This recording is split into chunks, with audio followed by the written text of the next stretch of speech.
All right, ladies and gentlemen, good morning. Welcome back for a second day of the conference. This morning, we'll start with a keynote address on AI and the outlook for productivity by Professor Jonathan Haskell right here. Professor Haskell is a professor of economics at Imperial College.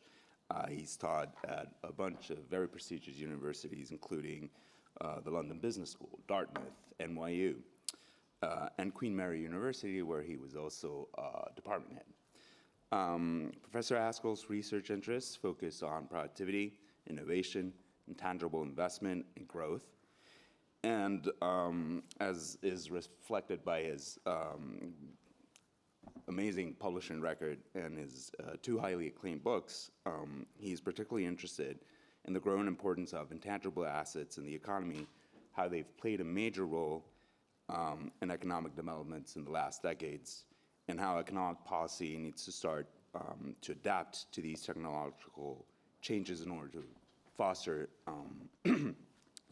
economic well-being beyond just the maximization of aggregate output.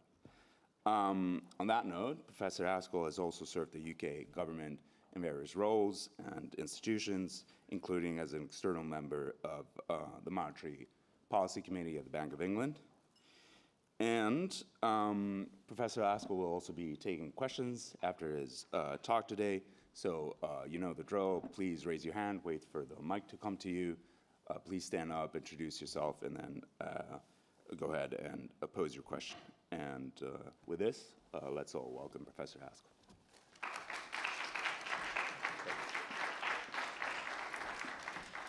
Thanks very much. Good morning, ladies and gentlemen. Thank you, Guzman, for that very kind introduction. I'd like to start by thanking Paloma Lopez Garcia for organizing such a fantastic conference. I particularly enjoyed the session yesterday morning, particularly with the junior researchers here at the ECB who are doing such good stuff. And it's been lovely to meet old friends again and meet new people. So what I'd like to do today is say something about AI and productivity. And I'm going to use a title a little bit similar to what Christina McElroy used yesterday, which is a general purpose technology approach. I'm going to try to do something a bit different to the kind of papers that we heard yesterday morning and the kind of papers that are in the literature. And I will explain the subtitle of this in a little bit. Now, the OECD have recently put together a terrific survey paper by Peter Gall, who is here, and his colleagues. And as you can see, there is a wide range of potential estimates of the effect of AI on labour productivity. So don't bother with the particular numbers here. Just understand that in this histogram, some estimates of the AI effect of productivity are very high over on the far left. Some are much lower. Darren Acemoglu's estimate of 0.06% on TFP was mentioned before, and the OECD have an estimate which is in the red there. So let's see if we can get a handle on understanding where these estimates come from. So they come from something called the task-based approach. So there's some words and there are some equations here. I'm going to explain what the equations are in just a second. So here's the key assumption, as it says on the slide, that AI is going to reduce the costs of labour on certain tasks, labour-saving technical change, and that gives you an implied cost reduction. So to those of you who are not economists, you can think of total factor productivity, which is a mysterious concept to non-economists, as a cost reduction. So where do you get a cost reduction? I've tried to label the terms here. The first thing you do, as it says, so I'm now going through the terms on the right, is you take the wage share of all the tasks which are exposed to AI. And the second thing you do, that's the Greek letter phi, is you take the share of those tasks which could potentially be replaced over a period of Y years. Y turns out to be 10. And the third thing you do is you assume some cost saving on those tasks. And the final thing you do is you divide it by the number of years it's going to take in order to give you some annual number. And if the tasks improve labour productivity, then you multiply that on the left-hand side there by the labour share. Again, for the non-economists, that tells you the percentage change in cost reduction per worker. Multiply that by the share of labour is a way of then telling you what the output consequences of that are going to be. So here are some typical numbers. The share of labour is 0.5. The estimated share of tasks from these complicated analyses that people do of tasks is 0.2. That is to say 20% of wages are in occupations potentially exposed to AI. The 23% of those tasks might be automated. 27% is an estimate of the cost savings, and that'll take 10 years. That's a tenth. So all of that gives you a number, this very small number in the case of Acemoglu, of 0.06% per year. Notice, as the OECD do, that you can double that estimate straight away by assuming that these benefits accrue to both labour and capital, because then you don't have to multiply it by the 0.5, which is on the outside of that very big bracket. So I wouldn't say it's quite easy to get big numbers and small numbers, but by assuming all these different numbers, that's the source of these very different estimates. So we're going to try to do something a little bit different, but keep that in mind, and I'll come back to this as a way of trying to interpret what it is that we're doing. We asked the following question: what if artificial intelligence is something that economists call a GPT? Now, GPT, now in the words of ChatGPT, which I'll explain in a second, is of course not helpful to non-economists. A GPT is a general purpose technology, and the definition is up on the screen there for you due to two very famous economists, Bresnan and Trachtenberg. Characterizes, it says here, maybe I'll read it out, forgive me, the potential for pervasive use in a wide range of sectors.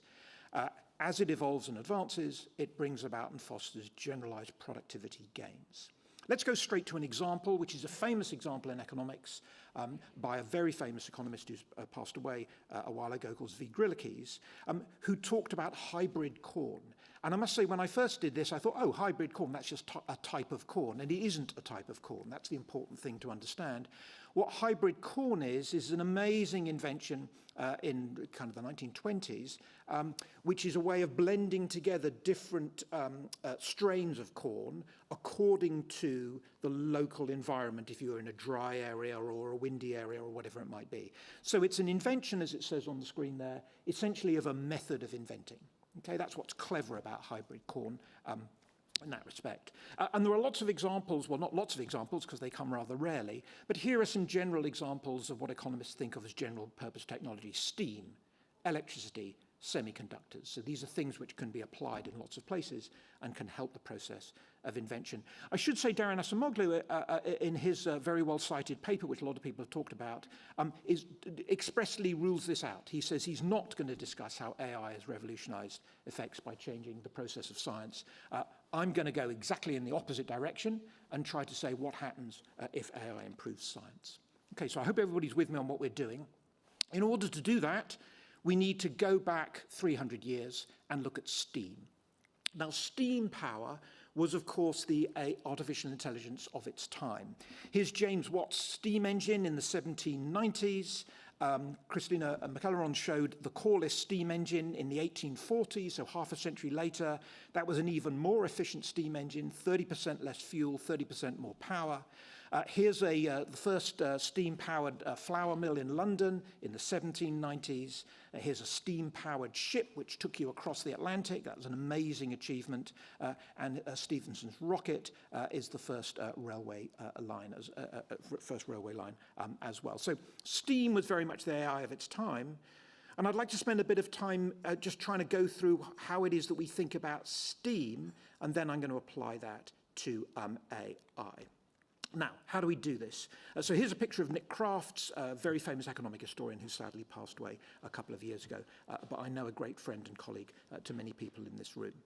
How are we going to think about steam? We're going to try to put some numbers on all of this, because I'm going to try and put some numbers on AI. So apologies for the equations, but as I say, we're going to put some numbers on this. So there are going to be two sectors in this economy. The first sector is going to be producing tangible goods, and the second sector is going to be producing consumption goods. Let's go to the second sector. So you can think of the second sector as producing railway services, so transport services. So think of that. So that's the bottom equation says the change in the production of transport services, of railway services, it corresponds to the increase in the amount of labour. That's DLC times the share of labour. So that tells you the percentage change in railway services from employing more people working on the railways. And then, and this is the important term, the increase in capital in the railways times the share of capital, and that tells you something about the increase in transport services you get from employing more capital. So again, for the non-economists in the room, what's all this share and this weird PK stuff? Think of it this way. The return on capital tells you something about the extra money you're going to make if you install some capital.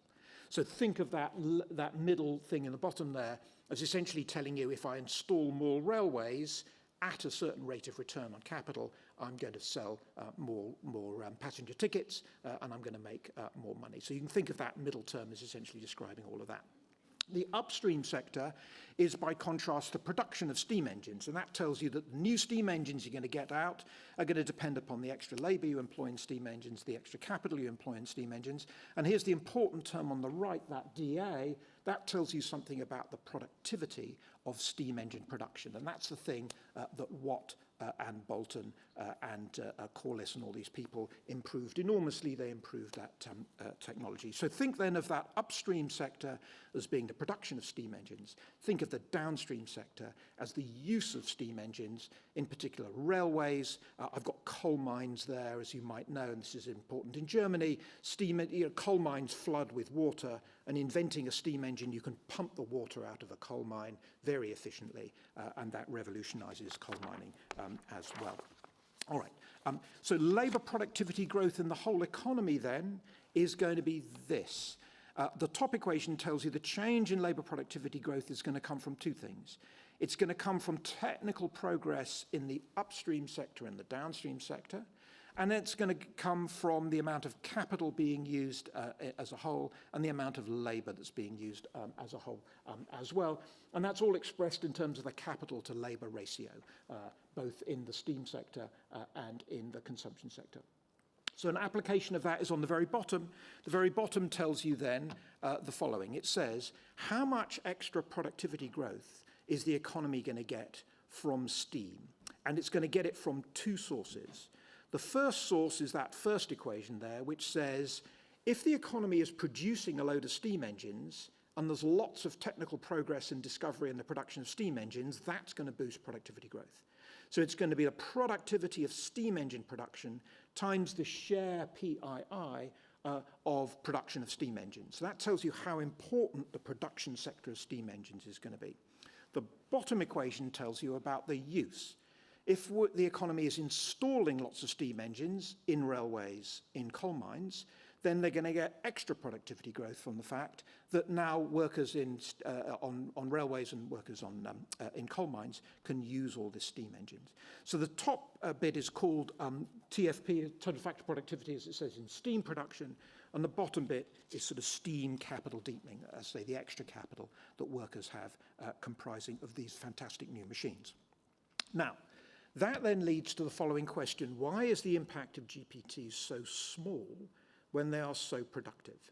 So again, for the non-economists in the room, here's a stylized fact about the Industrial Revolution. The Industrial Revolution was a sequence of these amazing inventions, steam, electricity, things like that. Yet, productivity growth was amazingly slow during the Industrial Revolution. In fact, productivity growth in the Industrial Revolution was about the same productivity growth that we've got now, which is terrifying to say. And so the puzzle in economic history is, as it says on the slide here, fantastic inventions. Why was productivity growth so slow? And this slide attempts to tell you the answer. So steam total factor productivity growth, our best estimates of how efficient it was getting in steam production, was growing about 3%. I'm going to switch gears slightly and go to the ICT revolution. Here are the early days, excuse me, of the ICT revolution in the 1970s. Their total factor productivity growth is going at 22%. So you can think of that as being Moore's law. Okay, so again, amazing pace of productivity growth by these general purpose technologies. What about the use of this? Let's go to the steam era in 1760 to 1830. Capital deepening was going on at 4%. What does that mean? That means that economies were re-equipping and spreading steam engines throughout the economy. Steam railways, steam coal mines, steam-powered factories, right? So workers had more and more capital to deal with. To get you some modern-day measure of that, what was ICT? ICT capital deepening over that time was 13%.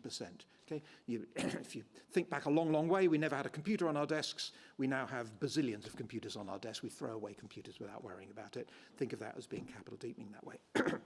So you've got these enormous productivity gains, and as I say, mysteriously, the puzzle is why is the impact so small? And the answer, as you can see from a mathematical point of view, is you've got to multiply these productivity gains by the shares in production of the various constituent parts of the economy. You've got to multiply the productivity gain upstream by the amount of steam production which is going on in the economy. You've got to multiply the productivity gain downstream by what you're paying for all these various steam engines. So here's the key bit. When you first start steam production, there isn't any steam production before, and there aren't any steam engines. So those shares are extremely small. Okay, let's just see some numbers there. So there's the same numbers you've just seen. Let me animate in the numbers here. So to give you a sense of this, this left-hand box tells you for steam, during 1760 to 1830, so that's 70 years, the steam producing sector was only 1% of GDP. In other words, you had a fantastically technologically progressive sector, but it was only a small part of GDP. The ICT revolution, what was the share of production of software and hardware? It's only 1.5% of GDP at that time. So you can see that even though you had a lot of productivity growth in those production sectors, because you were multiplying it by a small number, you got a small overall effect. Let's go downstream. The share of steam payments to steam engines in GDP, on average, 1760 to 1830, was 0.2%, right? It wasn't even 1% of GDP. The ICT share actually was 4.2%, so relative to steam was much higher. So what does that give you? As it says up on the slide there, the contribution of steam to productivity was amazingly small, 0.02%. Again, because you had these very small shares. Interestingly, the contribution of ICT to productivity in the context of steam is amazingly large. So I was discussing this yesterday with Bernhard. There's a famous Solow paradox where Solow said you can see productivity everywhere. You can see computers everywhere, except in the productivity statistics. And the answer is once we'd measured all this stuff correctly, we actually got these gigantic numbers, or more accurately, 0.67 is a gigantic number in the context of previous industrial revolutions. Okay, so it's the interaction then of the productivity of these new technologies and their share in production. Hold that thought as we go to AI. Now, Juan Jimenez, in his discussion yesterday, stressed that it would be a good idea to have a sort of slightly deeper sense of what AI actually is before we then start throwing it into production functions and all that kind of thing. So with apologies to those of you who are AI experts, here's how an economist amateur like me thinks about AI. So what is AI? In a sense, AI is not new. We've already had a bit of AI. And the first generation of AI, I'm going to use a very nice short paper by Alan, which is linked. Sorry, that link is that link working? Yeah, if you click on that link works. It's a very nice paper by Gary Allen, who describes the two generations of AI. The first generation of AI he describes as handcrafted knowledge AI. Let's go to an example. So here's a picture of Garry Kasparov, the world chess champion at the time in the 1990s, who famously lost to that opponent on the left-hand side there, that opponent not being a human being, that opponent was a computer, which was the IBM Deep Blue. Now, you don't lose to a computer, you lose to the software, obviously, in the computer. And what was the software that was developed then? The software was this. Those clever software programmers at IBM programmed in the rules of all the chess moves, and then they talked to chess grandmasters and grandmistresses, whatever the gender-neutral term of chess grandmaster. I'm getting myself into trouble here. Experts in chess. They talked to experts in chess and figured out what all the best moves were and managed to defeat Kasparov. So here's the key point. The miracle is not that the machine managed to defeat Kasparov, because the machine can think infinitely, and Kasparov, needs a cup of tea after a while, right? The miracle is not that. The miracle is that the programmers managed by hand to program in all the rules, which are pretty complicated, and then program in some sort of decision rules about if the opponent does this, Kasparov does this, then the machine should do that. That was the miracle bit. So again, it's the handcrafted knowledge AI, which is the way to think about the first bit of it. So that's the first bit of AI. And I'm going to adopt Alan's terrific diagram, or diagram which I found very helpful, in the following way. In a minute, I'm going to show the second wave of AI, but just to fix ideas, the first wave of AI, as I say, is you have the human program rules at the top. That gives you what I've called traditional software. You then put the input data in on the left, so that's the move of your opponent. That gives you some output, namely the best responsive output. Okay, so that's the old AI. Let's do new AI, and hence the title. And excuse me, the subtitle of this program, of this slide. Okay, now here's a paper from Mathematical Problems in Engineering. I come from Imperial College, and Imperial College in London is an engineering and science college. Here is a frontier problem in mathematical engineering and computer science. It is getting the computer to recognize animals. Now, if you've been through the airport, you know the computer recognizes your face. That turns out to be a relatively easy problem, my colleagues tell me, in computer science. Recognizing animals is really hard.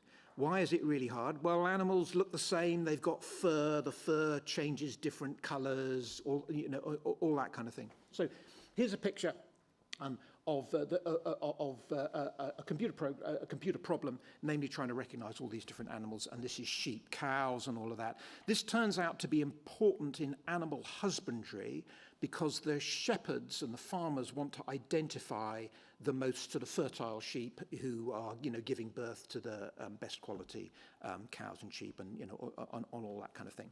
Okay, now that facial recognition is just too hard for humans.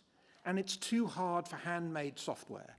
So, for example, if you're in Australia and New Zealand, herds of sheep might be 30,000 sheep, right? No human being is ever going to be able to recognize 30,000 sheep, and even a skilled shepherd is not going to be able to recognize 30,000 sheep and understand the parents of the sheep and the children and all that kind of thing. However, what about machines? So machines can do this. So how does machine learning AI do it?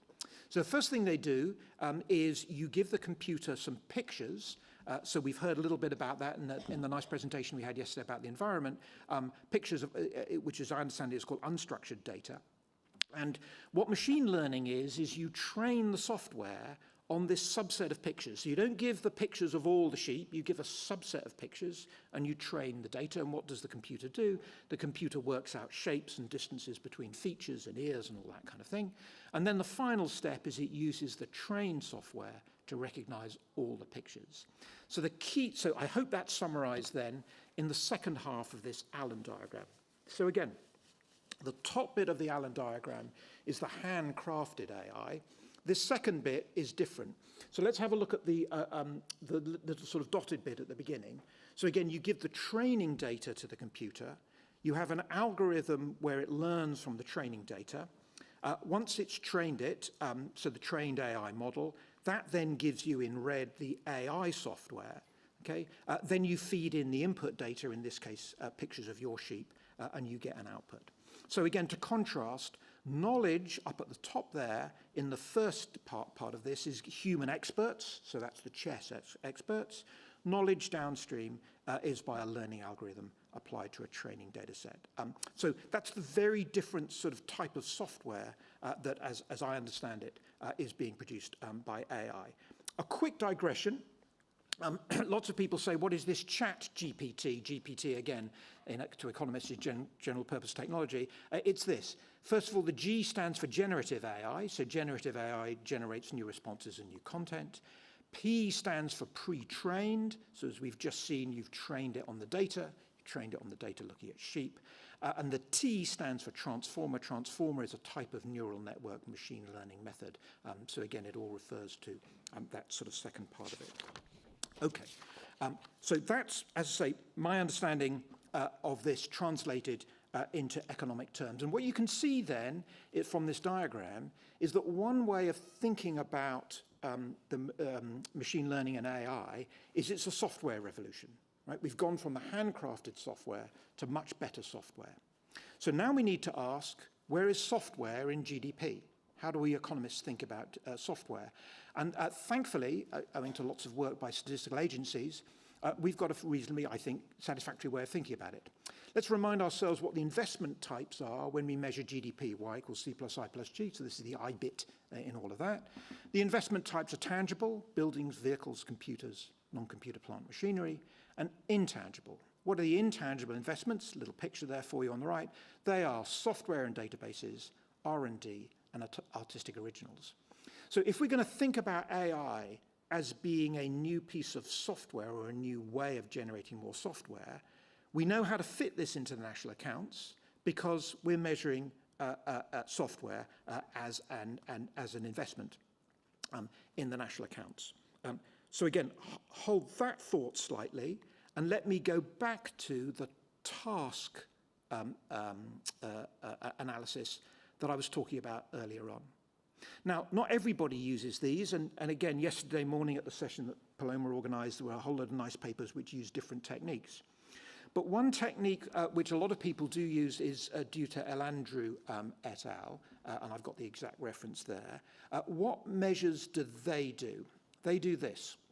They have two measures of the extent to which labour is exposed to AI. Do you remember on that equation at the very beginning, there was one of the measures was the extent to which there's an exposure to AI.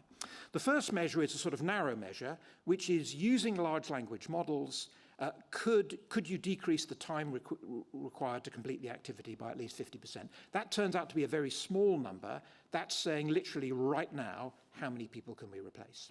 The much bigger number, which it is that people use, so this is the 40-30%, is the exposure in the following way. And the question is this: can additional software be developed on top of the large language model that could reduce the time it takes, et cetera, et cetera, et cetera? So you see where I'm going on all of this. One way to think about this is that E2 is sort of an equivalent of, let's give the workers some steam engines to work with. In a sense, it's software capital deepening, right? That's one way, I think, of what it is that this question is sort of trying to pick up. So how are we going to interpret AI in this language? A narrow interpretation is to say it's a massive improvement in the production of software, and then we're then, as an economy, that software is then going to cascade and workers are going to be able to use lots of software. Same with steam. So, as it says here, a narrow interpretation is its total factor productivity growth in software writing. The use of it will be software capital deepening. But of course, maybe artificial intelligence is much broader than that. Here's a picture from McKinsey. I'm sorry this has come out a little bit small. On the top right are the business functions that McKinsey, and they're pretty close to business, the business functions that McKinsey think that AI might help. Let me read some of them out. They are software engineering on the top right, but there are also other business functions broader than that. Sales on the top left, marketing, product R&D, and customer operations. And all of these, I think, those types of business functions fit in with the emerging AI literature on, for example, the use by call center operatives of AI. So you phone in to get some instructions, the call center person has got their headphones and they're speaking to you, but they've also got a screen in front of them with AI making suggestions for how they're going to answer your questions. Okay, so you can think of that as being marketing, customer operations, things like that, broader than just software. So the other point, of course, is that AI uses data. Remember all that stuff on the training data. So there might be TFP and deepening in data. It helps with R&D and creativity. Forgive me, these are very British examples. I spend lots of time in Britain talking to scientists who are, well, maybe we could talk about it in the Q&A. They're very optimistic about the use of AI in the process of science discovery. Think of new drugs. I spend also time in Britain talking about there's a very thriving special effects Hollywood, special effects movies industry. So if you've ever seen, you and the family have ever seen Harry Potter, all of those special effects are all done in the UK. Those special effects companies are very optimistic about AI helping them to do even better special effects. So helps with R&D and creativity, as I've mentioned about McKinsey. So maybe it might be a bit broader than just software. Okay. So now, if you'll forgive me, we've just got to go back to a bit of maths, and I'll try and do some numbers. So I've now got 3 sectors here, but I hope you can see where I'm going. The bottom sector is the consumption sector, so that's railways or product services when we phone up and try to get some after-sales service. The middle sector is tangibles. We did that a moment ago before. The top sector is the production of intangibles. So intangible goods would be things like software, artistic originals, all the creativity stuff, new formulae for drugs, all the sort of progress of science stuff. Okay, so same set of equations there. The production, as it says on the right-hand side, of intangible capital, tangible capital, and then their use. And so what might the contribution be of AI? So let me walk you through this on the assumption that AI is just software and AI is robots. There's a bit of discussion yesterday about robots. I don't think that's a big part of AI, but people do count AI as robots. I must say, my computer scientist friends get very offended when they say AI is robots. It has nothing to do with robots, but somehow in economics we've settled upon that standard. So what's it going to be? The extra output, the extra productivity you'll get from AI, let's go to the top line. It's going to be TFP growth in the production of software and data and in the production of robots, just like Steam. And then it's going to be the use of robots. That's the middle bit. You're going to give workers more robots to use. And then it's going to be the use of software. That's the lower bit. You're going to give workers more software to use. So again, exactly like Steam. If we want to just narrow it down to just software and data, it would be the production and software and data, and then the use downstream of that as well. Or more broad, if we wanted to broaden it out, it would be productivity growth in all the range of intangible business functions, creativity, software, R&D, all that kind of thing, and then the use of that improved, those improved intangible assets, the use of better drugs, the use of improved answering services and customer relations and all that kind of thing. Right, now, as promised, let's just try and put some numbers on this and see where we get to. What I'm going to do to illustrate this is use some recent data on software. I'm going to stop because the screen I can see is showing an advertisement for mousse and yogurt. So I don't know what people are seeing at home, but just to let you know, if that's the screen I can see. Fantastic German dishwashers now, amazing. Brilliant. Now that's gone off. Okay, right. So let's do an illustration. Let's go to the software industry, and let's look at software and sort of try to bring this to life a little bit with some numbers here. So here's what I'm going to do. I'm going to look at the American software industry. We've got data for Europe as well. Let me just do America for the moment, with apologies to the European audience. I'm going to look pre-2015 and 2015 to 2019. So I'm just going to take a short period. The 2015 era is kind of interesting, I think, because that was when the breakthrough in facial recognition came. So the number on the left-hand side, red is the humans and black is the computer. So by about 2015, the computer was better than humans at facial recognition. And then also on the right, there was a lot more use of AI in terms of open source software. I think of this sort of 2015 to 2019 era as a kind of big data era. Okay, if Paloma, you were organizing a conference back then, it would have been on big data because nobody had quite heard of AI, if you sort of see what I mean. So let's see what those numbers say. And I'm going to use all these shares and all that kind of thing as I did before. Okay, so to give you some sense of this, 2010 to 2014, TFP growth in software, as best we can measure it, was 2.7%, and the share of software was around 4%. So if you remember the Steam numbers, that 4% is a ginormous number relative to Steam, right? It took a century to get Steam up to a number. It never even reached 4%. So the contribution is 0.11. In 2015 to 2019, TFP went up by about half a percentage point. The share went up by a little bit, and the contribution therefore went up. So that's the upstream improvement that there's been just in that limited period. Okay? Before it was contributing 0.11, now contributing 0.15. Let's go to the downstream and do the software capital deepening. Software capital deepening in the earlier period was going on at around 5%, so that's a lot of extra software that you and I are using, but that makes sense, right? We're using new software and so forth all the time. The share is about 3%, the contribution is 0.17. Capital deepening accelerated in the big data era, 2015 to 2019. The share was about the same, the contribution was about 0.25. Okay, so just to give you some sense of all of those various numbers. So here's a summary then. That gain in that earlier period was about 0.5 percentage point on TFP, about 1.5 percentage points on TFP, and that was a gain then of 0.12% per annum. Okay, so that's just software, just in this early period when we were using big data. Okay, so what about the future TFP gains? Well, again, if I go to the OECD paper by Filippini, Peter Gallo sitting over there, as I mentioned, and Matthias Schief, the productivity gains in a number of these firms who are adopting these things are absolutely enormous, right? There's 30, 40, 50, 60%. So those are potential gigantic numbers from Gen AI. It's not clear whether they're TFP. These are just the adopting firms, as the OECD are very careful to say, how long this might take. It might go across many business functions, so we're not sure about all of that. But if we think about something even broader than this, let me just give you some sense of these numbers here. If we go to 2015 and 2019, I'm on the top right here, and we ask, what's the share of the intangibles producing sector, not just software? That's 14% is the share. You've got to net out exports and imports. That's slightly tricky. But the IT sector, as I say, is about 5%. The intangible sector is 14%.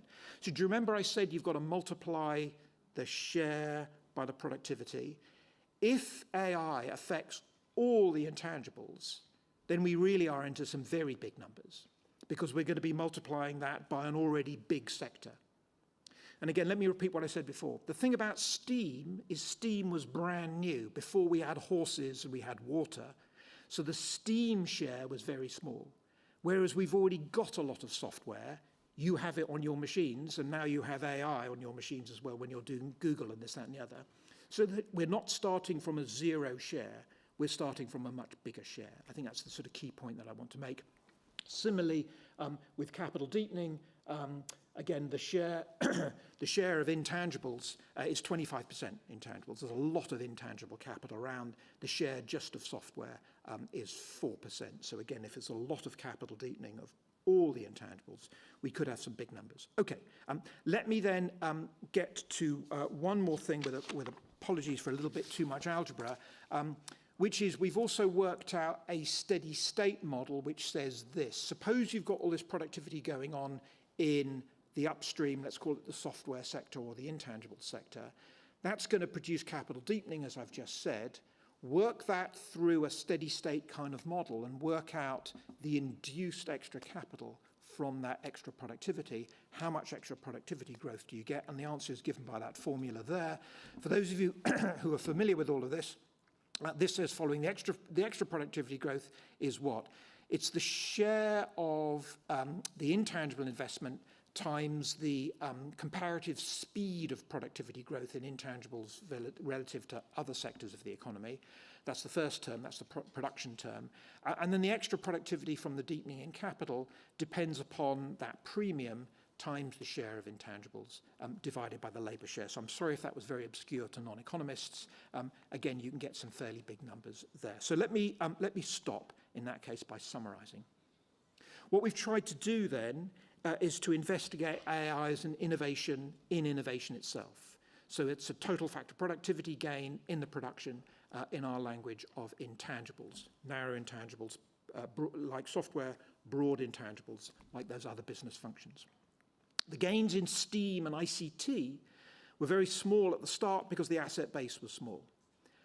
I think our best guess is that those gains are going to be higher because, as I've mentioned before, the asset base is much higher. So again, to repeat that, the STEAM income share was below 1% of GDP for 60 years. Right? The software income share, and we've had software now for a fair time, is already up at 4%. Right? So that's pretty enormous. The intangible income share is around 25%, so those are big numbers. A very rough estimate of the big data era gives you gains, again, these are on American data, of about 0.2 percentage points. And what then would be the TFP gains if you had even bigger TFP, and they sort of vary a little bit. So if you thought that we had a 2% bonus in TFP, then the rise in productivity, the rise in TFP overall might be between 0.1 and 0.2, long-run productivity working through the model, 0.3 and 0.6. If you thought that we're going to get a 5% gain in the intangibles sector, then, and it's a broad gain in all the intangibles, then you might get a rise in TFP of between 0.3 and 0.5. Long-run labour productivity growth might even go up by 1.5%. Those are very, very big numbers. So I'm going to give you then, somewhat recklessly, a conservative estimate of the near-term labour productivity gains. Twice the big data gains would be 0.24. Okay, so that's sort of in the middle of these more medium-run gains from a combination of TFP being fairly broad in all the intangibles and those extra bits of TFP. One last thing, if I may, and then I promise I will stop, which is this.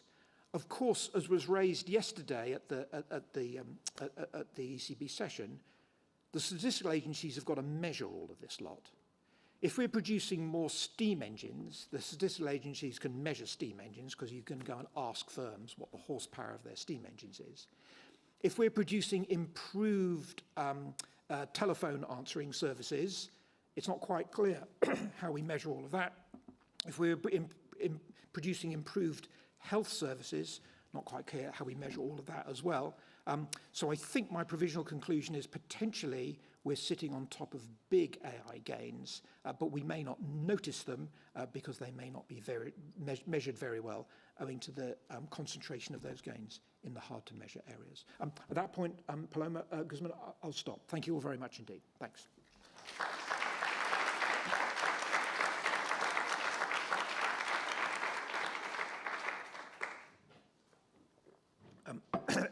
I'm happy to take some questions. I see Paloma with her hand up.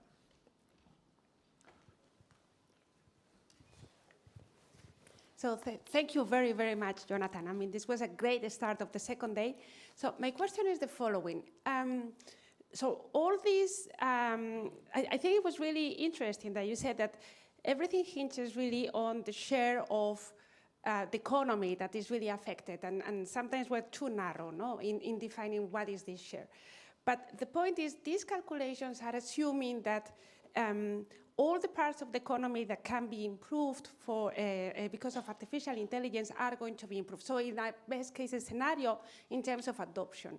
But there are going to be many workers and many firms that even if in this best case scenario, they could benefit from AI, they are not going to do that. So my question to you is, how can we maximize the adoption? So it's really all these intangible base of the economy that is going to benefit in all countries. I mean, what is the thing that we have to do from the policy sphere to really make sure that all this intangible share of the economy can benefit from AI? Thanks. Yeah, thanks very much.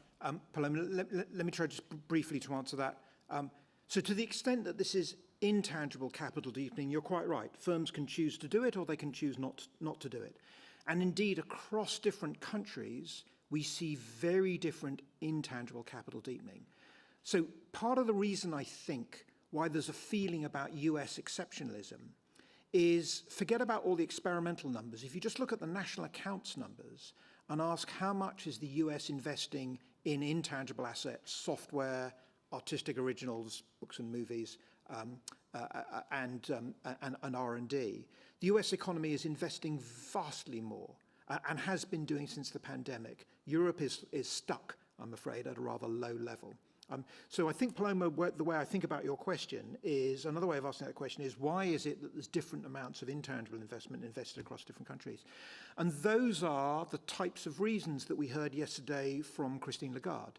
So, for example, advantageous financing and venture capital in the US, disadvantageous regulation and lack of trade and so forth in Europe, Public support for science is it was relatively high in the US, it's now being cut back. So it's, and the formation of clusters would be the other thing that I would say as well. So that's all around planning policy. So I'd very much echo, as I say, what Christine Lagarde was saying yesterday, which is that if we, Europe, I include the UK in that if you'll forgive me, if we, Europe, want to take advantage of AI, the language of intangible investment says we need to take advantage of intangible investment, so we need the type of structural reforms which will encourage intangible investment. Please. So yesterday we have heard a lot about the J-curve effect. Yeah. Do you have a take on this too? Because it didn't come up in your presentation today. And secondly, so when you talk about this larger share of software, it's all about adoption and diffusion. So is this just a different language to talk about diffusion is way faster compared to the steam engine in this time around? Thanks for that. So the J-curve effect, if you don't know what the J-curve effect is this. When all this fantastic AI comes along, there has to be accompanying investment by firms into new business processes and new ways of managing and new marketing methods and all that kind of thing. If we don't measure that investment in those new business processes, those sort of co-investments, then it looks like the economy's kind of tanking for a bit because it's spending all this stuff and not getting anything for it. Well, that's because we're not measuring it. Then when we start measuring it, then the economy comes back up again. So roughly, that's what the J-curve is. I think this intangible investment is moving very quickly, actually. So I think the bottom line to that is that these J-curve effects I just don't think are very large. That there's fast depreciation rates going on with all of this. Sorry, that's a sort of slightly techie answer. So there are some J-curve effects in here, but they turn out to be rather small relative to the sort of positive effects. That's the first thing. On the adoption and diffusion, yes, I think we are just saying, so that we're doing kind of a growth accounting analysis. I think of the task research corpus as being task accounting. And I think it sort of comes to the same thing, actually, in the sense that, as I tried to show, what I think the task accounting is getting at is getting at the implementation of extra software and extra business processes. And that's exactly what we're doing in growth accounting, but we're just calling it something different. I do think what's interesting, so I'm not trying to attack the task-based analysis. I think what I'm trying to do is, and I've talked about this with OECD colleagues, is I'm trying to triangulate this with a task-based analysis. And I think we end up getting to rather similar answers because we can calibrate what we're doing on previous episodes, as you've just seen, the big data era, for example. Then I think this is an additional, I hope of some interest, calculation to help to try to validate and get some central estimate of what the future effects might be. Bernard, sorry, you first and then Bernard. Thank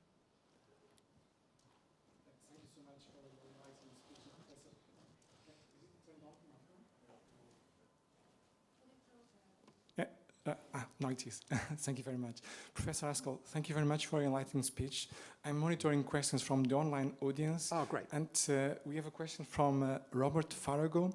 And he's asking if you could elaborate, please, a bit more on how your estimates for total productivity compare with those that you showed in the earlier slides, the range of estimates that you showed in earlier slides. Thank you. Thank you very much, Robert. Could I ask if we could go back to the slide deck, if that would be okay? Then I can go back. I need to go to slide number 2, if I could ask the people very kindly. So I think in answer to Robert's question, thank you. That was the slide deck I showed before. You can see a wide range of estimates. It's probably too hard to see them at home. These are estimates from 2.5%, 3% on the left-hand side, to below 0.1% on the right-hand side.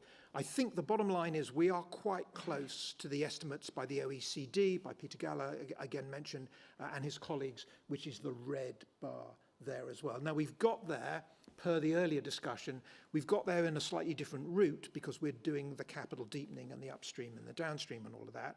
But again, to repeat, if I may, what I said in the earlier question, If you regard this as an attempt to sort of triangulate against what other people are doing, I think we're getting to some similar numbers, which would be around 0.2%, maybe a little bit higher.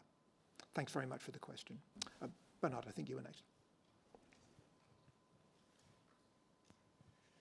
So, Bernhard Winkler, ECB.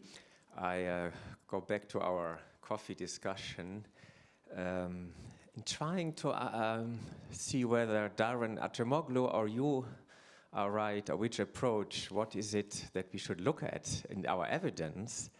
So you said STEAM is the AI of its time, but STEAM and AI are very different kind of things.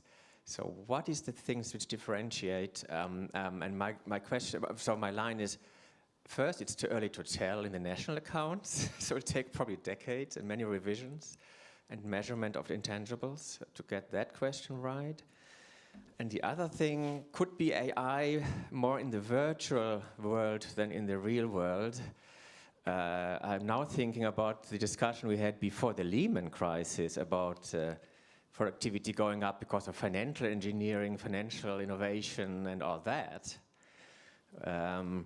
And that brings back Willem Buiter, James Tobin. There's useless finance, useful finance, and harmful finance. Could there be harmful AI, useless AI, and useful AI also affecting productivity? So that means distraction, the way we work, and doing things that we should not be doing, which is useless stuff. So that's a broader picture, but that really is to the heart of whether it's like a steam engine, which is real things, which is production, versus something which is much more in the virtual world. Just to think about it. Thanks. Yeah, thanks for the question. We had a very nice discussion over coffee. So 2 quick answers on that, because I don't want to take us beyond time. One is, I think the lesson from the ICT revolution was the measurement of it was absolutely crucial. So getting the deflators right, getting quality adjustment and all that kind of thing. And I think there are big measurement challenges there, not least because if McKinsey are right, and AI is going to improve or affect, I should say, many business functions. As I say, those business functions like quality of service turn out to be very difficult to measure. So renewed efforts by the statistical authorities are going to be important there. That's one thing. Second thing is, you're quite right that there was lots of innovation which in turn out, financial innovation or that, turned out to be not very helpful innovation.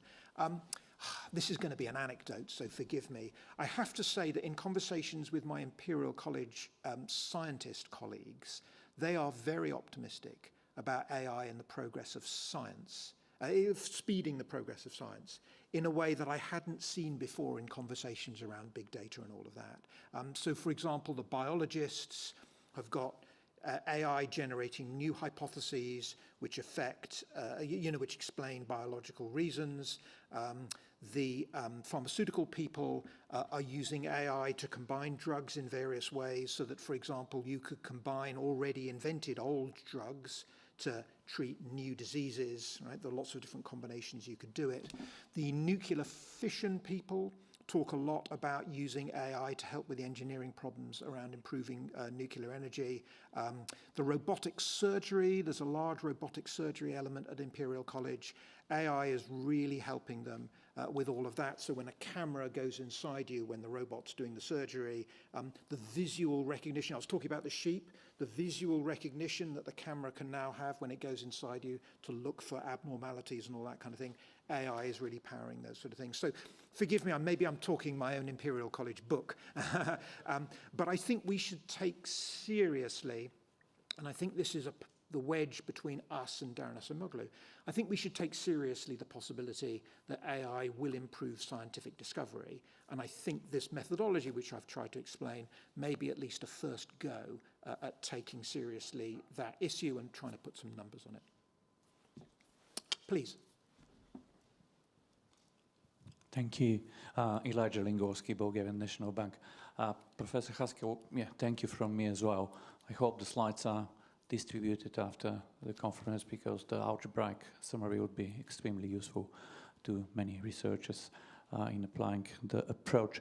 If I may go a little bit back to Marcus's question with regard to the J-curve, in trying to isolate the effect of AI in growth and changes in total factor productivity. Do you think that we may actually have a J-curve type problem there, because it may take us a little bit of time to adjust the weights on labor and capital accordingly in order to be more accurate in how we estimate and measure what's the effect of AI just on the TFP part of the growth? Yeah, thanks very much.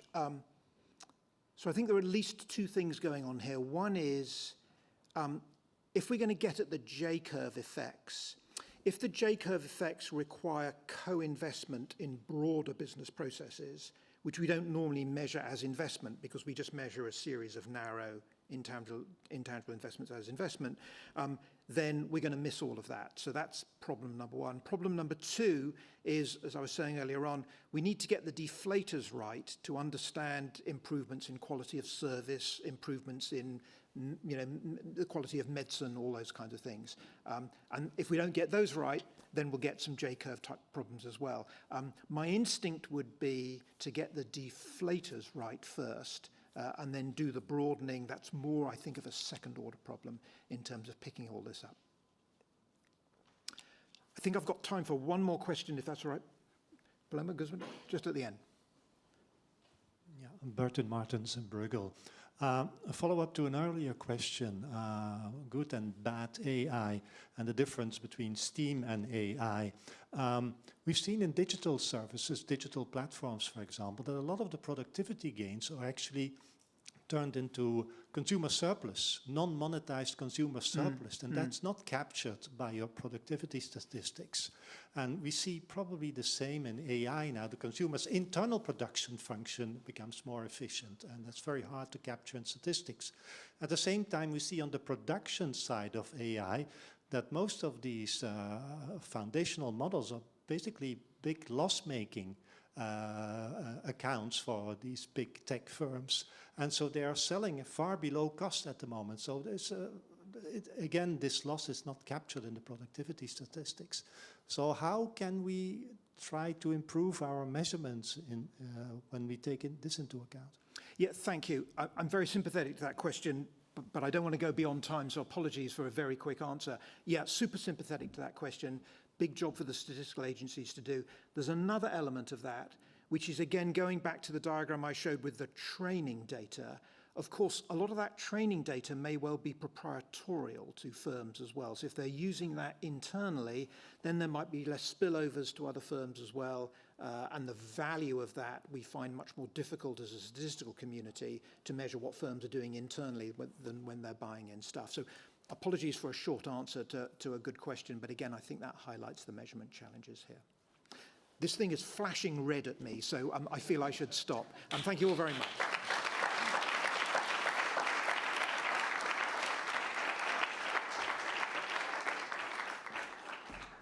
Right. Thanks a lot for that great keynote. We have a coffee break now, so everybody please step outside. Please be back at 10:25 so we can start the second session on productivity on time. Thanks.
Okay, very good. Welcome back to this session where we will have two papers and with two discussions. The first paper, which is Generative AI and Firm-Level Productivity, Evidence from Startup Founding Dynamics, is going to be presented by Dominic Assam from the Max Planck Institute for Innovation and Competition. So, Dominic, floor is yours. You have 30 minutes, and the discussion will be Paul Soto from the Federal Reserve Board. So. All right. Hello, everyone. I'm Dominic Asam. I'm a PhD student at the Max Planck Institute for Innovation and Competition in Munich. First of all, thanks a lot for having me. It's been a great first day, and I'm really happy to kick off this first session of the second day. The paper I want to talk to you about today is called Generative AI and Firm-Level Productivity with Evidence from Startup Funding Dynamics, and it's co-authored with David Heller. Our aim with this paper is to provide some new empirical and some theoretical insights. Theoretical here from a management perspective. I'm really sorry to all fellow econ people. There's not going to be any fancy maths here. But we look at the impact of Gen AI on productivity at the firm level. And when we speak about productivity, in this case, we look at startup funding outcomes and employment dynamics. Specifically, we try to answer a few questions. First of all, the baseline. Can Gen AI increase productivity at the firm level for startups? And if so, under which circumstances? Second, what are the complementary assets that are needed for a firm to capture any value from generative AI? And lastly, and this is sort of more the general theoretical angle, how can firms exploit a valuable but non-exclusive technological innovation as a source of competitive advantage?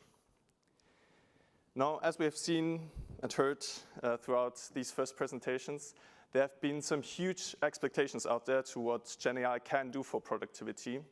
We have heard these bold numbers, for example, this one from Goldman Sachs here, that says Gen AI and its productivity effects could raise global GDP by 7%. Similarly, McKinsey comes up with up to 4.4 trillion in value across industries. And these numbers got quickly picked up by a very popular news outlet. The Financial Times speaks of a new productivity revolution. Forbes says AI shaping the future of prosperity. And Bloomberg, we heard the quote by Bob Solow today already, says that Gen AI could solve the productivity paradox. So a lot of expectations out there. But what do we know actually about what Gen AI does to productivity at the moment? So what's the evidence we have from papers? So first of all, it is true that at the individual level, Gen AI seems to really boost the productivity of individuals.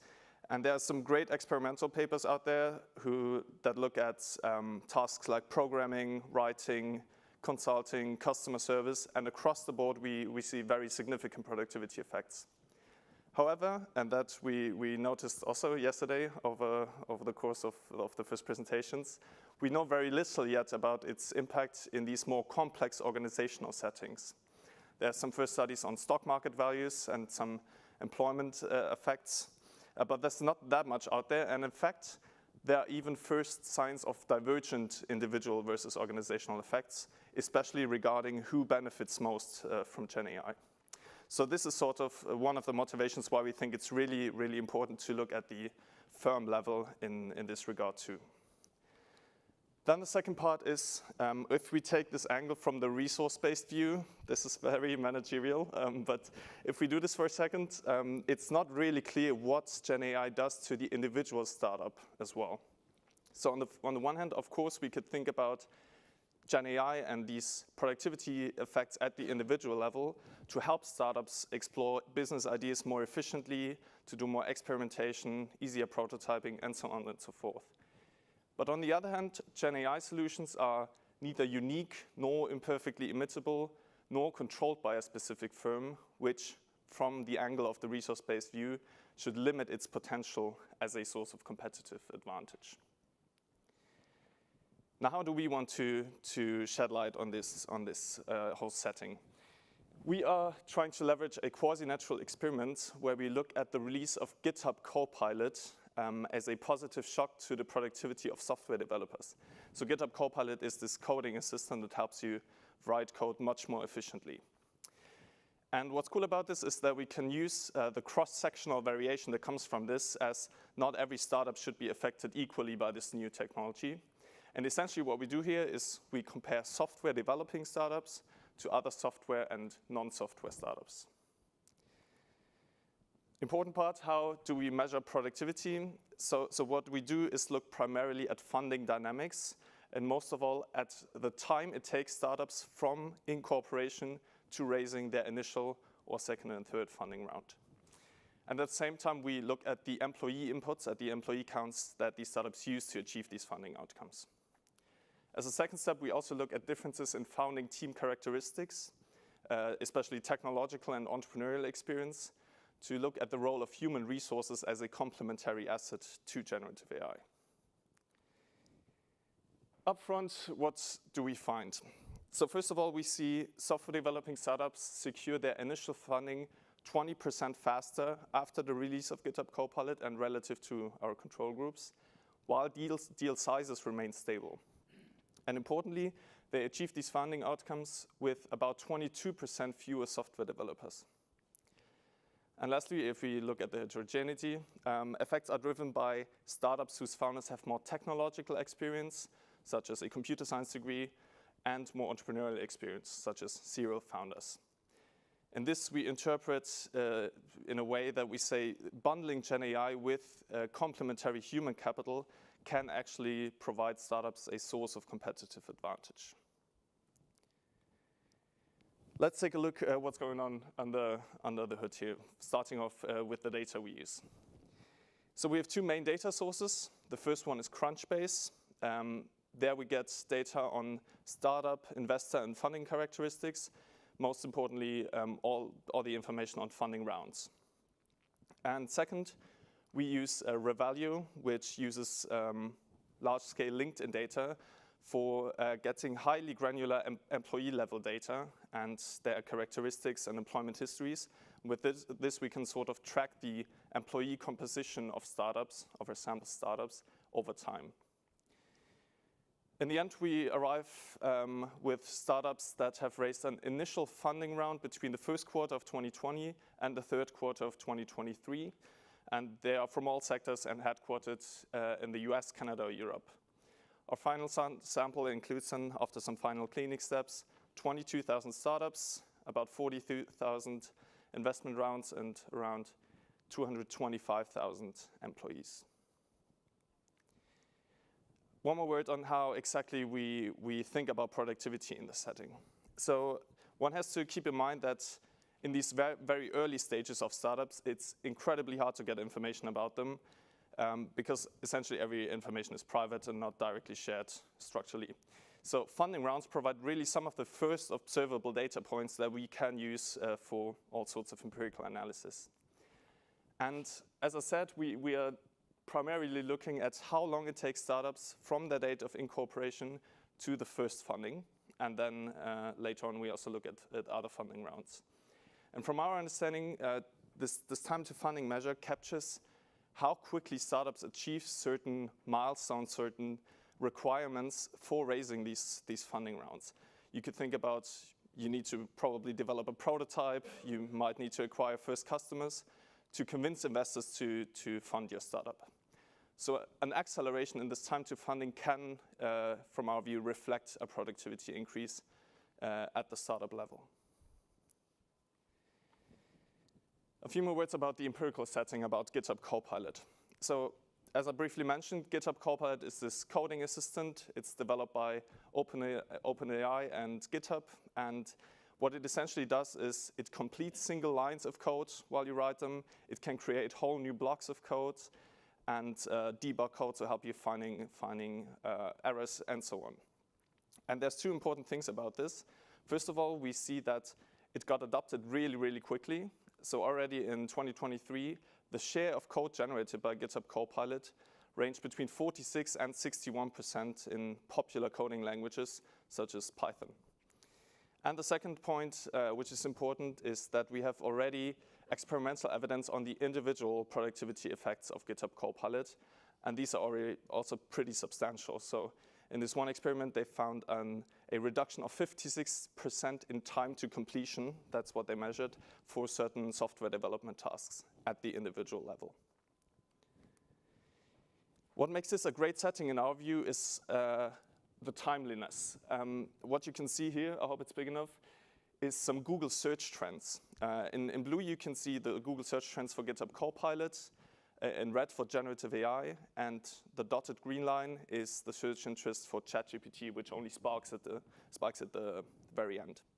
So what you can see here is that the launch, so this whole rollout of GitHub Copilot is largely unaffected from all other general trends around generative AI, which were mostly triggered by the release of ChatGPT. So we are sort of in front of the hype in our time period. And the other thing that I mentioned in the beginning is that unlike tools like ChatGPT, GitHub Copilot was developed for one specific target group, which is software developers. So we think that it has very varying effects on different types of startups. And what we do here is we use this to define our treatment and control groups in this natural experimental setting. Our treatment group is software developing startups, that's what we call them. And what you can think about here is really where creating new software is at the core of the product or service that you're offering. So for example, a software as a service startup that builds whole new software for a given business process and sells the software to their customers. Now, other startups include examples like e-commerce startups. They're still considered software startups, but today you might not even have to write a single line of code to build an e-commerce startup because you can use a lot of no-code or low-code tools and so on. And then the last group is very obvious. We also include all non-software startups in our analysis. With this at hand, we can already draw some first descriptive statistics. What you can see here are cumulative hazard rates for the time to funding of software developing startups versus all the other startups. In panel A, before the release of GitHub Copilot, and on the right side in panel B, after the release of GitHub Copilot. Now, as you can see in panel A, these patterns are very closely aligned with, for example, after 4 quarters, about 35% of both groups having raised their initial funding. But afterwards, we see this clear divergence in these hazard rates, where software developing startups, a larger share of software developing startups raised their funding more quickly compared to these other startups. Similarly, we can look at these trends over time. And we look here at two important dates. The orange one is the technical release. This is the first time that GitHub Copilot got available to a broad audience of software developers. And then the public release as a second date. And as you can see here, we have very closely aligned trends before the release for these two groups. And then we see this clear diverge with software developing startups eventually reducing their time to funding. Now, this is all descriptive, of course. Let's look at how we actually try to estimate the effect. So what we do is we employ a very basic difference in differences analysis. And we do so by looking at the impact of Copilot as the differential effect on the time to funding of these startups, comparing software developing and the other startups. So we have this classic interaction term here with the coefficient that is most interesting to us. Then we include some controls at the firm and at the investor level. And importantly, we also include fixed effects to account for time, country, and industry-specific factors. Having a look at the baseline results. So we can just focus on column 1 here, which is sort of the basic setup. So what you can see here is if we employ this estimation, we can directly interpret these coefficients in months, by the way. We see that software developing startups, after the release of Copilot and relative to the control group, decreases their time to funding by about 4.8 months. So this is not only statistically significant, but as I said at the beginning, this is about a 20% decrease in time to funding. So also economically for these startups, that's supposedly very, very meaningful. And this effect holds across several specifications. For example, if we compare only within software startups. Now, we do a lot in the paper to challenge the robustness of these results. We do all the basic stuff, so to say, with different treatment definitions, We only looked at specific investment types, such as only seed funding, and run some placebo tests. And importantly, we also look at several other events that could explain some of the effect that we're seeing here. We, for example, look at the COVID-19 and the switch towards remote work, since this could be easier for software startups than for other startups. We look at the overall VC market sentiment and the investment climate during our time period. And importantly, we also look at ChatGPT, since our time period overlaps a bit in the end with the release of ChatGPT. And we do a lot to show that it is not only a hype effect driven by more new software developing startups being created or by investors jumping on AI startups, for example. So even if we exclude all quarters after the ChatGPT release, our results qualitatively don't change. The estimations get a bit smaller, but we still see a very significant pattern there. So I will not show you all the tables for this, but happy to discuss later on. What we do as a next exercise is we also look at deal sizes, which is important. And the main takeaway here from this table is that there's not much happening. So apparently deal sizes seem to remain pretty stable. And this points really towards the idea that startups are apparently at a similar maturity at an earlier point in time, as they receive the similar amounts of funding from the investors. Another thing we do is we look at the second and third funding round for a subsample of our startups. And here we see a nice pattern where in the second funding round, so the time to second funding, the effect decreases a bit, but we still see significant effects. And then for the third funding round, the effect completely diminishes. So this points towards an idea where these Gen AI tools, and in our setting specifically GitHub Copilot, are most useful to startups in the earliest stages, when really their resource constraints are highest, when they do a lot of experimentation, they try to build their core value proposition, so to say. That's when Gen AI seems to be most helpful. As a next step, we of course need to talk about employment, as this is also a big debate on what this does to firms using generative AI. We heard a lot about this yesterday already, and of course there are tons of anecdotes out there regarding this. I picked a few here. One is a LinkedIn post from a serial founder here. He heard that of a founder who laid off 2 junior engineers, in this case software developers, and does all of the coding himself now. And apparently for this startup, product development is much faster now, with the founder alone doing the job, so to say. Similarly, the Wall Street Journal reports that computer science graduates find it really hard to find jobs after they graduate, even if they come from top schools. So something that was basically unthinkable a few years ago. And also, this is just aggregate statistics and just very descriptive, but also aggregate statistics, in this case, job postings from the hiring platform Indeed show that in the middle of 2022, there seems really to be happening something with the demand for software developers compared to all other jobs on the platform. So in our setting, this raises 2 questions. First of all, does the release of GitHub Copilot reduce the demand for software developers in our sample startups? And what is the role of experience in this setting? So do experienced founders get better? Do they profit more? And so on. So what we do first is, this is again purely descriptive. We look at the number of employed software developers at the time of funding for our sample startups. One nice thing is, this is just a pre-Copilot period. This sort of validates our treatment classification, since non-software startups employ on average a bit less than 1 software developer, other startups about 2, and our treatment group, software developing startups, employ on average a bit more than 3 software developers at the time of funding before Copilot. If we look at these same numbers after the release of Copilot, we see this clear drop in the average number of software developers at our treatment group, at the software developing startups, while for the other 2 groups, nothing much changes. Now, this is still descriptive. If we plug this in as a new dependent variable in the same difference in differences estimation, we can again look at the first column, at the coefficient.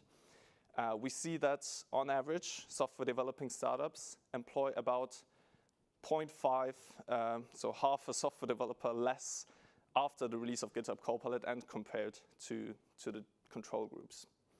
And this is only within software startups. Yeah, and we see this as well holds across several specifications here. So I think one important takeaway here is already that apparently in our setting, these startups raise the same amount of funding, but in a shorter amount of time and with fewer software developers. Now, as a last thing, we are looking at differences across founding teams. And specifically, we try to look at what role experience plays in this setting. What we do here is we run some split sample regressions for our treated startups. And we have several measures for some form of experience. So for example, in the first two columns, we look at computer science degrees and if anybody from the founding team has a computer science degree.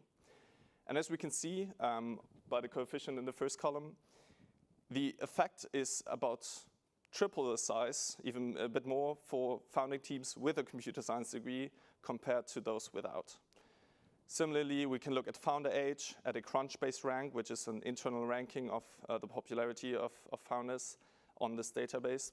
And lastly, this is what I want to highlight again, we can look at serial founders, so people who have founded a business before and their startup is now, their second startup or third startup is now in a sample. Here we also see that the coefficient is about twice the size for startups with a serial founder compared to those without. So what we conclude from this is that our main effects seem to be really driven by the more experienced founding teams, by these startups. And apparently the integration of Gen AI, at least to some degree, depends on the capabilities of these managers, of these entrepreneurs. What are the implications of this? And please keep in mind theory, human management. So at the outset, we asked, can new generally available technologies, despite being non-rare and imitable, still provide a source of competitive advantage? And our results show that despite lacking these typical characteristics for assets that should provide a competitive advantage, Gen AI significantly impacts these funding dynamics across startups. And from this last exercise we did, we see the complementarities between the founder's human capital, so in this case, the educational background and their work experience, and the nature of the new technology, so in this case, this coding assistant, this Gen AI coding assistant, ultimately determine its firm-specific value. So if you provide the relevant human capital, you can leverage these new tools very effectively. So we conclude more generally that valuable but non-exclusive technological innovation can provide a source of competitive advantage if firms leverage them as complementary assets to their existing skill sets. So what should we take away from this? First of all, we hope to show that Gen AI is indeed capable of increasing productivity at the firm level. Second, these effects are most pronounced for startups in their earliest stages when their resource constraints are most binding. And third, productivity effects are ultimately determined by founders' technological and entrepreneurial experience.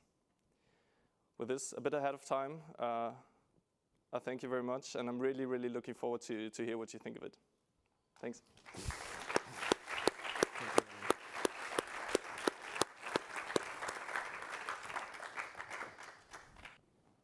Hello, Lyudmila Alexeyeva, KU Leuven University. Thank you so much for excellent presentation. I'm very interested myself in the VC research, so I will be, let's say, a little bit questioning you on some of the method in VC data, let's say, analysis. So first of all, I was wondering why you labeled your research as a productivity research. Basically, you are looking at very young, early stage startups which still have probably several years until they exit. So in a way you're looking just at how attractive they are to the investors rather than how productive they are. So usually we measure outcomes through the exit, right, or raising higher rounds and so on. So in a way, I was wondering about that. And second as well, also have an experience working with VC data during the COVID. There is so much, as everyone says, there's so much going on. So there was the increase in the VC capital availability. There was hype around the software startups. Everyone got excited about remote work. And then during the COVID and after COVID, it continued. So the software startups experienced a lot of attention. As well, the fundraising for the startups became faster for software startups, especially because now VCs didn't need to look into them personally. There was no in-person meetings.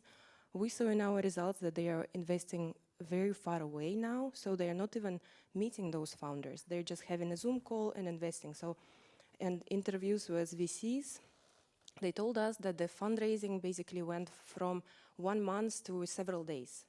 So in a way, because they didn't need to travel anymore, they're actually giving money faster. So that kind of also in line with your results. And the last point is that around the same period, there were also layoffs, even from the big companies of the software developers, potentially also outsourcing the jobs to other low-income countries and so on. So this is also something that is in your results. I'm sure you're doing some analysis on that, but I was just wondering if you can still do more in order to try to alleviate those confounding factors. Thank you. Thank you. Let's pick up another question here. Raymond, please identify yourselves. Thanks. Ray Lydon, Central Bank of Ireland. Really cool paper, Dominic. I found myself thinking, God, there's got to be confounding factors here. But Paul's discussion was really convincing, so very good. Minor point, the Indeed chart you use, you don't need it, and there's a lot going on. So there was a lot of hiring, maybe some over-hiring that led to that collapse afterwards. There was also tons of churn in this market, so I work a lot with the Indeed data, and those software developers and software engineers, very little firm-specific human capital, so tons of churn. So this is why you had a lot, and then it collapses, I think. But maybe people who work in the industry might be able to talk about that a bit more. The other thing is, in the Indeed data, they might be able to help you if you want to dig into it. So GitHub Copilot is often a requirement in the job ad, so you might dig into that itself. Around the timing and releases, could be a whole other paper, but it'd be interesting. Thanks. Thank you. You may want to address these two questions, and then we pick up a few more. Good. These are some very, very good points. I'll start with the first one with the productivity. Actually, my co-author and me, we are heavily discussing this already, whether we should drop the productivity term and just speak of funding dynamics, startup growth, acceleration, whatever, but just drop the term. I think it's a fair point. What we really think is that we hoped with these employment data, we show that there seems to be really something going on at the operational side of the startup. I think we have to do a better job looking at the supply side, as you said, of venture capitalists demanding, so they're themselves wanting to invest more in these startups. On these several things you mentioned, I think regarding COVID, you're absolutely right that a lot changed there, and we really looked a lot into the stuff. So we created a whole new index on how likely you are, for example, to offer remote work as a startup. And I would love to show you all the on the tables and so on. But that apparently, at least from the statistics that we see, that did not seem to have driven our effects. And I think here it's really important that we also compare within software startups. So from my understanding, you have very similar funding dynamics if you compare software within software, so to say. But I totally agree that non-software startups, like hardware startups also, they might have a much harder time raising funding more quickly, for example, due to factors related to remote work and that VCs don't need to travel anymore. But in general, I think you're totally right that we have to dig a bit more, like a bit deeper into the supply side of all of this, of the venture capitalists. With the hype effect, I would love to show you a graph, we can talk later, where we simply look at, we have two graphs, the number of startups that are founded over time and at the share of funding rounds of software developing startups and specifically AI startups. And everything changes after ChatGPT, but nothing much changes before that. So I think there's no doubt in saying that, especially in the last few quarters, some of the stuff we see is driven by ChatGPT and by all these different factors. Before that, I hope we do a pretty decent job at identifying the main effect. But I'm very happy to talk to you afterwards for some more recommendations. It was really helpful already. Thank you very much for the insights on that. We actually also don't include the Indeed graph anymore in the current version of the paper. I think it's supposed to serve more as a general anecdote that for software development, a lot is changing now, and I'm sure there's a lot at the industry level, just generally. But this is just anecdotal, but I'm pretty sure GenAI does a lot to the job of software developers and maybe also to their demand, but that's not any claim we're making. So we're just trying to motivate the reason why we're looking into these dynamics. But it was a very good hint with all the other stuff that's going on. Good. We have time for an extra round of questions. August. Yeah. One here, and the lady in the second row. Thank you. Christina Gartmann from Leiser in Luxembourg. So I think you already hinted maybe at part of the answer to my question. So I'm wondering how the market for startups changes. I mean, in some sense, you're looking at GitHub Copilot, which will reduce costs because it will substitute some of the developers. So for me, the question would be, well, how does that change the attractiveness of even doing a startup in that field? Or maybe you want to change your startup part, you combine it with something else, maybe another complex product. So do you see anything along that? And I think even if you don't see anything, it would be interesting to include that because you're kind of making your analysis conditional that they're startups. But I mean, obviously there's going to be on the extensive margin also an impact. Thank you. Another question over there. You may want to react to the comments of Paul later on. Good morning. Agostino Consolo from DCB. Thank you very much, Dominic. Very nice paper. I like to think in terms of automation of codes. In this respect, I would like to frame it in the impact of automation for productivity and employment. And I was curious indeed that you really get at the beginning a big displacement effect. And I was wondering whether you also monitor employment effects also over time, like in the subsequent funding round. So you look at time to funding in the first, second, and third funding rounds. And I wonder whether after you get the productivity effect immediately somehow in the first round, whether the firms grow in terms of employment or not. That would be interesting to monitor. Thank you. Thanks. Very good. Dominic? Yeah. I'll answer the second question first. It's actually a very good idea. We don't do that yet, but it should be a very easy exercise to look at subsequent funding rounds and the employment effects there. Unfortunately, right now I can't tell you what's happening, but very good idea. We should probably do that. The first question was also really good, and actually I would love to look into this in more detail on what type of startups are being founded now, maybe even after the release of ChatGPT and so on. I think it's going to be a bit hard to find an empirical setting where this is possible. But from anecdotes, I think that especially over the last 2 years, the types of startups, especially software startups being founded, definitely changed to some degree. So there's this famous quote by Sam Altman saying that in a few years there's going to be a one-person, $1 billion startup, because basically you can offer a lot of value with very limited input from the employee side.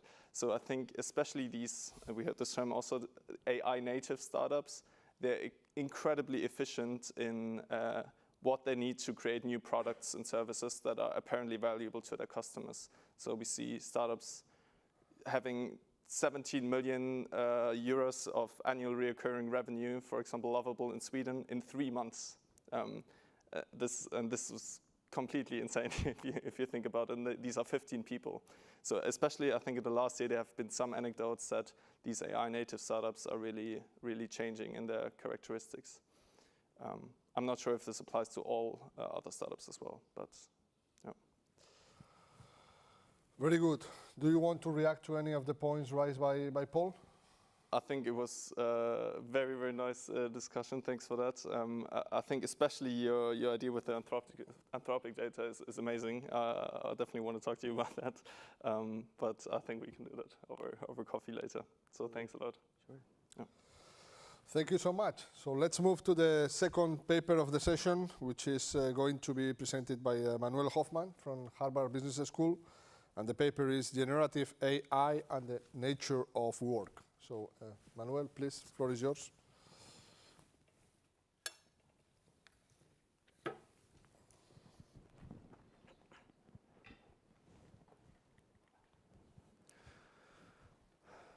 All right. Yeah. Thank you so much for inviting me and for your time.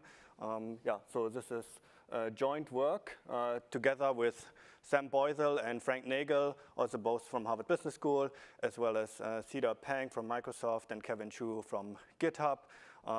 Yeah, so I'm glad really to have heard already an introduction to GitHub, so you already know a little bit about it.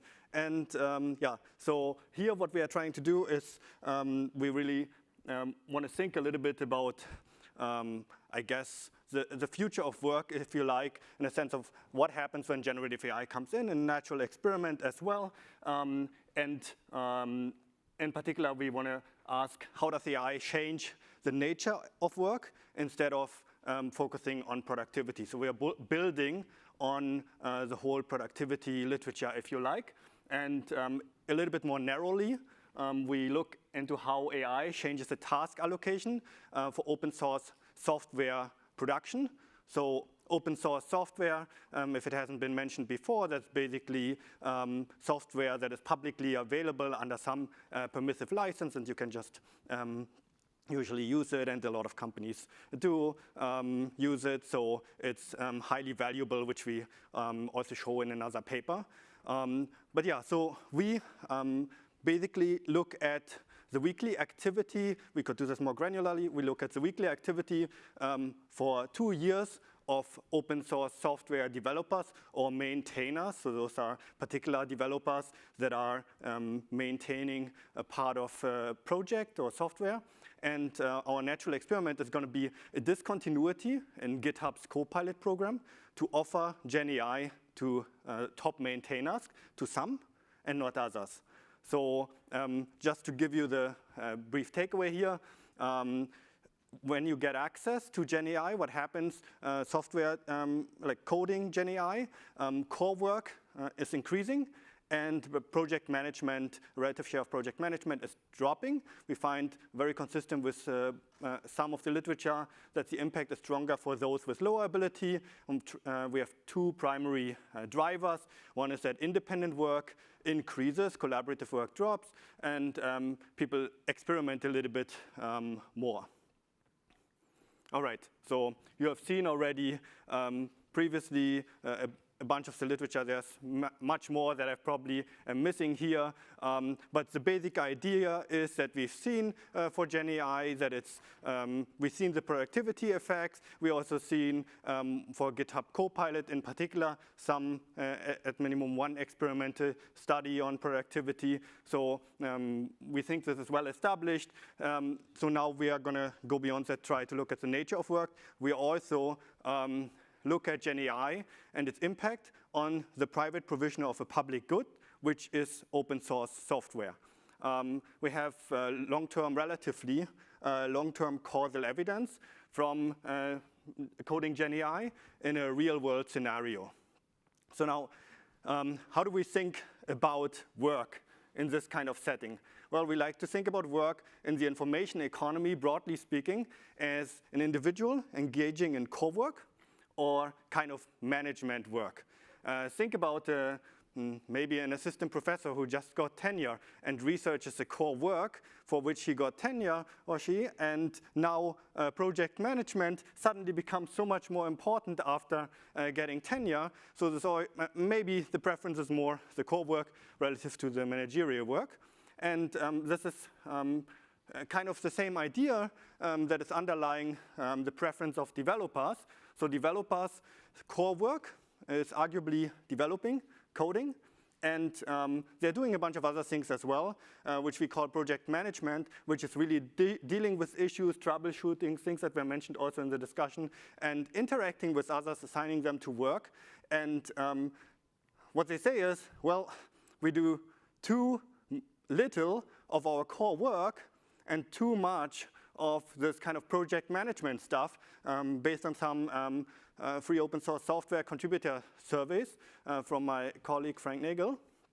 So we ask, well, how does artificial intelligence come into play here? Could it potentially realign actual work with desired work? And what's the impact of AI on the nature of work? And then what are the potential mechanisms? Now, this is very brief, just to give you, I guess, a little bit of a thought process and how we think about our hypotheses. But the basic idea is, if you think about individuals maximizing utility, and they either engage in core work or managerial work with a kind of budget constraint. Here we have a CS utility function. The basic idea is generative AI reduces the cost of core work here. That's a shock, also consistent with some of the literature. And our first hypothesis is that it increases when we reduce the cost of something, that may increase the engagement in this particular realm. So IT reduces the cost of task, and workers do more of it.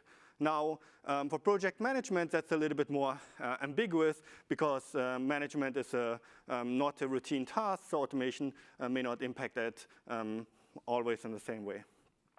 Now, we basically extend this CS utility model and look into two types of core and managerial instead of one, and look into independent collaborative work, and also experimental and exploitative work, or exploitation, if you like.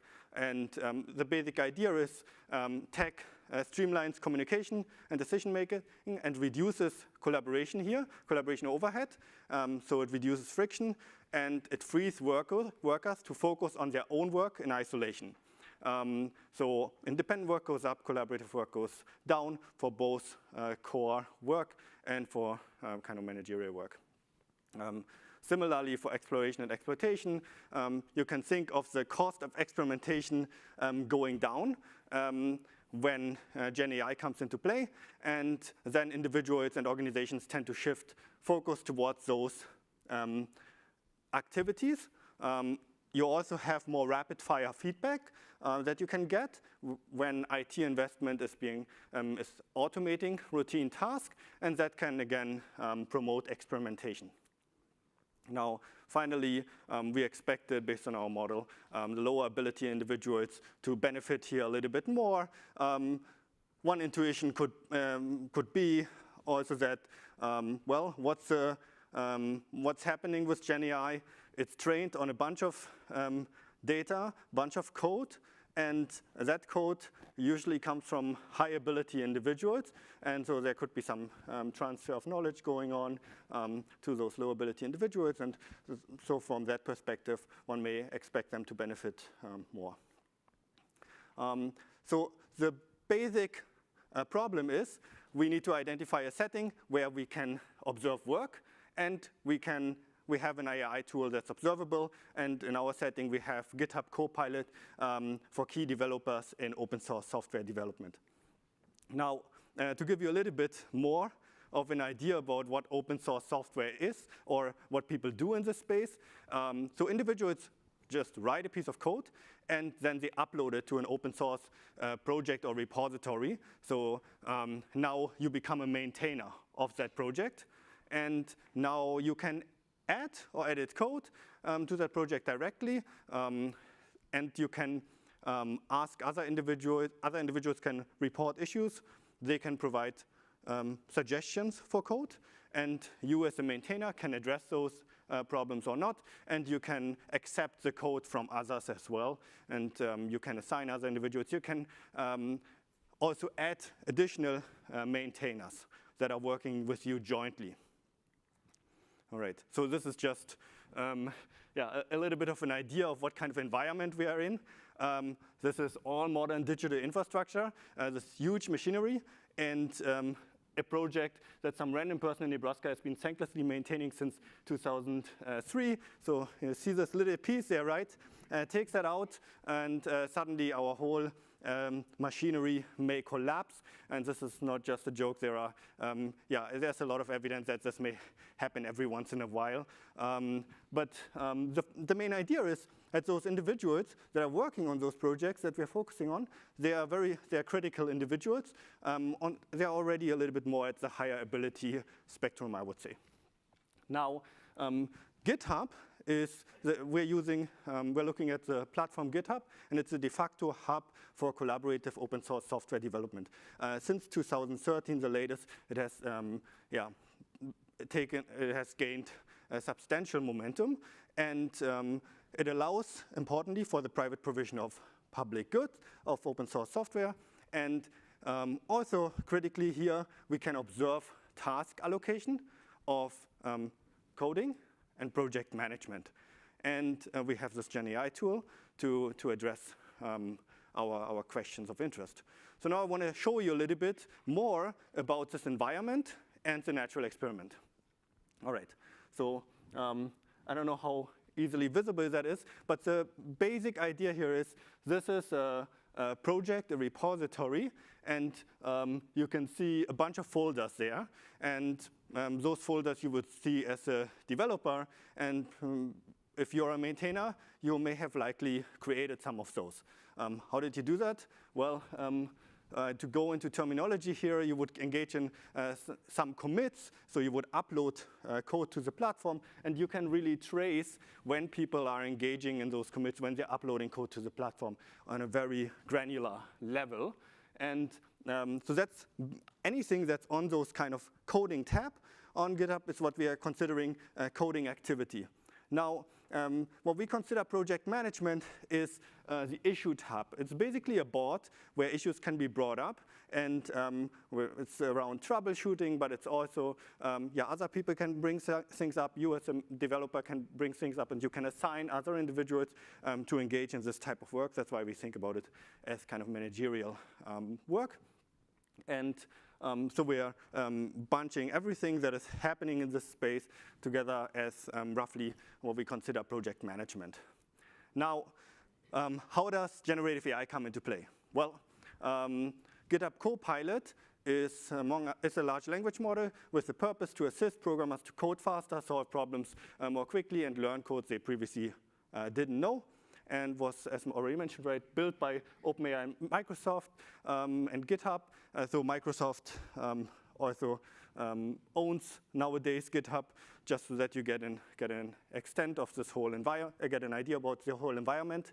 So GitHub Copilot is a version, in a sense, of ChatGPT, and instead of next word prediction, you have next code prediction, or you have code completion, if you like. And so the programmers obtain a code snippet while they are coding. So let me show you how that works.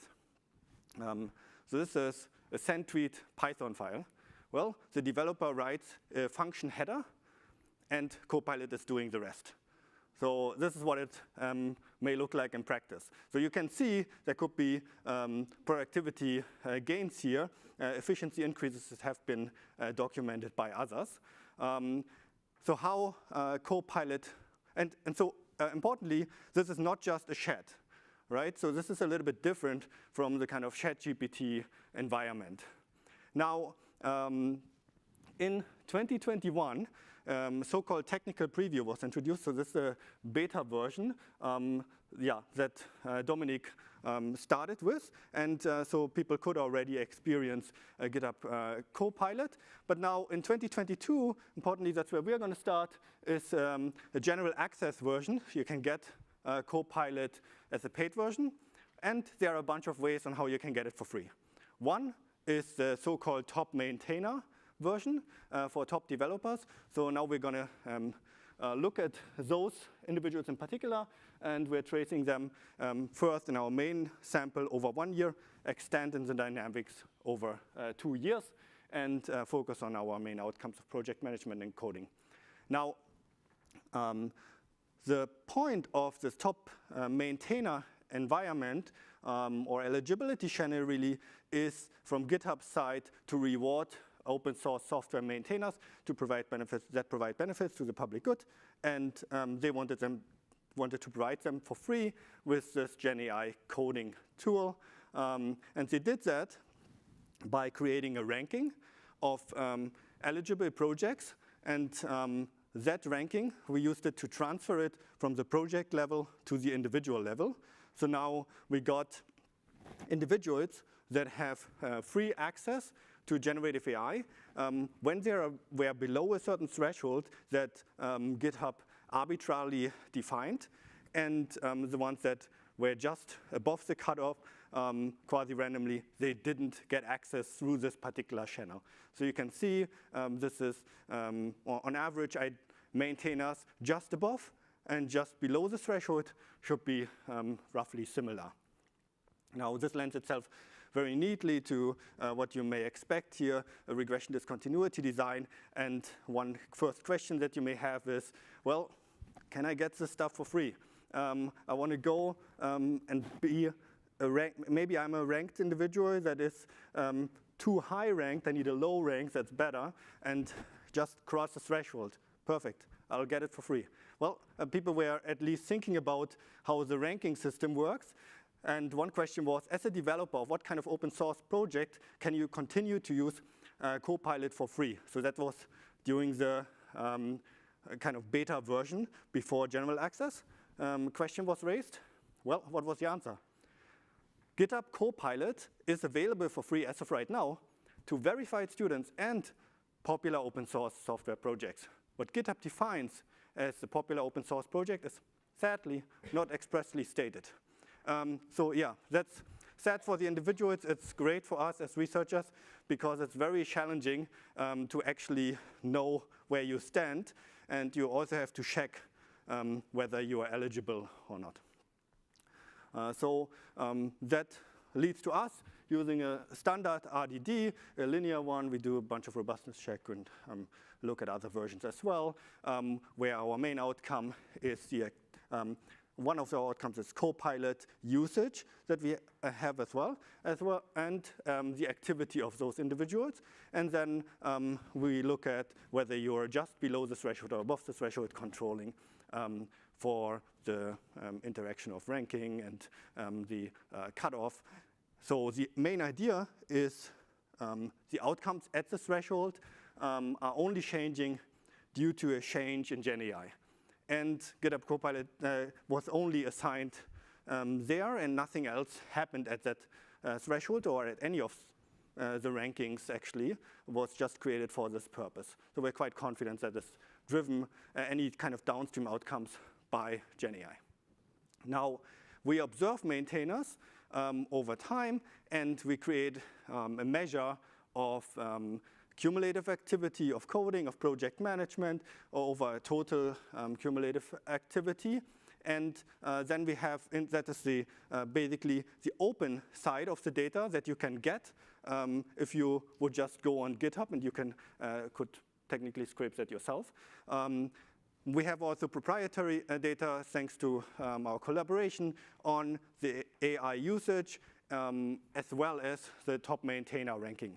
Now, we created a balanced maintainer week panel. Those were around 180,000 developers, 6 million observations. And then we said, oh, well, let's throw it away. Let's go and narrow in only on around 7,000 developers and 270,000 observations, with the main purpose to narrow into this small bandwidth close to the threshold, so that we can say something causally here, that we have a relatively good treatment versus control group kind of environment. Okay, so to show you just some initial statistics, I want to give you a sense of how much AI has been used here. This is Copilot, you see in the second line in particular, has AI ever being used? That's around 20% of individuals. So we're nowhere near at this time period of 100% or even 80% take up. And those are high-skilled individuals here that may have a particular interest. But we can still say something causally, and I think especially initially at the innovation curve where we don't have that pickup yet. It's important. We have coding activities around 44%. What we call project management is around 24%. And crucially, so that we don't just talk about something that happens mechanically, we also have some other activities in our denominator. Now, this is, I would say, one of the most important graphs here.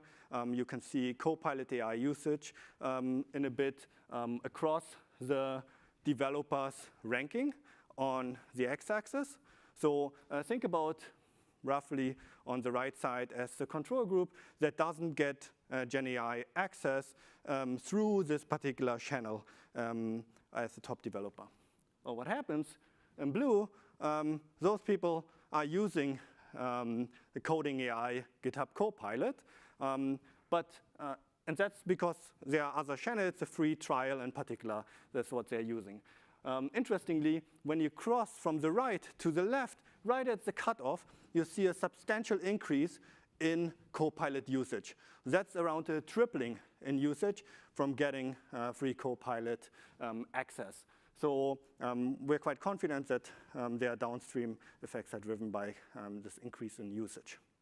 Now, what happens with the coding core work of individuals and project management, what we can see is that coding, the percent of coding actually increase or core work of around 10%, and project management drops by around 20 to 25%, so substantially large changes. When we look into the dynamics, here you can see the relative share of coding, relative impact. We can see in the first 4 quarters the biggest effects, and then for coding they attenuate, but they still exist even after 2 years. We can see something very similar for project management. Here you can see this drop, and then for roughly 4 quarters, a little bit longer here, we can see this, those very strong negative effects. They attenuate after 2 years. Again, they still exist even then. Now, why is this happening, right? One of the main mechanisms that we have in mind is, well, Copilot reduces the cost of core work. Now, you can solve problems by yourself, so you don't need others to solve problems. And we try to think about how, can we get at that a little bit? And one idea is maybe to look into different ability types. I already mentioned, right, from the training data set, if it comes from high ability individuals, the code, then maybe low ability individuals have more to gain and could learn from that.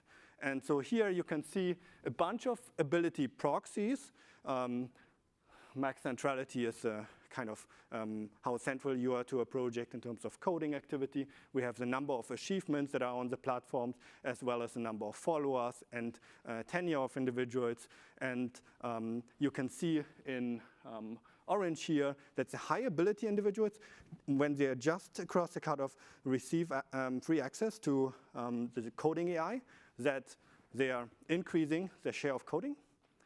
Well, the low ability individuals do that even more.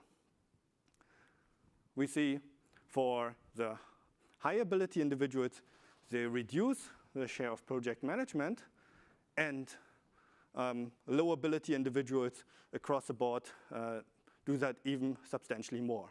So for us, that is some indication that there may be learning going on from low ability, from high ability individuals, and some transfer to the low ability individuals.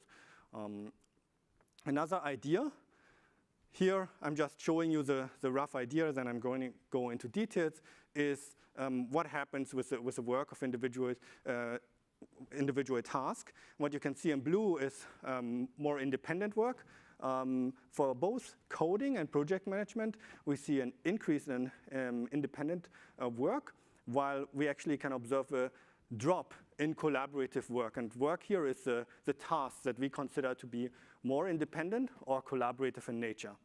To give you a little bit more of a sense what that means, and now we really go into the lingo, we can see here the granular effects of our coding measure when we decompose it into what it actually contains. And we can see here at the bottom that the increase in coding when you receive GenAI is driven by new project creation, so creating repositories, and by push commit. So that's uploading code to the platform independently, which you can do as a developer. So this kind of independent work is driving the increase in coding activity. And there's actually a little bit of a drop as well hidden, which is when you create you can fork a repo, that's the second line. That means you can copy a project.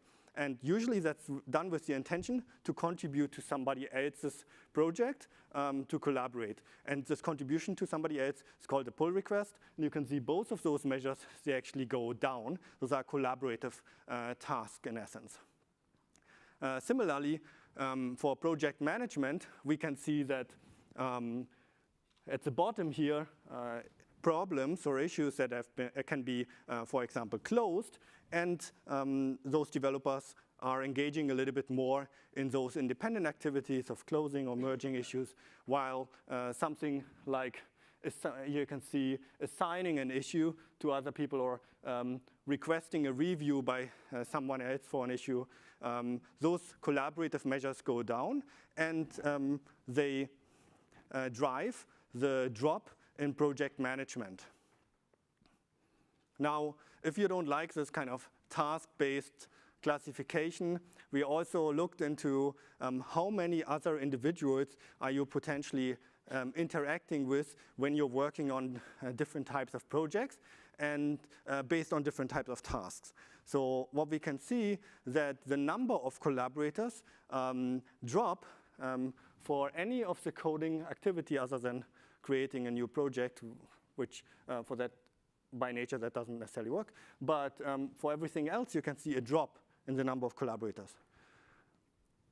Similarly, for project management, almost throughout the whole task spectrum, we can see that people, those developers, when they get GenAI access, they have less other developers around them to collaborate with. Now, I'm not going to go too much into detail of that, but we also looked into, on the project level, bug fixes relative to features requests, which we see are dropping. And we also have some rough idea about code quality. And at least what we can see is that it doesn't seem to be dropping because of GenAI. Now, aside from independent work, one part how independent work may happen is actually by people, experimenting a little bit more by themselves, and that's what we can see here. People that have GenAI access are just below the cutoff. They are exploring new projects substantially more, so they're creating more new projects. That's a 60% increase, and they are reducing a little bit their engagement in older projects. Now, we wanted to learn a little bit more about experimentation in terms of not just the new projects that you're engaging in, but also programming languages in particular. And here you can see a baseline. On average, a person interacts with around 9 languages here in the first row. And then you can see an increase of around 1.7 1.7 languages when generative AI becomes accessible. So people are exposing themselves more to new programming languages. And interestingly, when we weigh that by salary, we're using a Stack Overflow developer survey on what people earn that on average that are associated with those different types of languages, we find a small increase of 1.3%. If you take that in terms of dollar value, that's around 1,600 US dollars. And now we did a small exercise, obviously take that with a grain of salt. When we look at those individuals, we consider that a labor market potential here from GitHub Copilot. The price of GitHub Copilot is around $120 for a year. And so the net potential is around $1,500. If we take that across 300,000 developers that are all eligible, that's around $500 million US dollars of value just being exposed from new languages. Of course, partial equilibrium. So that would be important to think about. So I have a bunch of robustness checks that I don't want to bore you with, but happy to talk about it. Minor highlights, we also engaged in a difference in discontinuity approach, propensity score matching, and we looked into another channel of students versus non-students with a difference in different setup, and we find the same kind of effects for coding and project management. So this is quite robust result. So to summarize, we place emphasis on the nature of work instead of productivity. We find that generative AI changes work processes by increasing core work and reducing project management through independent experimentation. Impact is greater for lower ability individuals with treatment effects even after 2 years, with a labor market potential of $500 million US dollars. So what you can see here, generative AI can realign actual work with desired work. It can positively impact public good of open source software. And if you think about project management, this has the potential to flatten organizational hierarchies. All right, thank you.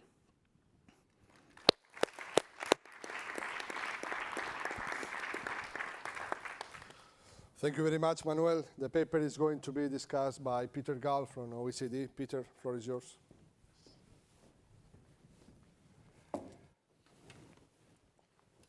Thank you very much. Thank you for the possibility for discussing this very interesting paper. Thanks for inviting us to be here. It's always a pleasure and to meet many familiar faces and meet new ones. So I really enjoyed reading the paper. It's a very interesting piece, and it really touches on an aspect of Gen AI that hasn't been looked at a lot, how it changes the nature of work, and the labor market implications are first order, as many of we have seen in the several sessions before. So just to get it up, pick up from where Manuel finished, a quick reminder of what I took away as the main conclusions and the main summary. So this really contributes to how AI shapes the task content of workers, and in the particular setting of how top coders change their task allocation when developing, maintaining open source code. So it contributes to a broader question by looking at a very narrowly defined but well-defined and nice identification to a narrow question. And the implications of how nature of work changes from AI, I think, are very interesting for 3 dimensions. It switches from project management to core activities. When focusing on a team aspect of it, it switches from collaborative type of work to autonomous work.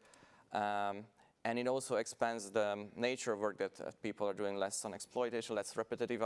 I guess it's another synonym for that. A more exploration, more innovative type of activities. And they also have this interesting result that it changes more within this top developer group, the low ability ones. It helps them a little more, and that resonates very well with other studies on Gen AI. For instance, the Bryn Jobson study in QJ, they also focus on this issue, and they find that indeed, for low ability workers, AI can help them more to catch up with the median level or the higher level. So this has broader implications for labor markets impacts of Gen AI. And to put this into a broader context, I wanted to just echo one of the sentences that the authors write, that we are in early stages. And it's true with a dynamic rise, but it's still early stages. When you look at the United States Census Bureau statistics on AI use in core business activities in the past 2 weeks, among all sectors of the economy, we are still at 5-6% in 2023-24. It rises quite substantially over the past year or so by 50%, and it's true for many other countries as well. So we are at low levels when you look at core adoption, but it's rising very fast. And when you put it into context with previous general purpose technologies, which is a topic that has came up very much in the conference, also in the morning session by Jonathan, we see that AI can follow various paths, and when you think about the future impacts, it's important to try to take a stance how quickly AI will get rolled out, how quickly AI will get adopted. One GPT gives you a 23 adoption rate in 10 years' time electricity. The later generations of GPTs, such as the internet and PC, were much faster, rolled out among businesses around 40% in 10 years' time. Even later generation of digital tech, mobile phones, were 60% in 10 years' time. So the question is how AI is going to be spread. Is it going to be faster or slower? That's a key question, I think, for the more broader aggregate gains. But this is, again, just to agree with the statement that it's very early stages. So the data that they use is very rich, even compared to this growing business of Gen AI identification. It complements very well these RCTs that are happening at the task level. But many of those studies actually work with samples that are orders of magnitude smaller, even in the coding environment. So a lot of studies have been quoted already today by Microsoft GitHub colleagues, but also by academics. There's a BIS study on coding, which all have sample size that are much smaller than yours, but the goals and the identification they use is somewhat similar. So, and you also have rare detail on the type of tasks that are being done, which is something that the other studies also miss. So the identification, I think Manuel explained very well and very clearly, and it's a very cool feature of the paper, and I really like the aspect that there's no room to manipulate your ranking because you're not aware of how the ranking is determined of those projects. I just had a question, but I think your panel setting addresses that, but I still raise it, is within those who may have access to the tool for free, so within those set of developers who are eligible, there could still be a variation that is correlated with innate ability. So those who are maybe more ambitious, more open to new things, they might be more with more likelihood to go and check out either whether they're eligible or not. So there can be some selection into the treatment. But I think your panel setting, I think, is controlling for this issue that more agile coders can seek this possibility with more likelihood. And related to this treatment assignment, there is this focus on free usage of Copilot. So basically, you're focusing on those who have access for free. And in that context, I think it's interesting to look at the price of AI. It's how it evolves over time. I haven't looked specifically at the price of Copilot, but when we look in a recent work on a large set of language models and coding type of models, AI models, and their quality-adjusted price evolution over time, we see that in these past 2 years, that is roughly corresponding to the sample period here, there has been a tremendous fall in the quality-adjusted prices by around roughly 80%. That's our ballpark number. And when you put it into perspective with other previous digital technologies, the ballpark fall is this similar high-paced, kind of very rapid declining quality-adjusted prices. So this is maybe something to take into account that might help you even with a broader identification, taking into account a broader set of the sample than you have currently, which focuses only on this free or non-free adoption kind of a question, because there has been a substantial decline in the price for everybody else during this period. So you mentioned you're not looking at productivity, and I understand there's a lot of studies already out there, but I still wanted to highlight that in this area of coding, this is where the studies are mostly optimistic. So there have been a lot of talk about these studies before in various contexts, the business consultants and customer service and professional writing and all that. But coding has been looked at in various settings, and it stands out as having the largest micro gain at the task level, reaching sometimes 50% gains in productivity. So I think it would be a missed opportunity with this great data if you didn't try to look at this. So I would encourage you to think if there is some metric of productivity that you can take on board. And also, there is this issue that also Jonathan mentioned about the quality. So, and a lot of these studies are trying to look at quality, not only quantity measures. So I think you have some room to measure quality in some ways, and you could try to measure better the output side of the impact of Gen AI, either on the quantity or on the quality side. That would be really great, I think, because again, your data set is much larger. It's a longer horizon that most other studies can follow, so that would be a great contribution if we find similar magnitude effects or not. And the other aspect that, that comes across very much in the business of aggregating these micro effects into the aggregate is adoption has many phases, basically. One adoption type is an ad hoc individual use. Some people use it in the firm. But we're suspecting that large-scale effects will come from large-scale, high-intensity adoption. So I wonder if you could maybe contribute to that question as well by checking whether high-intensity adoption has a disproportionately larger impact on some kind of output metrics than ad hoc, more randomized, more random adoption rate. And this is just a chart that Jonathan kindly already showed before, but I wanted to bring it back because here, of course, we are in ECB, so we're interested in aggregate effects. Productivity is a key component of potential output, and its long-term evolution is, of course, a key concern. And I just wanted to bring in one dimension to that comparison that people often look at when they're interested in productivity effects at the macro level. Is this similar to what has been happening with previous digital technologies in terms of the impact that we can expect?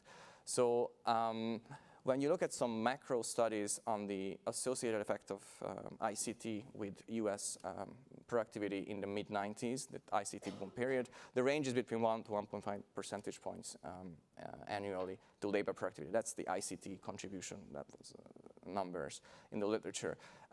Many of the estimates on AI fall are close to this range when the more optimistic assumptions are being met. So if you want to compare it to previous digital tech, such as the computers and the internet, I think it's hard to be more optimistic than those when you look at AI as impacts for the moment.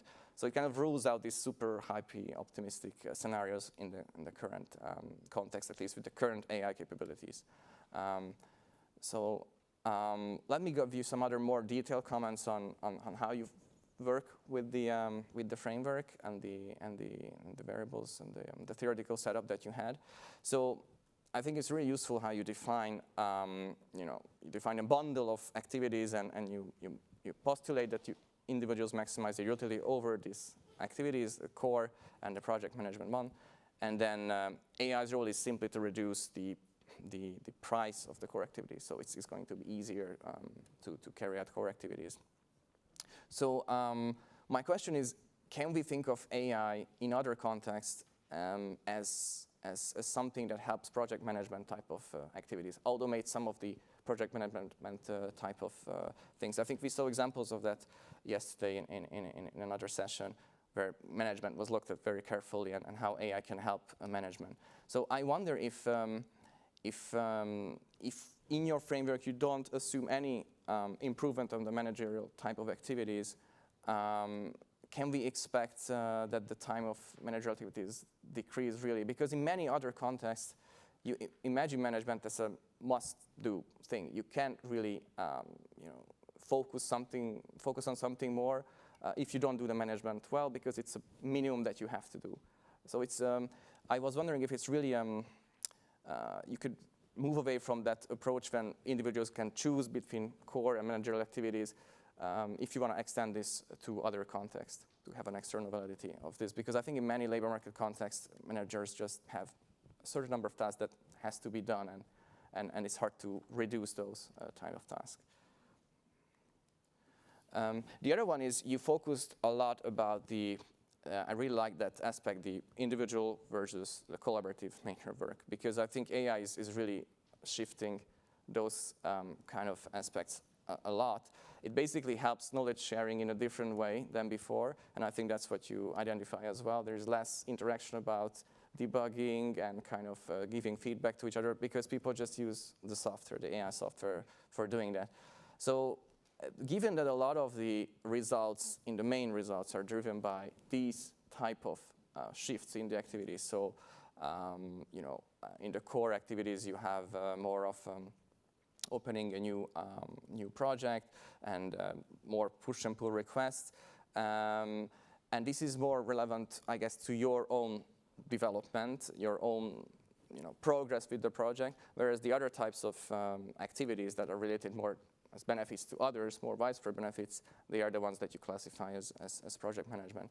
So I think you can also look at your main results already as a way of shifting the use of your time to rely more on the activities that are beneficial to you and less relying so much on the collaborative nature, exchanging with others and learning from each other.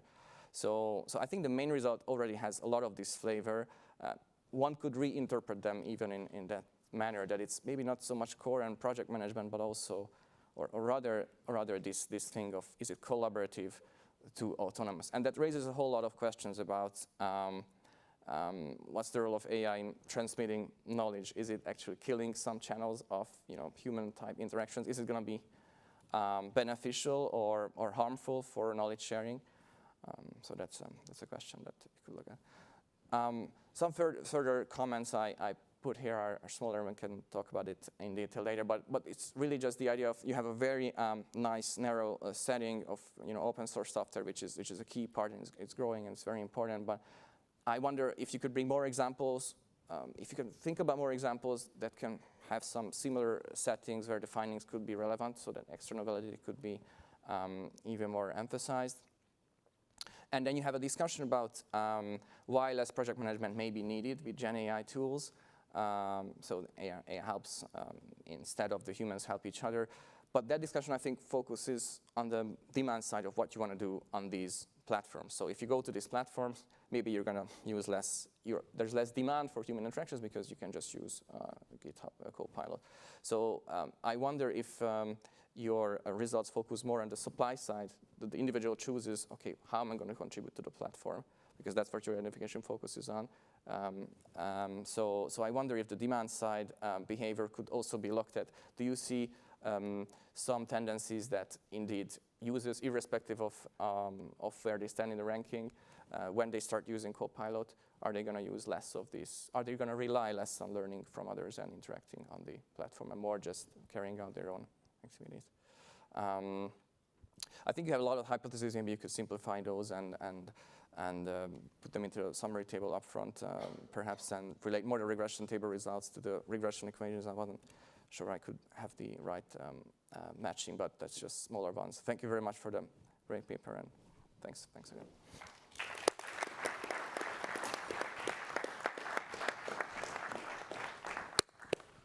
Thank you very much, Peter. So let's pick up some questions from the floor. Also, the colleagues online are invited to provide questions as well. Jonathan here, and here, second round as well.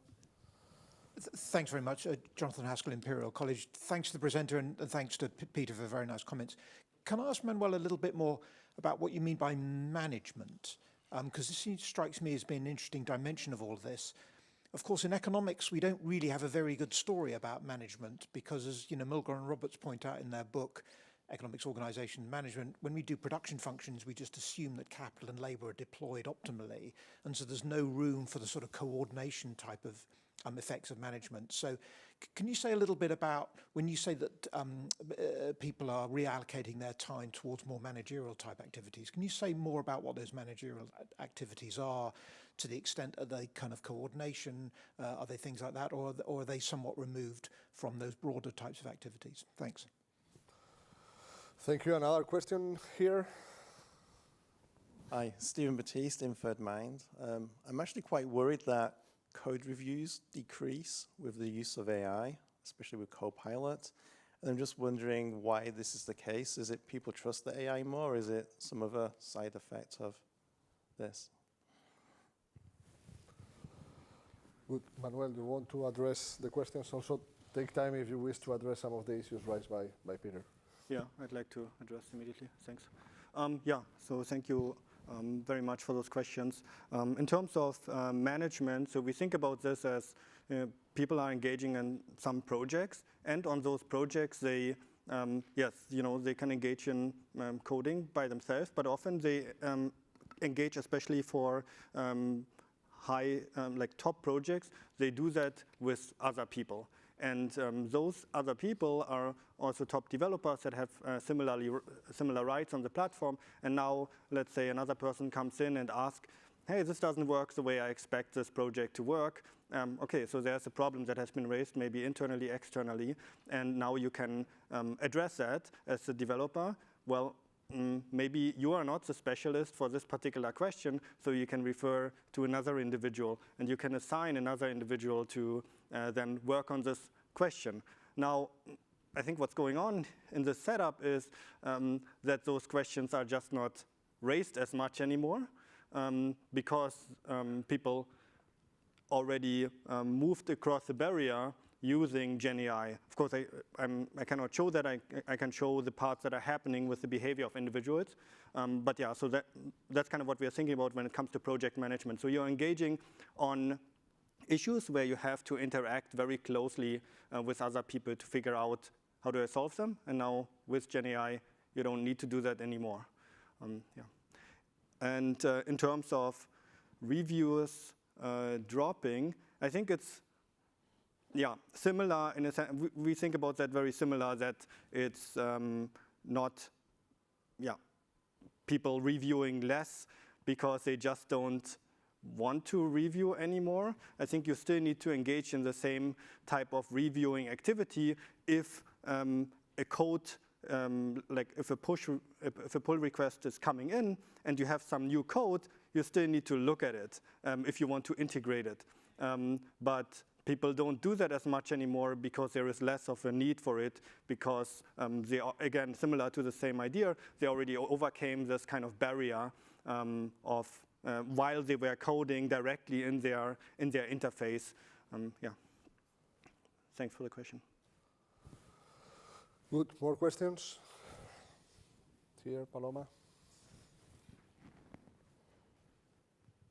So thank you very much for this paper. I mean, I thought it was a very interesting paper when I read it for the first time, because it really is so granular that really helps us understanding what are the channels through which Gen AI could impact productivity, which is at the end what we were discussing in this session. So I'm with Peter that we should think about some metrics that we could use in this paper. So different channels I'm seeing is just say that the coding activities is increasing, but I'm not sure whether this is by the same number of software developers, or is less number as we saw in the previous paper, that you need less people coding.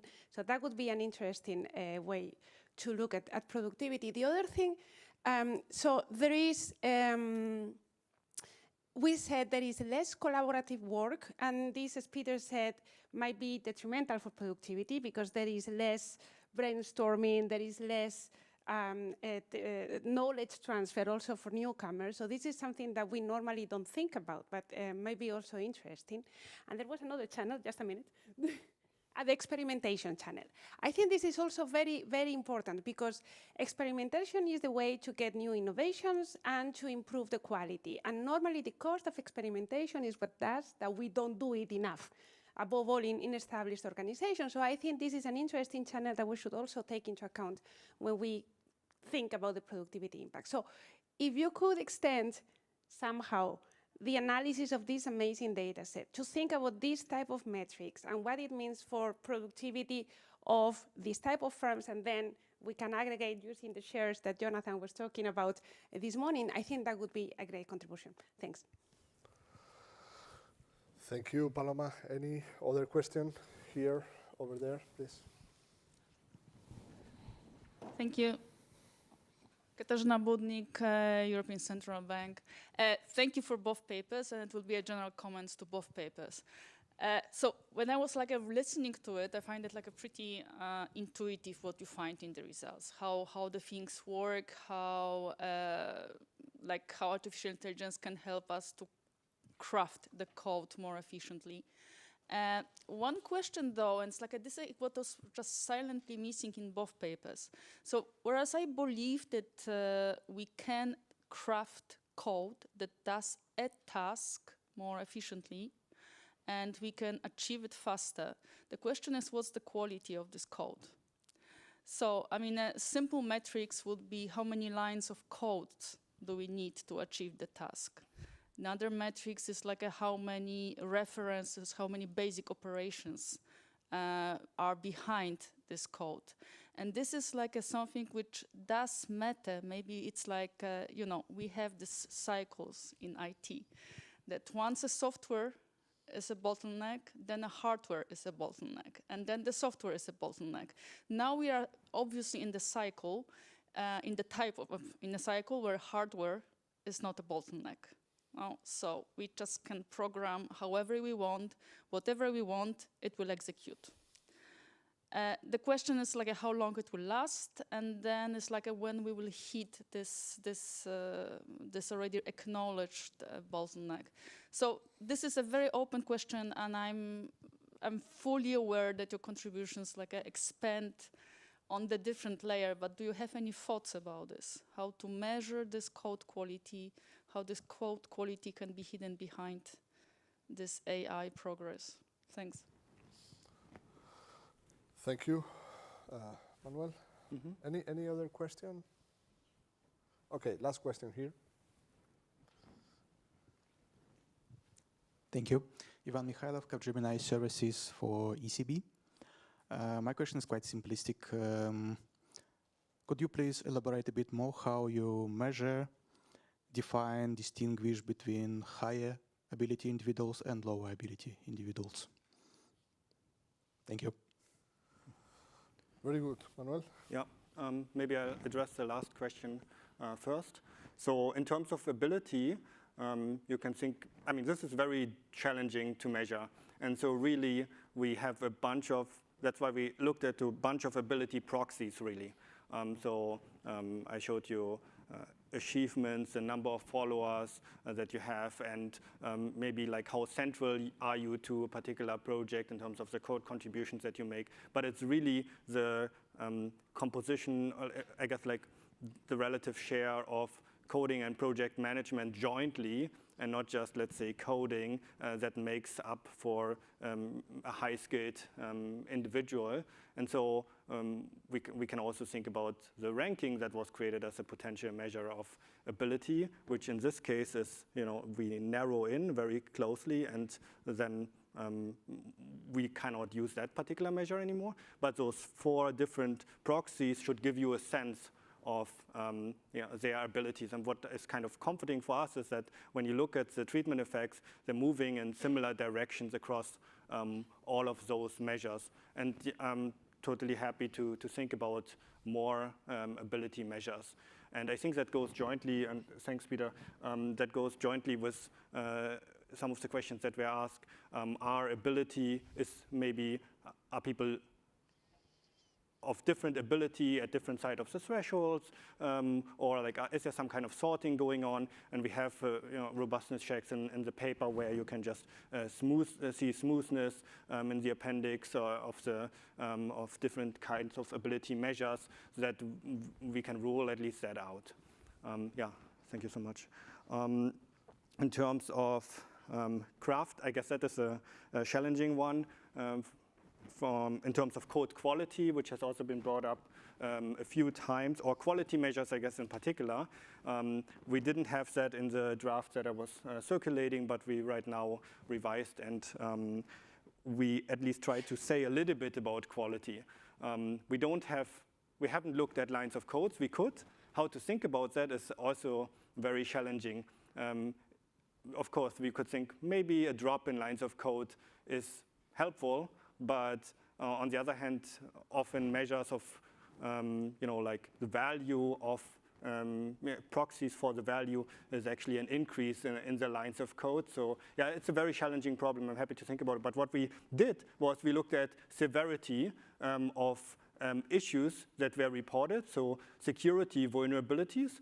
And we find that high security, very severe security vulnerabilities are actually dropping for projects that are providing AI access. And we see that, like feature request relative to bug fixes goes up. We can see that based on those ability proxies, when we look at the post period, people seem to become, their ability levels based on those proxies seem to increase as well, which makes us assuages us a little bit. plus some studies from that there is not much of a concern in terms of quality, plus some work on the GitHub side. I think they ran some experiments themselves where they didn't see at least drops in quality. Yeah, but very good point, thanks. And I think the last point, and actually I think that was to both of us, feel free to add. I think you can answer the last question. I mean, in our setting, unfortunately, we can't look at code, these startups, right? But I think it's a very, very interesting question to look into. So please feel free to. Sure. And I'm trying to think. The last one was, productivity metrics, also, brought up prominently. Yeah, would love to do that. You have to know what the time is that people spend, and we don't know that. We can make some informed guesses when people upload code to the platform, how much time that would be on average, and we could then give at least a very rough back of the envelope, how that would impact productivity. But yeah, we have, of course, not highlighted that for a reason, because that's not really our strength, but we can look into that a little bit more. In terms of collaborations going down, definitely I think there is a potential issue here that I think if people are using with any technology, the more we are isolating ourselves, then we may not take into account ideas of others as much. And maybe when we're thinking about the firm perspective, maybe firms need to promote it becomes more of a rule role for the firm when you're introducing technology like Gen AI, that you're also thinking about how you can improve social interactions at the same time, maybe not through the technology, but yeah, maybe that's the actual task of a manager here. Yeah, thank you. Okay, good. So this takes us to the end of the session. Let me join in this applause for these good papers. So I guess now it's time for lunch, right? Which is going to serve somewhere around, but we have to walk a little bit. So please follow my ACB colleagues. Thank you.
Good afternoon, everybody. Welcome to the session on Does AI Matter for Monetary Policy?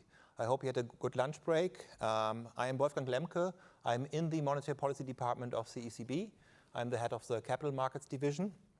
In this session, we have two, I think, very interesting and quite different papers on aspects of AI that are relevant for monetary policy.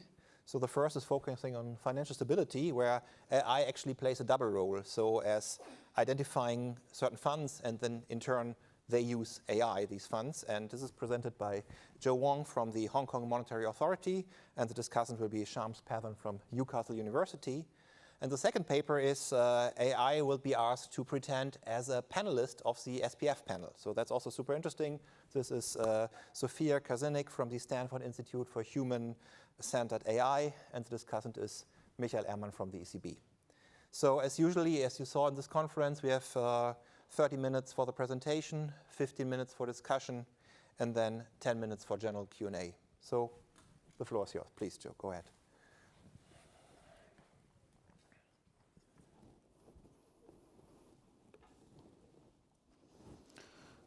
Testing.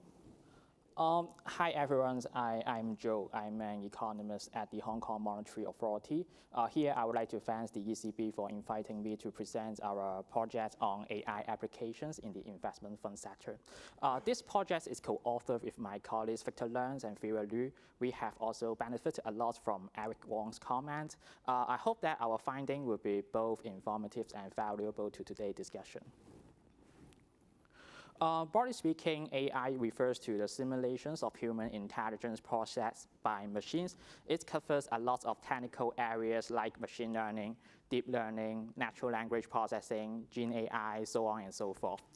Financial institutions like investment funds are increasingly using this advanced technique to improve operational efficiencies and facilitate more advanced data analytics. For example, fund managers can now apply AI techniques to their quantitative models to improve the accuracies of their financial forecasting and trading signals. They could also use AI to process a vast amount of information like news articles, social media posts, and written documents to track the real-time market sentiment, facilitating their momentum trading strategies. However, the use of AI in the financial sector could be a concern for financial stability, which may warrant further monitoring by financial regulators. This research was motivated by a report released last year by the Financial Stability Board. This report highlights several concerns about the growing use of AI in the financial sector. One particular concern is the potentials for widespread use of similar AI algorithms or models by investors. For example, in the context of investment funds, fund managers may apply AI to similar investment strategies. Their AI algorithm or models will be developed in similar ways and therefore generate similar trading signals or investment advices. This could increase the correlations in their trading activities. More importantly, the use of similar AI models or algorithms could pose a risk to financial stabilities. For example, in times of market stress, such as those resulting from the tightenings of monetary policies in major economies, these similar AI algorithms or models could advise fund managers to sell off assets simultaneously. If many fund managers act on these recommendations at the same time, it could amplify market procyclicalities and potentially deepen the market downturn. Against this backdrop, we would like to answer 3 research questions. Does the use of AI by investment funds increase the trading correlations among them? Second, if yes, does the increased trading correlations result from the common use of AI by investment funds, such as applying AI to similar investment strategies? The first one is, does the common use of AI by investment funds lead to collective asset sales among them in times of market stress? To answer these questions, we first needed to identify the AI usage of investment funds. However, there was no readily available data set indicating their usage at the time of our study, so we needed to identify by ourselves. We compile samples of over 87,000 equity open-ended funds globally from Morningstar Direct. These samples represent about 70% of the total assets of the same fund type in 2023. We also collected their prospectuses from the Morningstar Documents Library. Each prospectus usually discloses the fund's investment strategy and often how they apply AI techniques to these strategies. So in the following steps, we will analyze these prospectuses to determine the AI usage of investment funds. In the first step, we establish a bank of keywords related to various AI subfields. You could see the English versions of this keyword in the left-hand side box. We have also prepared this keyword in a total of 28 languages, since all of these languages were in use across these funds prospectuses. The right-hand side figure illustrates our workflow. We use our own algorithm to detect whether these prospectuses contain these keywords. If a prospectus contains at least one keyword, we will suspect the corresponding funds as using AI and select it for further analysis in the next step, using AI. However, this keyword may not truly indicate the AI usage of investment funds. In fact, we refilmed samples of prospectuses and find that some keywords were mentioned only for describing issue irrelevant to the AI usage of the funds, including first, the background information, such as the market trends associated with the growing use of AI in recent years. Second, the profiles of fund managers, such as their AI-related working experience or education level. Third, the fund's investment focuses on stocks exposed to the AI-related sector. Therefore, we could not fully rely on the keyword screening.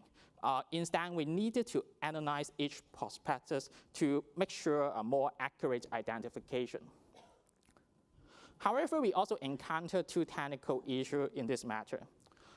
First, there were over 16,000 fund prospectuses containing at least one keyword, which was an exceptionally large volume for manual review. Second, there were a total of 28 languages in use across this document, requiring us to have multilingual proficiency to comprehend and analyze this document. To overcome this challenge, we chose to use ChatGPT 4.0 latest to analyze these documents for us. In specific, we asked ChatGPT to read each prospectus and determine the AI usage of the fund. In the meantime, we require it to extract sentences from the prospectus to support its identification. For validations, we strictly follow academic literatures to manually refilm samples of ChatGPT output, and the result indicated that ChatGPT could almost perfectly identify the AI usage of investment funds. What is more, we went beyond academic literature. We imported all ChatGPT output to Code 3.5 Sonnet for further review. The schematic diagram on this slide shows our workflows of validation. As shown in the middle orange box, we imported each identifications and supporting sentences from ChatGPT to Code 3.5 Sonnet, and then we asked Code to analyze these supporting sentences and evaluate whether it could make the same conclusions as done by ChatGPT. As shown in the right-hand side box, if both models do not have any disagreement, then the AI usage of the fund will be fully determined by ChatGPT. Otherwise, if there is any discrepancies, we will intervene by manually refilming the prospectus and determining the AI usage of the fund. The whole validation result shows that the overall error rate of ChatGPT was just 1%, which was a very low level. For sure, we also manually corrected for this error before proceeding to the empirical analysis session. With the assistance of both Gen AI models, we successfully identified over 4,800 funds that use AI for making investment decisions, as represented by the red box on the left-hand side. Conversely, the remaining funds will be presumed as not using AI at all, as represented by the blue shaded areas on the same side. For empirical analysis, we needed to construct a matched sample of AI-driven funds and non-AI-driven funds with similar characteristics. To do so, we follow the literatures. For each AI-driven funds, we require the non-AI-driven funds to satisfy 3 requirements as shown on the right-hand side. First, each pair of funds must be established in the same year. Second, each pair of funds must share the same geographical and sectorial investment focuses. Finally, each pair of funds must have the closest level of total net asset compared to other alternative pairs. By using this approach, we successfully matched over 2,600 pairs of funds with replacement and proceeded to the empirical analysis session. Here, let me give you an overview of our panel data set. We have constructed a panel data set at the fund, time, and asset level. Our data is sourced from Morningstar Direct and Morningstar Documents Library, covering both AI-driven funds and non-AI-driven funds. Our sample period spanned from January 2022 to June 2024 on a monthly basis. We chose 2022 as the starting point since we believe that the use of AI in the financial sector has just begun to emerge more recently. Our data also covers over 35,000 assets held by the matched investment funds. They could be categorized into 3 groups. First, cash-like assets, including currencies, money market funds, and US Treasury. Second, risky assets, including equities, corporate bonds, and non-MMF mutual funds. Finally, derivatives, including future, forwards, and swaps. In this data set, we measure each fund's portfolio change with the log change in the numbers of shares of each asset held by that fund. We also collected data on each fund total net asset size, age, and monthly return. And each fund is classified as either AI-driven or non-AI-driven as per our earlier identification. Now let's just consider equation 1. We would like to use this to examine whether the use of AI could increase their trading correlations.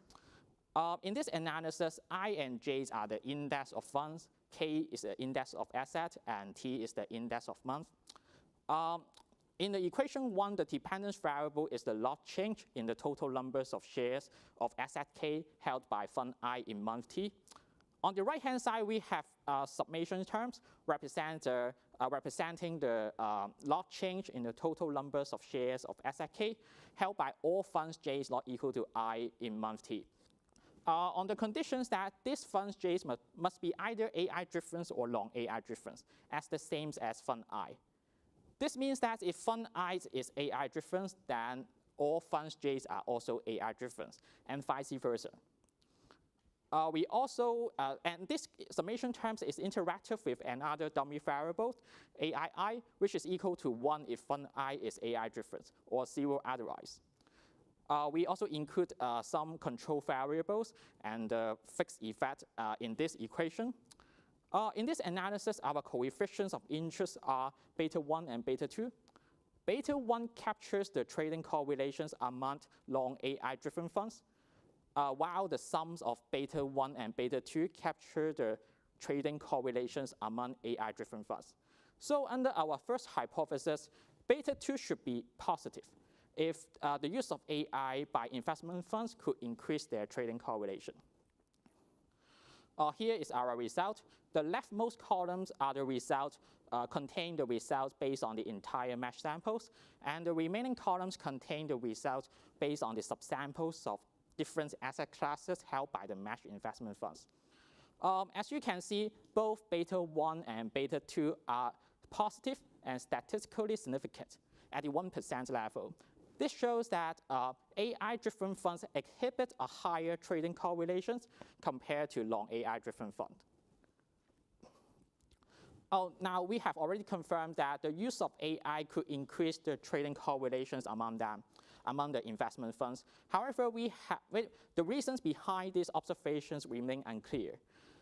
We would like to point out one possibility that these funds may be using may be using AI in similar ways. For example, they may apply AI to similar investment strategies. To do so, we need to investigate these conjectures. We needed to identify various use cases of AI by investment funds.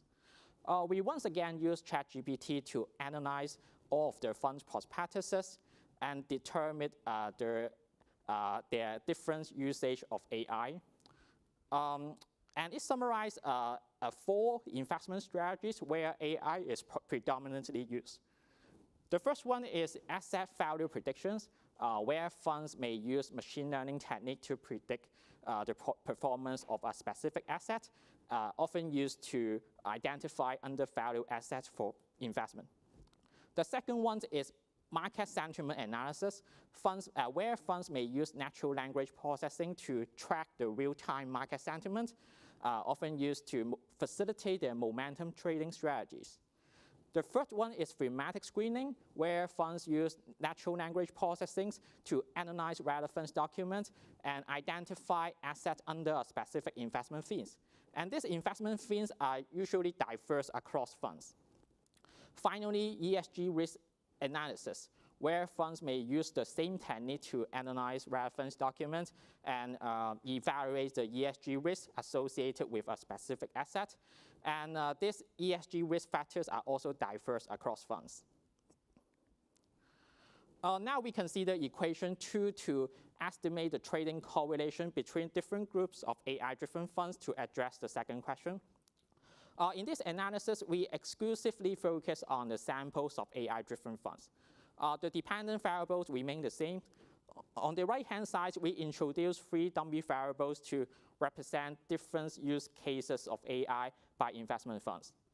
The first one is AVPI in green, which is equal to 1 if fund I uses AI for asset value prediction. Second one is MSAI in red, which is equal to 1 if fund I uses AI for market sentiment analysis. And the final one is OTHI in brown, which is equal to 1 if fund I uses AI for other investment strategies. On the same side, we also introduce several summation terms. To illustrate, let's consider the pairs in the first line. The left-hand side one captures the lot change in the total numbers of shares of asset K held by all funds J is not equal to I in month T, on the conditions that these funds J's are using AI for asset value prediction, as represented by the notation AVP J is equal to 1. On the right-hand side, you could see the summation terms. These summation terms represent the lot change in the total numbers of asset K held by all funds J's not equal to I in month T, on the conditions that these funds J's are not using AI for asset value prediction. And these summation terms are interactive with the dummy variable AVPI, and the remaining summation terms are defined similarly, as each corresponding to different investment strategy as per their notation. To further clarify how we should interpret the coefficients in equation 2, we have prepared a matrix on this slide. This matrix highlights the trading correlations between 2 different groups of AI-driven funds. The rows represent fund I, while the columns represent funds J is not equal to I. When both groups of funds are using AI for asset value predictions, then the corresponding coefficients is pi1 in green, which capture the trading correlations among funds using AI for asset value prediction. Similarly, pi3 in red captures the trading correlations among funds that use AI for market sentiment analysis, while pi5 in brown captures the trading correlations among funds that use AI for other strategies. Conversely, if both groups of funds are using AI for completely different investment strategies, then the corresponding coefficients would be pi2, pi4, and pi6 in gray. So under our second hypothesis, pi1 will be greater than pi2, pi3 will be greater than pi4, and pi5 will be greater than pi6 if the trading correlations are stronger among funds that use AI for the same investment strategies. Conversely, pi2, pi4, and pi6 in gray could be either 0 or negative if funds using AI for different strategies invest in a rather mixed or uncorrelated manner. Here is our results, and they, to a large extent, support consistent with our second hypothesis. As you can see, we find pi 1 and pi 3 are positive and statistically significant. It shows strongly positive trading correlations among funds using AI for asset value predictions or funds using AI for market sentiment analysis. Conversely, pi 2, pi 4, and pi 6 in grades are either 0 or negative, showing that the trading correlations among funds that using AI for different strategies are rather weak. Finally, we still see some results are not strongly consistent with our second hypothesis. As you can see, pi 5 is statistically insignificant. It shows that funds using AI for other strategies may invest in a rather mixed or uncorrelated manner. One possibility is that, as I've mentioned earlier, these funds focus on a diversity of investment themes or ESG risk factors, so their investment behavior may not be quite correlated. Next, we will examine how AI-driven funds respond to market stress. To answer the third question, and we hypothesize that their responses may be highly varied with different investment strategies. In specifics, funds using AI for asset value predictions may tend to invest in a counter-cyclical manner, since their AI power predictions may help them to be better positioned to identify undervalued assets and buy the dip in times of market stress. Conversely, funds using AI for market sentiment analysis may tend to invest in a pro-cyclical manner, since their sentiment analysis may help them facilitate their momentum trading strategies, where funds may buy assets during market booms while sell assets during market bust. For the remaining funds, we hypothesize that their investment behavior, their responses to market stress may be quite mixed, and there is no clear signs of their responses to market stress. Since, as I've mentioned earlier, they focus on diverse investment themes or ESG risk factor, so their investment behavior will be rather mixed within them. Here we consider equation 3 to estimate the portfolio adjustment of different fund types in response to market stress. Here the dependent variable remains the same as the log change in the numbers of shares of asset K held by fund I in month T. On the right-hand side, we introduce 3 types of dummy variables. The first one is stress T, which is equal to 1 if the VIX index for month T exceeds the upper quartile of the sample period. And the stress period in our sample predominantly captured the hawkish period by the US FOMC in early 2022, as well as the subsequent interest rate hike of 50 or 75 basis points. Second, we also introduced several dummy variables to represent the diverse usage of AI by investment funds. They include 1 minus AII, AVPI, MSAI, and OTHI. Finally, we introduced 2 more dummy variables to represent the different asset classes held by investment funds. The first one is cash K, if asset K is a cash-like asset. The second one is risky K, if asset K is a risky asset. In this regression analysis, you could see beta 1 captured the percentage change in the numbers of cash-like assets held by long AI-driven funds I in response to market stress. Conversely, beta 2 captured the percentage change in the numbers of shares of risky assets held by long AI-driven funds I in response to the same financial condition. Similarly, other coefficients capture the corresponding change for different fund types. First, pi 1 and pi 2 capture the change for funds using AI for asset value prediction.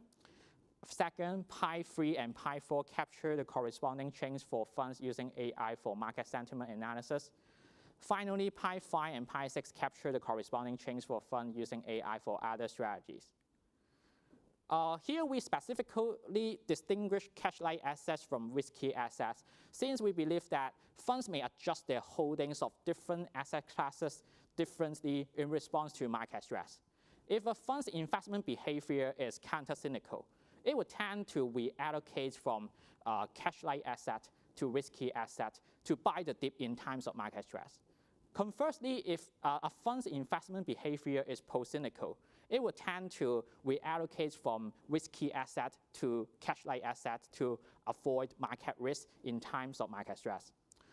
Here we did not specifically discuss the adjustment in derivatives, since we believe that the adjustment would be rather mixed or ambiguous, since the purpose of using these instruments are unknown. They could be used for either speculations or hedging.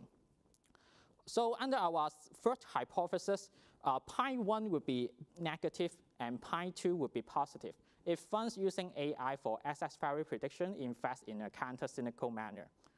Conversely, pi 3 would be positive and pi 4 would be negative if funds using AI for market sentiment analysis invest in a pro-cyclical manner. Finally, we believe that pi 5 and pi 6 would be insignificant if funds using AI for other strategies invest in a rather mixed manner. So here is our result. As you can see, pi 1 is estimated to be negative, while pi 2 is estimated to be positive. This shows that funds using AI for asset value predictions invest in a counter-cyclical manner. Second, you will find pi 3 is estimated to be positive, while pi 4 is negative, showing that funds using AI for market sentiment analysis invest in a pro-cyclical manner. Furthermore, you find that the pro-cyclicalities of this fund type is even stronger than that of long AI-driven funds. As you can see, pi 4 is more negative than beta 2 at the 1% level of significance. Finally, we find pi 5 and pi 6 are both statistically insignificant. This shows that funds using AI for other strategies invest in a quite mixed manner, and their responses to market stress are also rather mixed. To conclude, actually our result empirical shows that the use of AI by investment funds could increase the trading correlations among them, but on the conditions that they apply AI to similar investment strategies. However, their similar applications of AI do not necessarily lead to collective sales among them in times of market stress, since we find that their responses to market stress could be highly varied with their investment strategies. It depends on how they use AI techniques. So our findings carry two important policy implications from the perspectives of financial stability. First, any risk associated with the use of AI should be evaluated with using a nuances approach that well acknowledge the heterogeneities of diverse AI applications, such as applying AI to different investment strategies. Secondly, among these use cases, the pro-cyclical ones identified in our study should warrant further monitoring by the financial regulator in the future due to the potential dangers it could pose to the financial system. Here, I would like to remind the audience that our results should be interpreted with caution due to some limitation. First, we identify the AI usage for each fund based on funds prospectuses only. Okay. While it is common for academic literatures to rely on these document types to collect data on the fund characteristics, there is no guarantee that this document type, these disclosures are completely accurate. Second, funds investment decisions-making process might still involve a certain degree of human judgment. Actually, we may not be fully informed of to what extent they relied on their underlying AI models in the investment processes. So our estimations just reflect the impact of the partial usage of AI by investment funds, rather than the full usage of AI by these funds. This is the end of my presentation. I hope you enjoy. Yeah, thank you.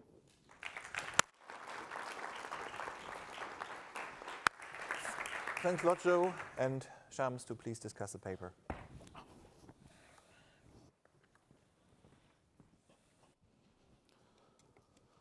First of all, thank you very much to the organizer for the opportunity to discuss this paper. My name is Shams Pathan. I'm from Newcastle University in the UK. So just a brief outline of my understanding of this topic, although Joe has done a fantastic work in explaining the topic to us. So this paper is about addressing how the AI adoptions by particular asset management has an implications for financial stability. So the idea is quite interesting and quite innovative in terms of looking the effect of how the AI being adapted by particular open-end funds, and they're different based on their different investment strategy. How does that impact their trading correlations? And the other aspects that is quite interesting is that the way they have collected the data they have used generative AI to review they started with 80,000 prospectus, which is quite large, which captures about 70% of the population from Morningstar. Then eventually with different filter criteria that reduces to about 2,000 treated and about 2,000 controlled sample. So, and then the other aspect that is I quite like about this paper is the way they have captured at times of financial stress.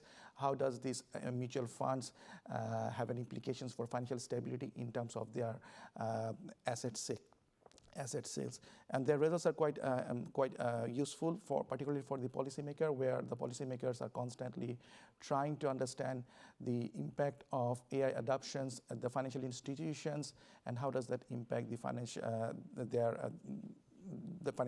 their operations means for financial stability. So I have got a paper which addresses the financial stability for financial institutions directly for commercial banks, and our results are quite approaches and the findings are quite different from these aspects. In that sense, I thought that this paper provides a new and innovative approach to look into the issues for us.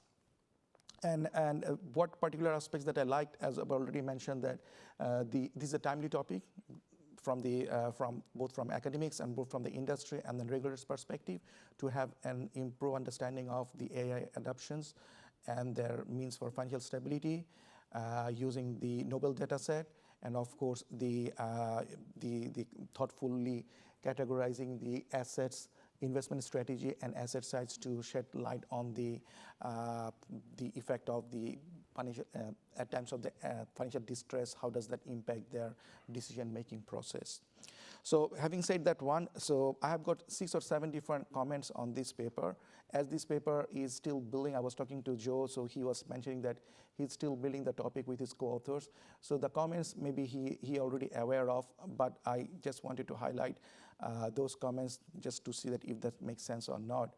So I will try to highlight the top 3 comments, then the other, if time permits me, then I will cover those other comments as well. So first of all is the measurement of the procyclicality.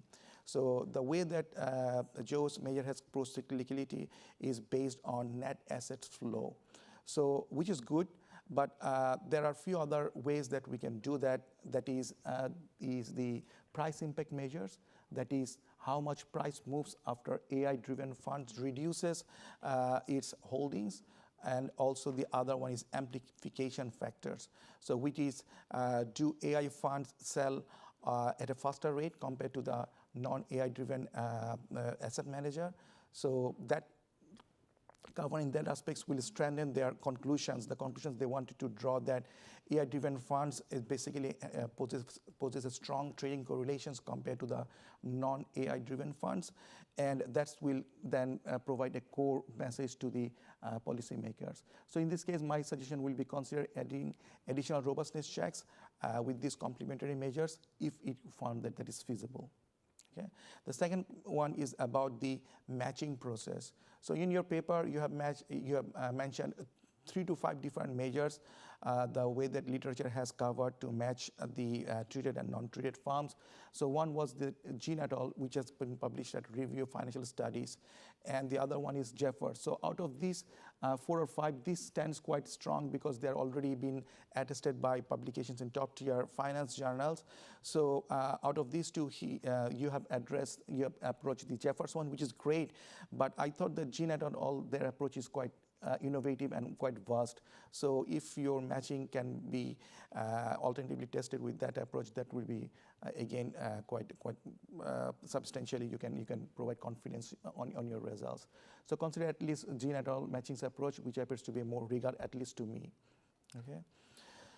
So, and then you have mentioned about the Jeffers on the ground that these measures are rigor, and then this measures is data availability. So your choice for Jeffers needs to be also be justified. It needs to be elaborated why you have approached Jeffers, just not only saying that they are rigor and they are because of the data availability. You need to justify a bit of more. I will be happy to get a more confidence on that, why you have chosen that particular approach of matching, which is quite important for this study. And that comment then leads us to my third comment, that is on the causal inferences challenges.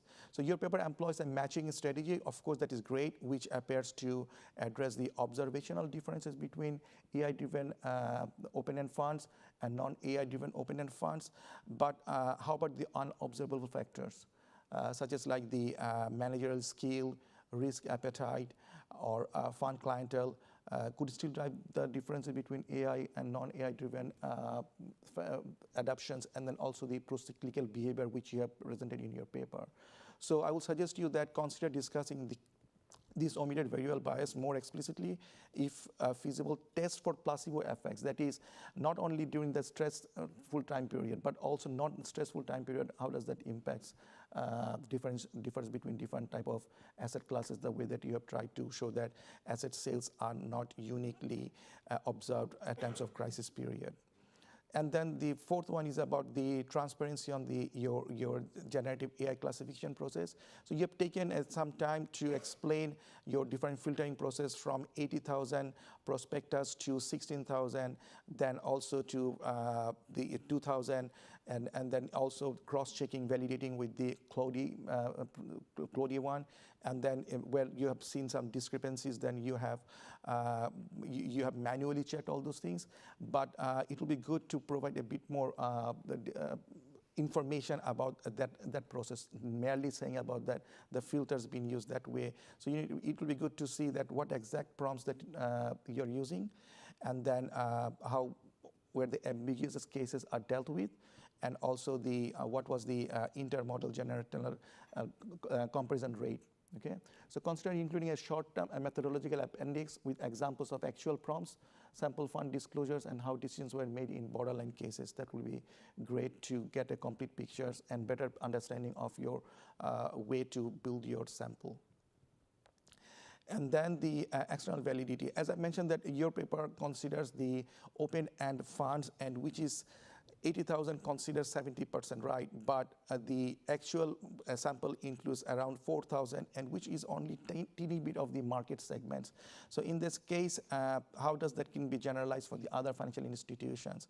So I know that this is something that not part of your project, but that can be said that if somehow that can be captured, that for hedge funds or quant funds or ETFs, how that can be applicable. Possibly if it is not, then expand the discussions of external validity in the conclusions and outline opportunities for extending the analysis for other asset classes as well.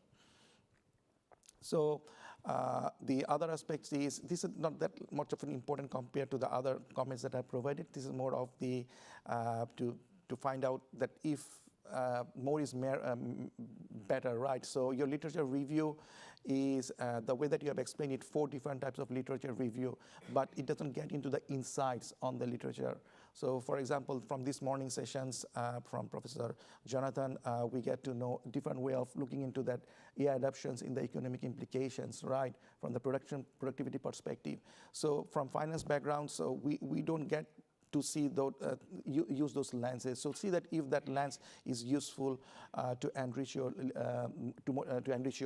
literature review sections, and also the way that you have presented the 3 different research questions. So it seems to me quite ad hoc. So it needs to be expanded to provide a bit of more information on each of these 3 research questions that you have provided. Okay. So finally, communicating and framing. The interaction, of course, it will be good if we do have a more practical and engaging anecdotal evidence. For example, the 2022 tech sell-off or regulatory debates following the collapse of the certain AI-heavy funds. If you can relate those to and relate to your topic, that will be great. Okay, so start the paper with the concrete examples of case study that illustrates the core risk mechanisms to better motivate that paper. So there are a few other minor comments. I think that I will leave it here. I will finish early and leave the room for others to raise questions. Overall, I like the paper. This has got huge potential as we are building. I think that if you consider that some other technical aspects to strengthen and give confidence on your paper, that will be great. Otherwise, thank you. Thank you. So thanks a lot, Shams, for the discussion. While Joe is replying to the discussants' comments, you may already think about smart questions, maybe without the support of AI, the human intelligent-based questions. Please, Joe. I would like to thank Professor Shams' Parvin's comments, and they are all very valuable and inspiring. Actually, I will share all of them with my colleagues and try to see how best we could incorporate them into our manuscript. Here we could discuss some suggestions like probably professors suggest that we may use return-based measures to capture or to estimate the post-indicators behavior of investment funds. I think it is true. It's excellent suggestions. We will try to see whether our results would remain robust. He also suggests that we should try to use more rigorous matching approach.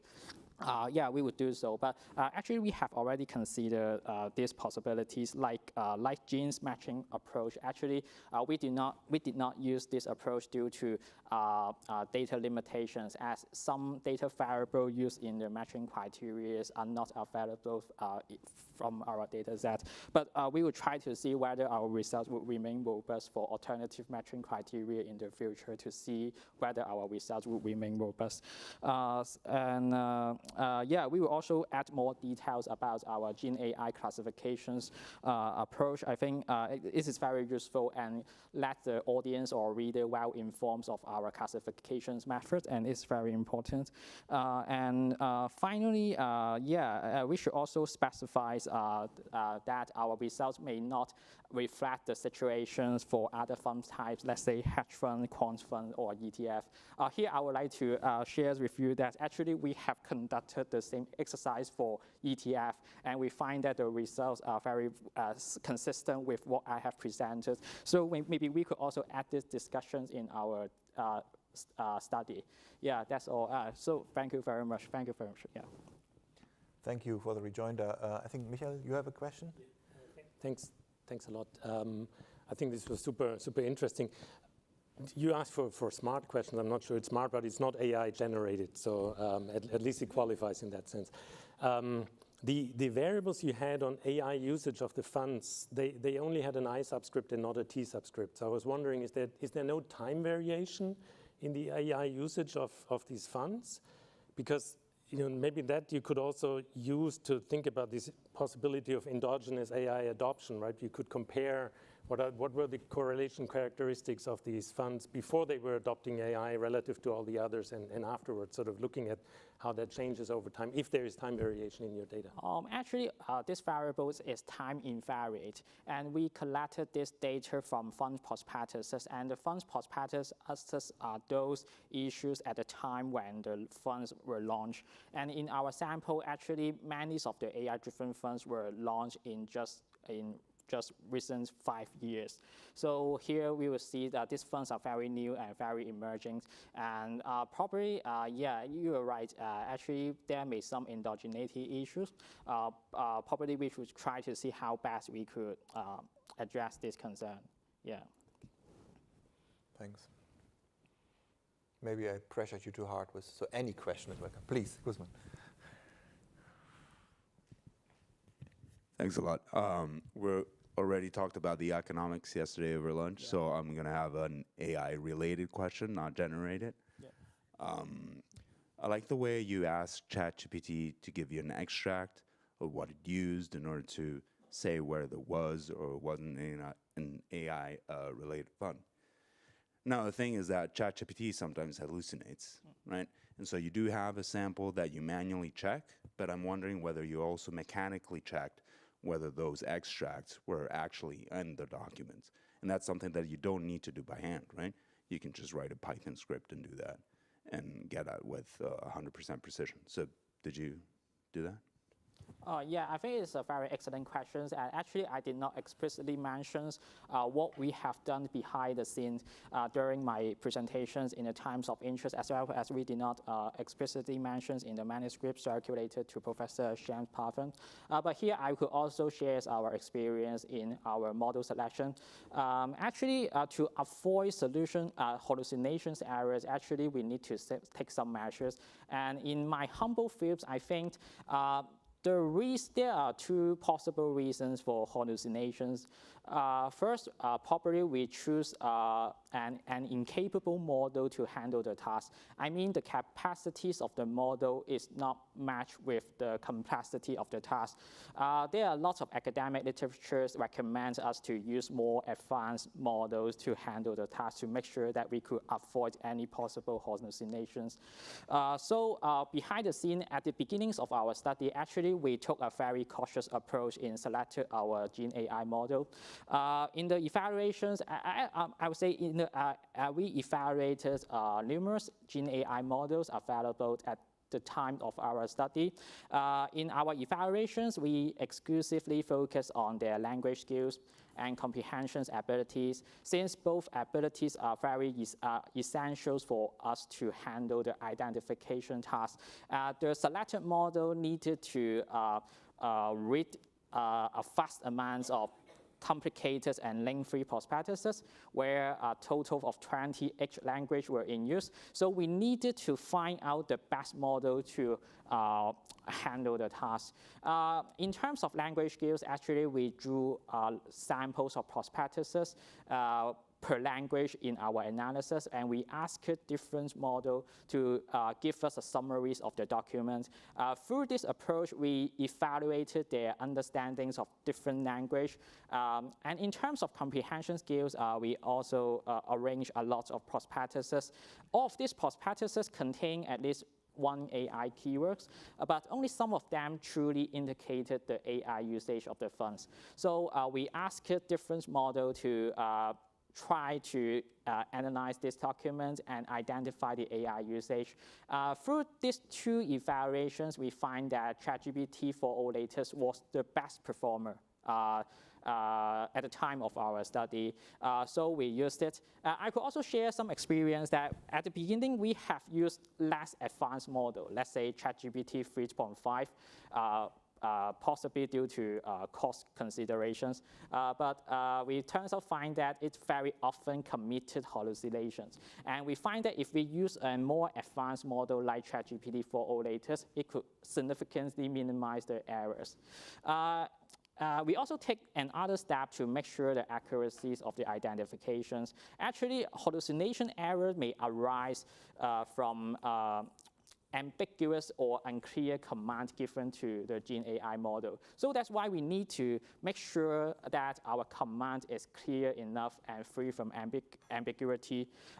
Just take an example, like when we ask ChatGPT to identify various use cases of AI by investment funds, we explicitly defined what these investment strategies are. Say, in terms of asset value predictions, we explicitly define that these strategies refers to using machine learning technique to predict asset values, often to identify the undervalued assets for investment. So this clear enough commands make sure that our Gen AI model would not misunderstood our command and avoid any unnecessary hallucinations.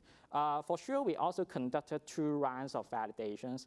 As I mentioned earlier, we follow academic literature where they use Gen AI model as well to power their textual analysis. We drew a samples of outputs from ChatGPT and manually reframe them and make sure that ChatGPT 4.0 latest could almost perfectly identify the AI usage. We even went beyond the academic literature by extending the scope of validations to every output of ChatGPT by using Code 3.5 Sonnet, so that we make sure that every output from ChatGPT could be well refined either by us manually or by Code 3.5 Sonnet. That is how we make sure the accuracies of our work. Yeah, I hope I make myself clear. Yeah, thank you. Please.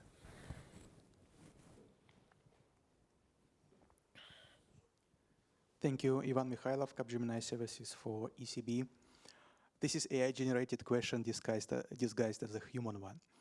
I've recently read a report on AI-generated text detection mechanisms, and there is an evidence that it's quite easy to fool such mechanism by asking the original AI to disguise the result as one would be generated by a human.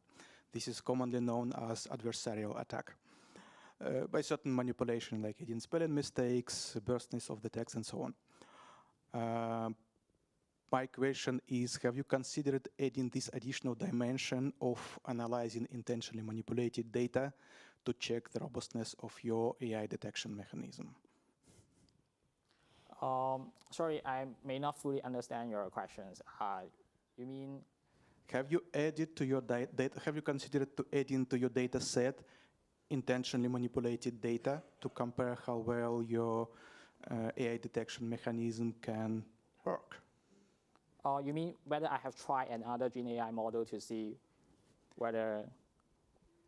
So if you try, for example, you use prospectus for the, let's say, artificially generated prospectuses. Yeah.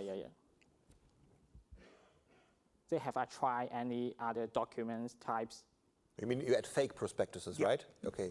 So if you prevent your model with fake prospectuses that are AI generated, that are not coming from a real bank or investor, how would the thing perform then? Would it detect them as fake ones? Oh, actually, I think it's fully relied on.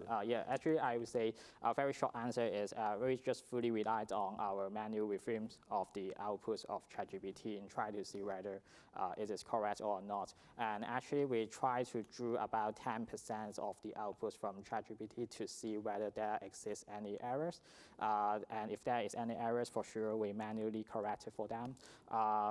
So, and as I've mentioned earlier, actually, we also use another Gen AI model to see to estimate the overall error rates of ChatGPT, and actually just 1%. I think this is a very low level and may not significantly affect our identifications or the result. I hope that is clear enough. Thanks. Thank you. I think we need to conclude with this session. If you can have your session for the coffee break, question for the coffee break, that would be nice. So. We have something in common, I think, for the two sessions. So some of it was AI predicting a bit the future, at least regarding future returns in your model. So now it's again about predicting the future in terms of macro. So Sophia, the floor is yours, please.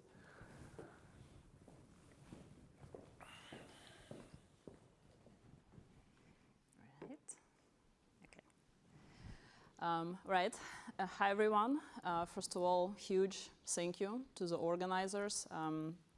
I think this is a fantastic venue to present this paper at, and I've been learning so much over the past 2 days, so thank you again. This is a new working paper. It's written with a wonderful group of co-authors, so feedback is greatly appreciated.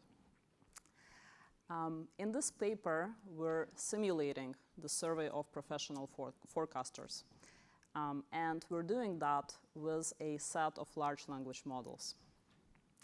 So before I jump into details of the simulation and our results, let me just spend a slide convincing you that this is an appropriate method for doing such an exercise. So over the past several years, we have seen this explosion of interest to large language models. And what's good about it is that it produced this large and growing body of literature studying these models and trying to understand what they can and cannot do. So what these models can do is they can produce responses that are consistent with documented patterns of human behavior. And this result has been replicated across multiple fields, across multiple contexts. And obviously, the papers listed on the slide is just a very tiny slice of that literature. So what this means is that LLMs are, in essence, good enough approximations of humans. And we use this property to address the following issue. We all know that survey data, good survey data, is very hard to find, right? And survey-based forecasts are especially so, right? So survey-based forecasts, such as the survey of professional forecasters, is used widely by numerous people, right? So it's used by the Fed and the US Treasury to make decisions. The ECB uses a European counterpart of SPF. Academics use SPF, practitioners use SPF, so it's very valuable data. At the same time, collection of this data is costly from multiple perspectives and is therefore sparse or infrequent. You also can't really introduce new questions into such surveys. I mean, of course you can, but for them to become valuable, to produce valuable insights, it takes a long time. So if LLMs can serve as good enough proxies for simulating the behavior of economic agents, perhaps we can use these tools to augment survey data collection. And this is exactly what we're doing in this paper. We are essentially building synthetic forecasters using data derived from the survey of professional forecasters based on actual real personas. And once we construct these personas, we have them simulate this survey as closely as possible to the actual real thing. And I will go over all of the steps and explain exactly how we do this. But first, let me spend a few minutes explaining the framework or how we think about human and AI forecasting. So let's say that forecasting process is a function of two inputs.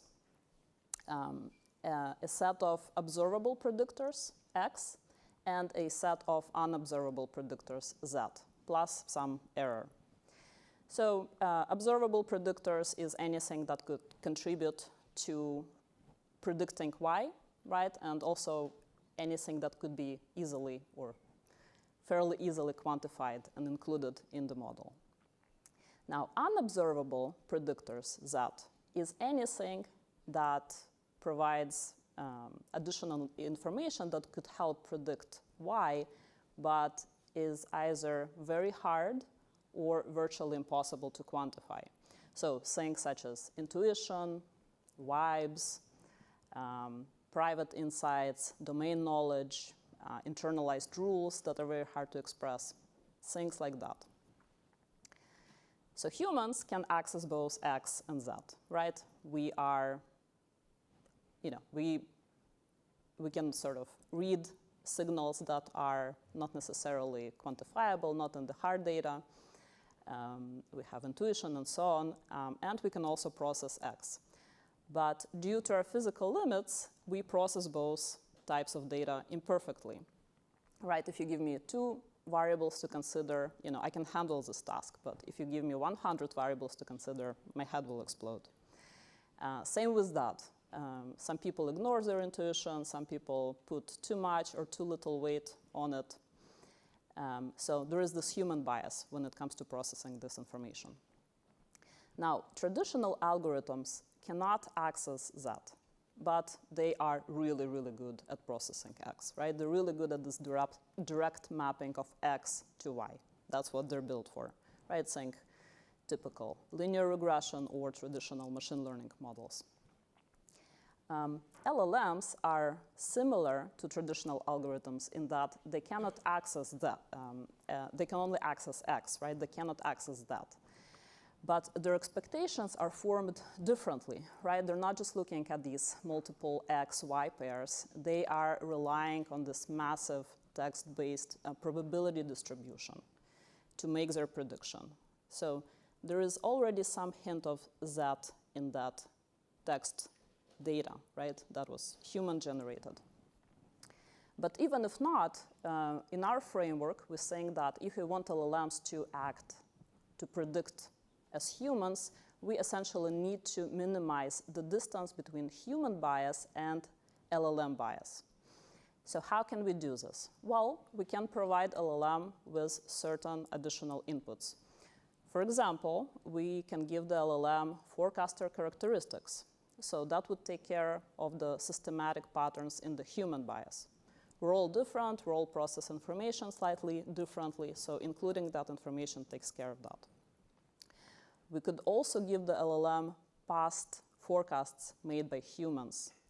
Since humans are considering both X and Z in their forecasting process, providing past forecasts to an LLM gives LLM access and allows to proxy for that unobservable Z, at least partially. It's not the perfect mechanism, but this is what we can do to try and get an LLM closer to human. So this is how we think about our setup. Spoiler alert, we find that LLM actually outperforms human forecasters, at least in some scenarios.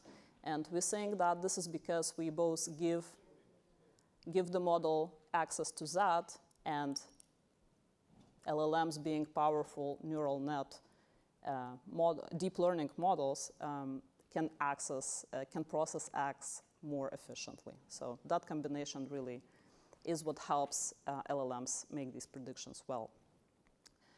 Very briefly on the survey of professional forecasters, this is one of the oldest macro surveys in the United States.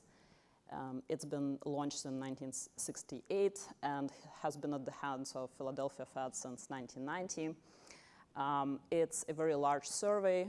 Essentially, it has forecasters provide their predictions for 23 variables over 9 horizons. So a lot of data. And survey responses are released at the individual level, but without forecaster identifiers. So we see individual forecasts, but we don't know who made which forecast. There is a link here, but I can probably not access it in any event. So Philadelphia Fed, together with the forecasts, publishes acknowledgements for people who participated in a given panel. It provides names and affiliations. So we use that data to build our synthetic forecasters. I will go into a little bit more detail in a bit. So our goal is to replicate the SPF as closely as possible. So we replicate all of the 23 variables in the sample over 5 horizons. We had to limit ourselves because it was a huge amount of data to generate. And our sample spans 1999 to 2023, plus we use the data from 2024 as an out-of-sample exercise. All right, so how do we set up our simulation? As I've said, we use the names and affiliations from the SPA acknowledgement section, as well as the year and quarter, to find publicly available information on the SPF participants. So that took us a bit in terms of data collection. But we essentially double check that these people are in fact SPF participants, and we collect all kinds of characteristics about them. Their education, alma mater, when they graduated, where do they work now, what is their title, things like country of birth, whether they're active on social media, professionally, and so on. So by doing this exercise, we're actually able to see who participates in the SPF survey in the United States. So I have a couple of quick summary statistics here. So the panel is mostly male. The graduation year is relatively evenly distributed. So you have people who are kind of younger graduates, and you have people who with more experience. It's mostly PhD economists, although you do have some MBAs and masters and people who come from fields such as public administration or business and management, but mostly PhD economists. This panel is pretty diverse with respect to affiliation. You have a lot of people from consulting, you have people from investment banking, commercial banking, manufacturing, asset management. All relevant industries are pretty well represented here. And you could also see that most participants on the SPF panel either give interviews professionally or post on Twitter or X, again, professionally about their forecasts and so on, not just, casual kind of posting. So we use that information to build our panel of synthetic forecasters. We essentially give them the information that would have been available to their human counterparts when doing these predictions. So we give them things like real-time data, real-time in the Orphanides sense of the word. We give them past SPF forecasts, again, something that their human counterparts would have had access to. And then we instruct the model. In our case, this is a set of models, so we've tried all of the OpenAI ones, and we've tried Llama and DeepSeek, and the results are relatively robust to the choice of the model. And we have the model generate these predictions for 23 variables over 5 horizons at the synthetic forecaster level. So this is the prompt. This is essentially the heart, the engine of the simulation. I know it's a lot. I'm going to break it down into pieces here. So we start by defining a persona for our simulation, right? So we're essentially telling the model, you are a participant on a panel of survey of professional forecasters. And then in red letters, those are essentially the inputs for characteristics that we gather. So we tell them your name is as follows, you graduated from this school, with this education, around this year, and so on. If the information is missing, we simply do not include the sentence with the missing piece. Next, what we do is we attempt a so-called temporal restriction. Since the model is trained on the whole sample, we want to make sure that it's not using information that is kind of forward-looking. So we are saying, we are in this quarter. You're about to fill the forecast for this quarter. Using only the information available to you as of this quarter, please provide your forecasts. Then we also give them the real-time data for relevant variables, as well as the past median forecasts.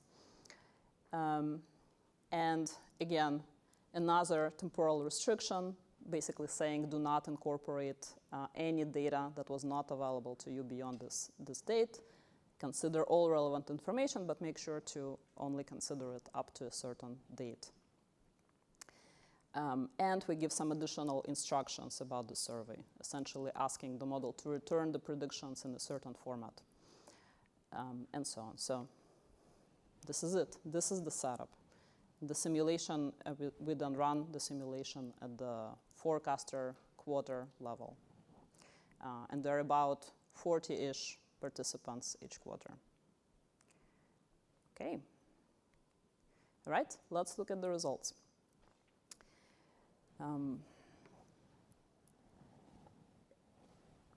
So as I've mentioned, this is a huge simulation, a lot of results. I'm only going to show you the results for the following 4 variables, but I promise you there is no cherry picking. The full set of results is in the paper, and we also plan to make the data publicly available. So what do we find? We essentially come to the following 3 main takeaways. First, we find that AI and human forecasts are qualitatively similar. Although there are some quantitative differences, but they're not, almost never, economically significant. Next, we find that AI often achieves higher forecast accuracy. But we also see that this is contingent on the model getting human inputs. So if we take away the human inputs from the model setup, this accuracy deteriorates rapidly. Okay, so let's look at the first set of results. Here we have the median forecasts for CPI inflation 1 quarter ahead and 4 quarters ahead. So the light gray represents human forecasts for CPI inflation. Dark gray represents forecasts for AI. So this is probably the most dramatic example. You can see that even though the two forecasts kind of track and follow each other, there are some dramatic deviations of AI from human forecast. This happens during crisis periods, and AI forecasters seems to react more strongly to the changes in economic conditions. This pattern holds for other variables, although less dramatic deviations. For other macro variables, this is T-bill rate, unemployment rate, and real GDP, and we have all of the results in the paper as well. So let's also look at the densities of forecast errors. Again, since a lot of data, a lot of ways to represent it, here we're selecting 4 different quarters: the first quarter in our sample, the last quarter in our sample, as well as the Great Financial Crisis and the COVID period. And you see the densities in light gray. Those are human forecast densities, forecast error densities, and the ones in dark gray are the AI forecast error densities. So in principle, you can see that they're aligned, but AI predictions seem to be more narrow, so there is less disagreement and less variance when it comes to forecasting. Although during periods of economic crisis, this advantage disappears, essentially. And again, this result holds for other variables in the sample. Okay, now let's look at the accuracy.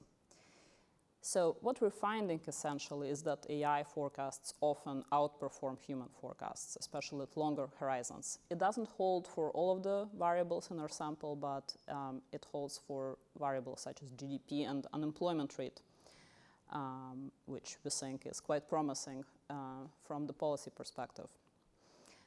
But again, this is contingent on us giving the models human input, right? As I've said, we think that this edge in performance stems from the fact that LLMs are able to extract this latent information that from the human forecasts, while also being able to process X, the hard observable data, more effectively. So here we have the proportion of quarters where AI is more accurate than human forecasters. And looking at that, you can say that AI is more accurate than humans for most variables across most horizons, essentially. Okay. So let's talk about the fact that this result hinges on us giving the model human inputs. So we wanted to try and understand which parts of the human input data is the most important in the simulation. So to get to that, we essentially replicated our simulation but we systematically took away pieces of information from the prompt. So the first column here, called generic, this is essentially the same simulation setup, but the only difference is that we're taking away the personal characteristics of forecasters. So we're essentially doing a simulation with this generic persona. And the values in the table are the mean average errors of this new simulation divided by mean average errors of the original baseline setup. Right? So everything that's bigger than 1 means that there is a deterioration in the forecast accuracy. Right, so clearly there is some edge in providing the model with human characteristics here. Next, looking at the second column here, we take away the personal characteristics as well as access to real-time data, right? And we can see, looking at the values, that accuracy deteriorates further. And finally, in the third column, we take away both personal characteristics, real-time data, and past SPF forecasts, right? So clearly, the information in the past forecasts carries a lot of signal in it, right? So there's a considerable deterioration in the accuracy here. Okay. Another important point, and something that always comes up when using large language models for prediction tasks, and it's a fair critique, right, is that LLMs are sometimes subject to temporal leakage, right? They're trained over the whole sample of the data, so they, in principle, know what happened in the future. So the worry here is that LLMs might recall future data from its training set. So we take some mitigation, we have some mitigation techniques here to avoid this. For example, the piece that I showed you was in the prompt, right, where we verbally tell the model to only consider the data up to a certain date. We also give the model real-time data, right, no future information, and we run an out-of-sample test on the data from 2024.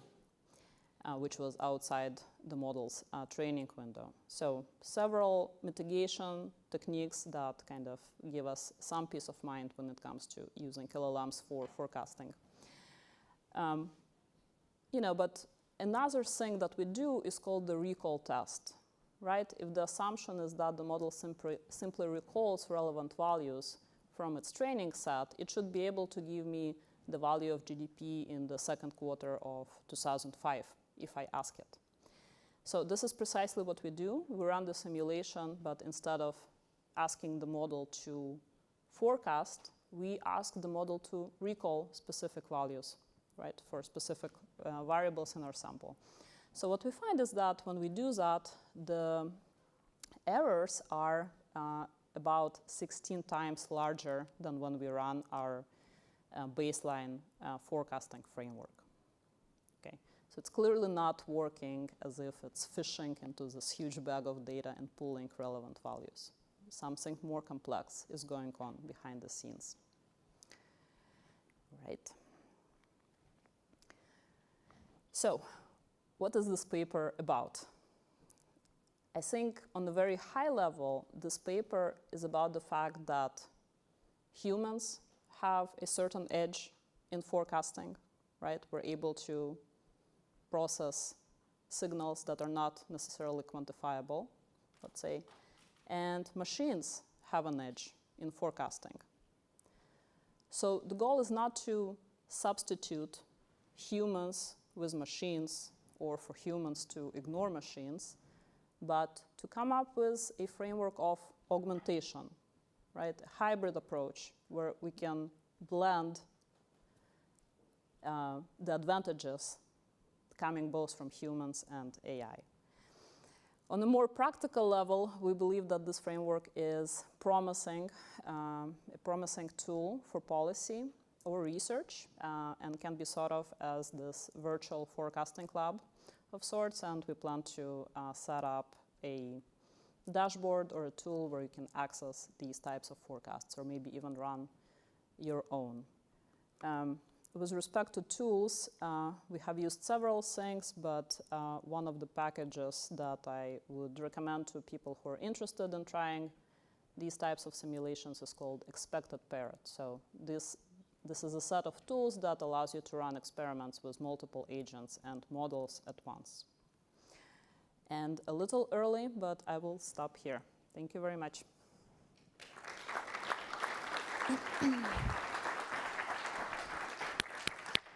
Thanks a lot, Sophia, and Michael will discuss the paper.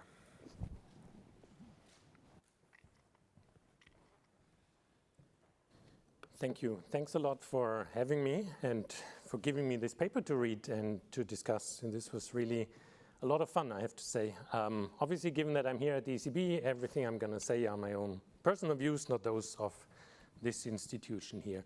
I'm actually going to skip my summary. Sophia did a great job in presenting. I think it was very clear what she does, so I didn't even prepare much for that slide. Let me go straight to my comments. I think this was really an interesting paper to read. To me, this was very novel analysis, and execution is just really, really well done. I have to say I found it thought-provoking right from the beginning until now. I mean, there's one thing I don't want to really put to the discussion. Probably that's something more for a coffee break discussion. But, you know, the line of reasoning in some way in that paper is, well, running surveys is costly. So can we actually find a way of generating human-like input without incurring the cost of surveys? If you take this line of thinking further, you know, you can should probably start thinking about sort of the limits of how we want to use AI, because running parliamentary elections is very costly, right? And you know, right? I'll stop here. So it really sort of provoked my thoughts, this paper. You know, what are the limits of what we can do with, or should do with this? But the comments I would want to put here for discussion are mainly twofold. You know, the paper is very clear in its exposition what it does. I'm still not fully clear about the ultimate objective of the paper, and I want to push you a little bit to be clearer about what that actually is. And then secondly, I think one of the issues in the paper is that the SPF has anonymous individual forecasts. So what they do in the paper is they generate this synthetic forecasts, but they can never sort of see whether the LLM actually matches the individual forecast, right? We only can see how the distributions look like, or the aggregate looks like. And, you know, maybe we can think about ways to cross-check whether there is a match going forward. This paper, again, to me was very new. I think, you know, we have a lot of papers that use LLMs for forecasting, and we have papers that use LLMs for conducting surveys. Again, just a very small snapshot of the literature out there. We know that we can use LLMs to forecast macro variables. We already know that they can outperform the SPF, so there's one paper on this.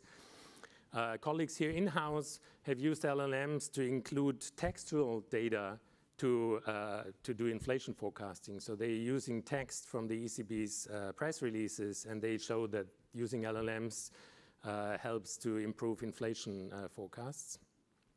And there's also papers which already think about, you know, along the same lines, running surveys is costly, can we use LLMs? But the angle of the paper that is listed here is more like recruiting interviewers is costly, right? So can we replace the interviewer, not the respondent, you know, and they actually find that LLMs do very well in probing the interviewee, in moderating the survey, in giving a summary back and you know, asking follow-up questions, and then sort of deciding when to move to the next question. Now, this paper here is then really thinking about, can we have these individual forecasts, and to what extent is this helpful in forecasting? Now, again, I'm not yet fully clear what the ultimate objective of this is here. And so I started thinking about, why is it that actually central banks not only use those surveys, we actually conduct them, right? So both the SPF in the US and the SPF here in the euro area is actually conducted by central banks. So we put in resources to do this. Why do we do this? Well, I think in the first place, because we want to get good aggregate forecasts. If you look at this press release of the ECB for the latest release of the euro area SPF, it's all about aggregate forecasts. So probably this was the starting point, right? And again, why would we then run surveys to do this? Well, because surveys with lots of individual respondents can aggregate information differently. And I'm using the same notation as Sophia had in their paper, but I'm changing this a little bit in the sense that I'm putting more I subscripts here. So I would think that, you know, we all have access to public information, so I call this XT here. But then Sophia and I, we see also private signals, and so, you know, by running surveys, we get all of these private signals into the survey, and we can aggregate this up to hopefully get better aggregate forecasts. But then also our aggregation is different, right? So the F here also has a nice subscript in the sense that we might be using different forecasting models or the same model, but we have different parameters in the model.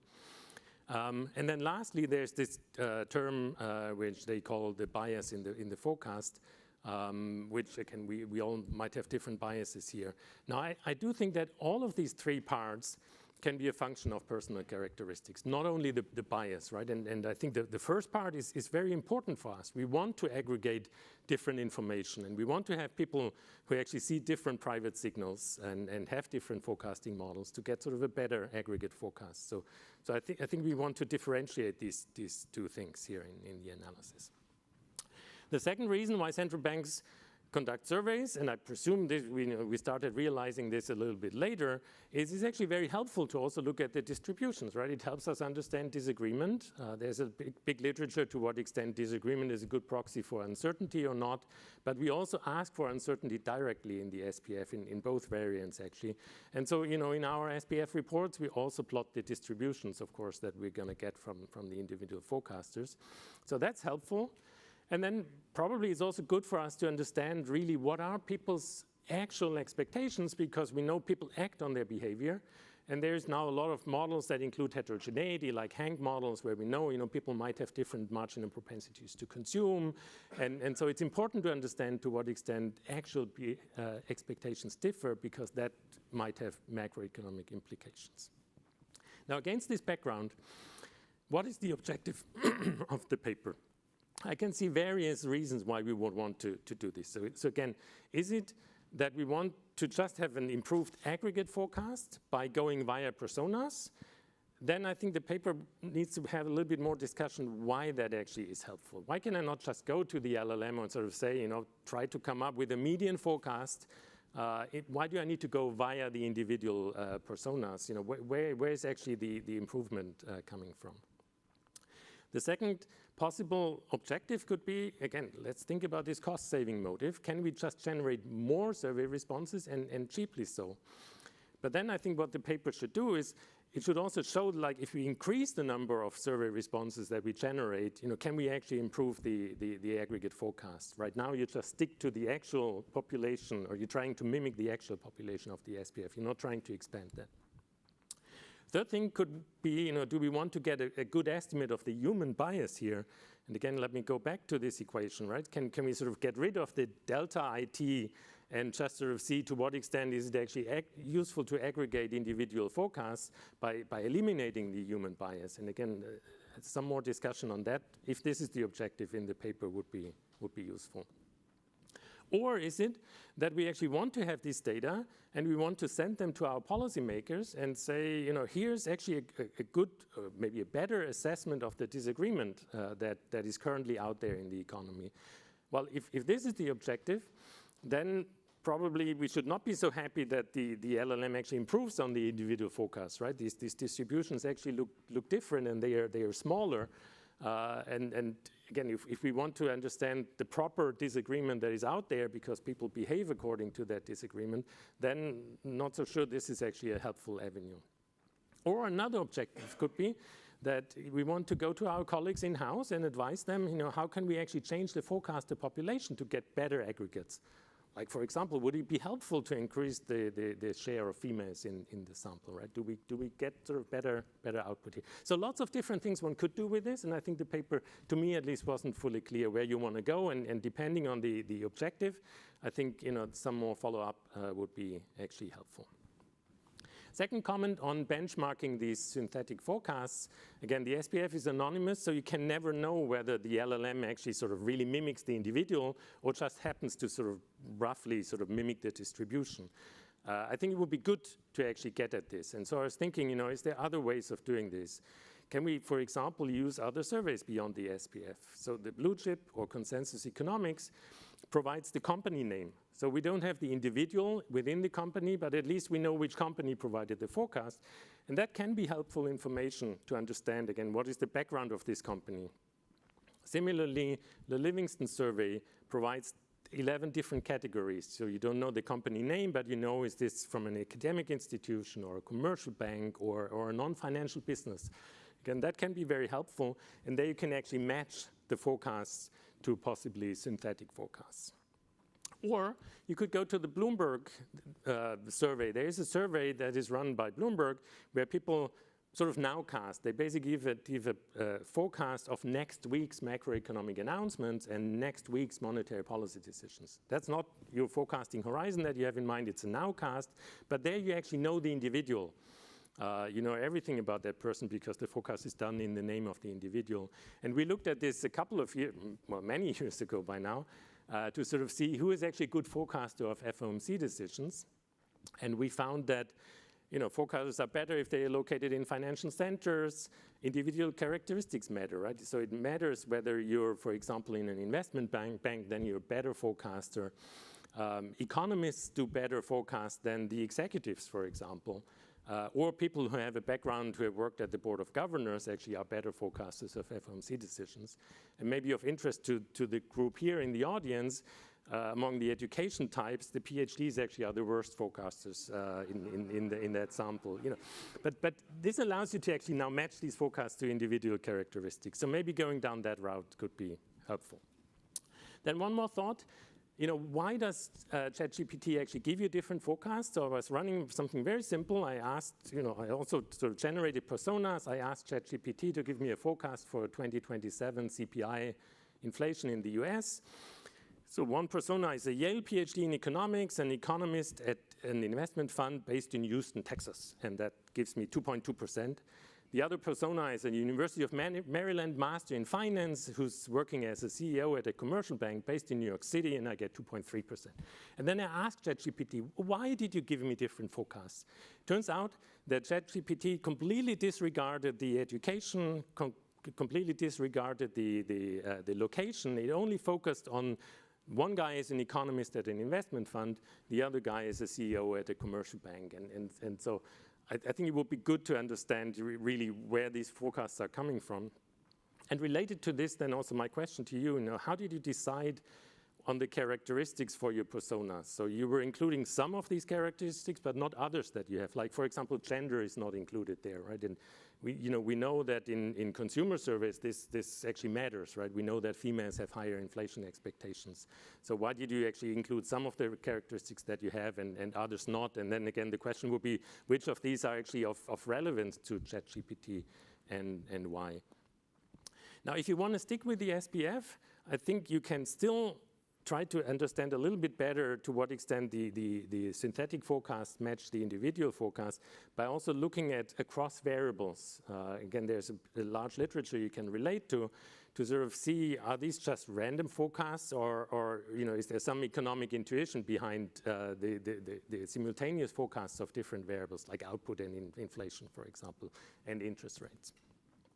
And then last, as I mentioned before, both the US and the Euro area SPF not only ask for point forecasts, they also ask for distribution for some of these variables. Have you looked for that as well? I think that would be interesting to sort of see how that works out. So, summary, I think this was really interesting, thought-provoking. I would suggest to clarify the objective of the paper and then to develop that part accordingly and to try to benchmark the synthetic forecasts. And I was very happy to see that the conclusion of the paper was that the LLM should augment rather than substitute human forecasters, so which made my sort of big worry about this a little bit less serious. So thanks a lot.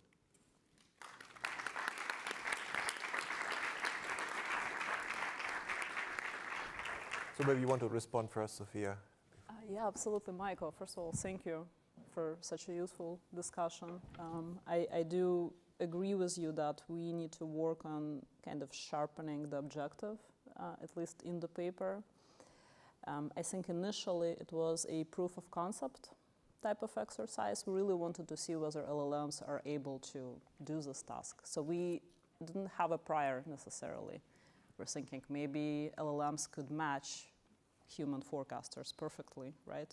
If given enough relevant information. Or maybe they won't be matching the human forecasters, but they would perform really well at the task. And what we observed is a mix of things. So we believe that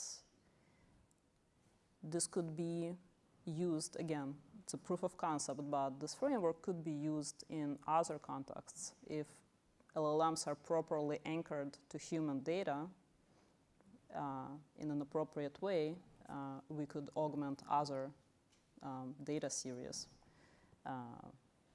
frequently and cheaply. But that's absolutely a fair point. So really a lot of food for thought. Thank you. In terms of the last couple of points, so gender, we are giving them names. So our assumption was that gender is inferred based on the name. So we believe that these models are sophisticated enough to infer gender, but we could kind of do some tests to see if it works. That could be interesting. I loved your difference in forecasts exercise, right? Trying to understand which characteristics are driving the differences.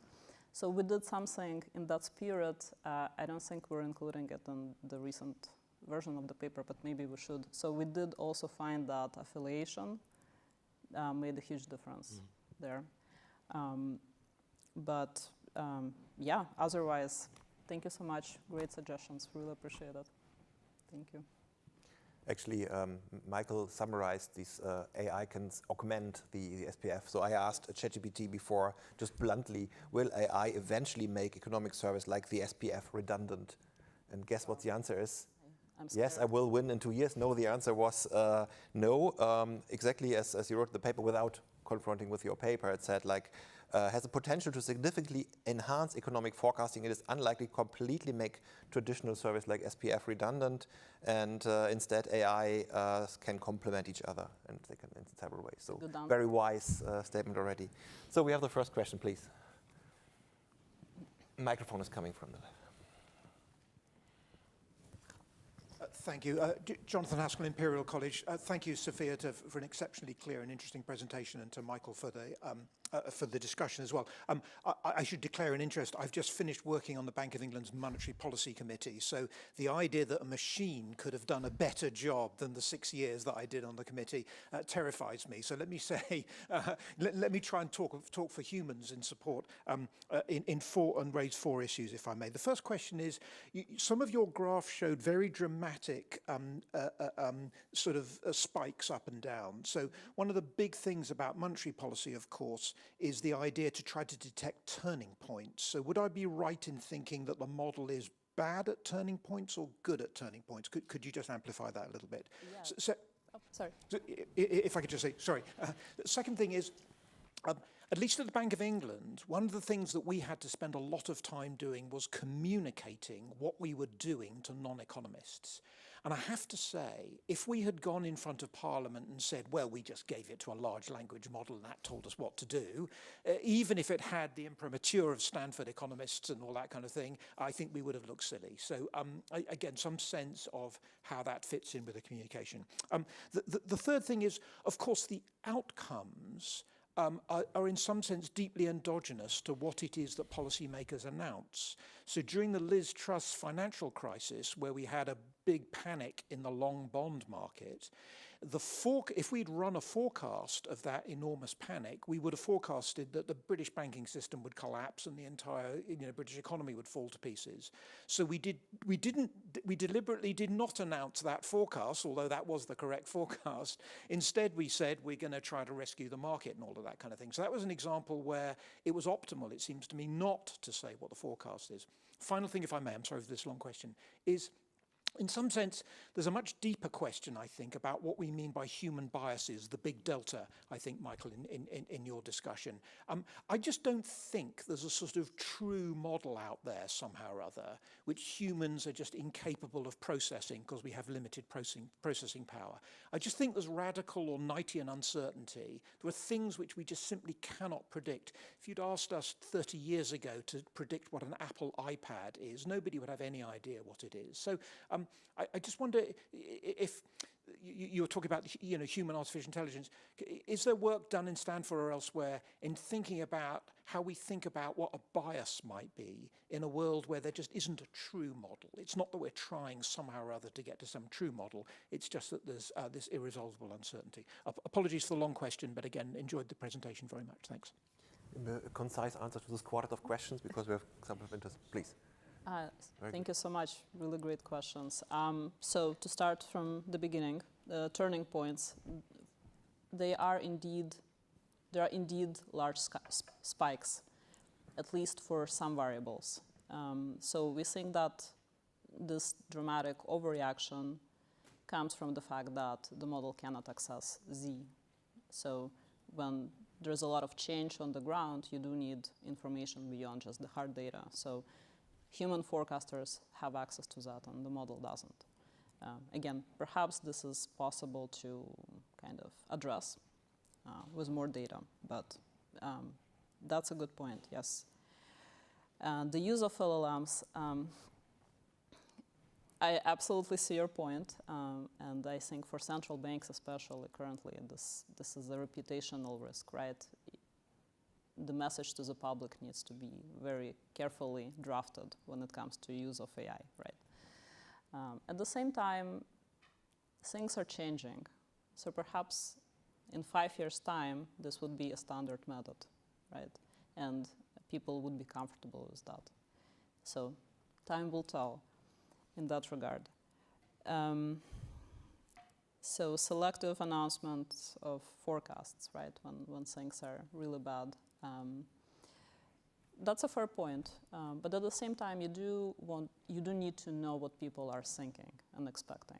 Not necessarily act on it, but that's another job of a central bank to kind of assess people's expectations about the future. So having this type of data, even if you don't release it, is helpful for decision making, I would assume.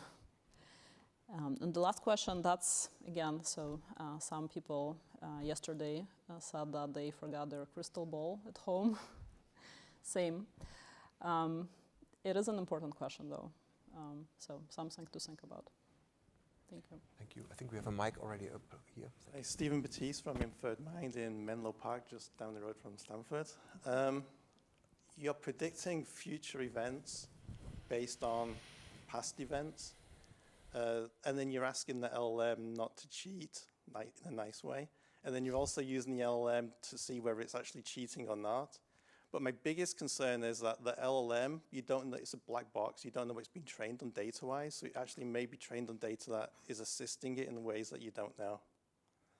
That's true, to some extent. So we are doing an out-of-sample validation exercise with the data that was definitely not included in the training sample, and the model, our setup, performs fairly well.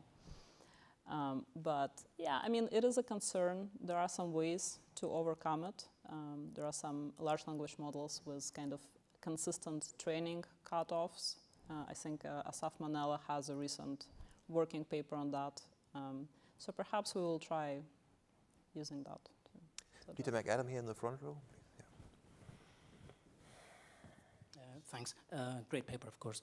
I think behind this paper is the idea that forecasts are atomistic, that everyone is in their own little cubicle and they're forecasting.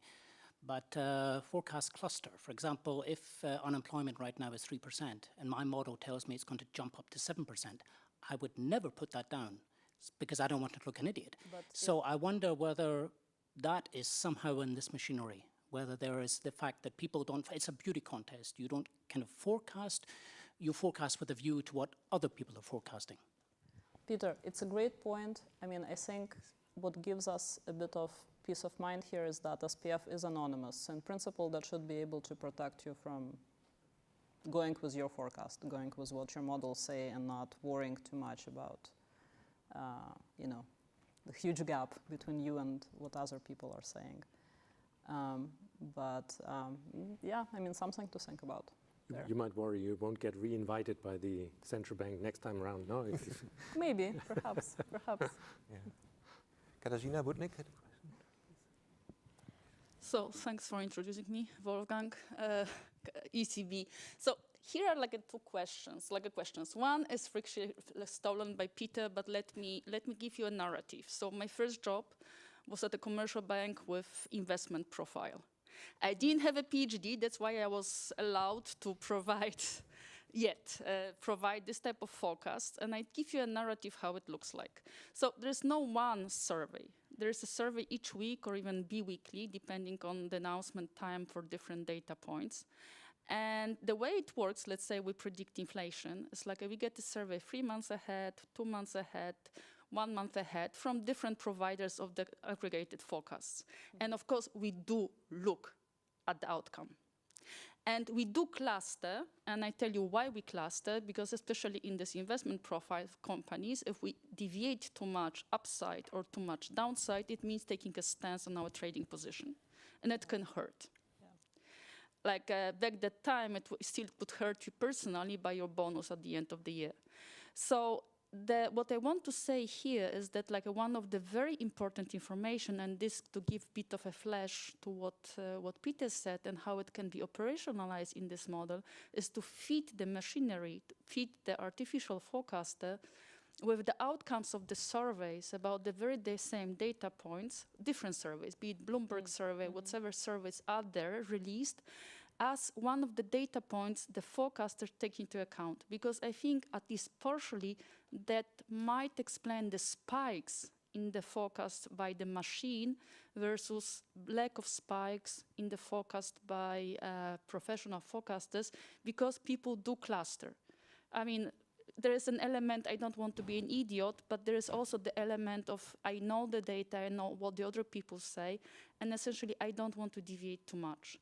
So that would be one thing. And the other thing I think is like Michael very well summarized, that you touch many points. And I find your paper very nice storytelling of what can explain diversity of forecasts and what can explain this persistent distribution of different forecasts across individuals. So I was thinking is like what you have different forecasters. You have professional forecasters. You have this commercial forecasters. And Michael very well recalled his own paper from time ago when he distinguished how they err. Would it be possible to tease out a bit more about how those different professions err? Or how those what are the ingredients which are responsible for biases of different professions? Because from my own narrative, from my anecdotal, let's say, experiences, I do know that for investors, this means a statement. I think for academics, what really matters is less the statement, it's more about, I don't know, integrity over time. So there are different drivers, and probably there are different biases, and I would find it very interesting. I think you have methodology, you have good narrative to push it in this direction. Thank you. No, this is great. Thank you so much. I think your experience kind of provides more support for the fact that it clearly matters where the forecaster is employed, right? So kind of support to that. Yes, we can definitely tease that out, right? We can leave out a certain subsample of our synthetic forecasters, let's say, that are in investment banking, and see how that impacts the results. So that's a great point. We should elaborate on that more. And yeah, I mean, it's definitely possible to include predictions from other forecasts. That could also make a difference. So thank you. Yeah. One last question, please.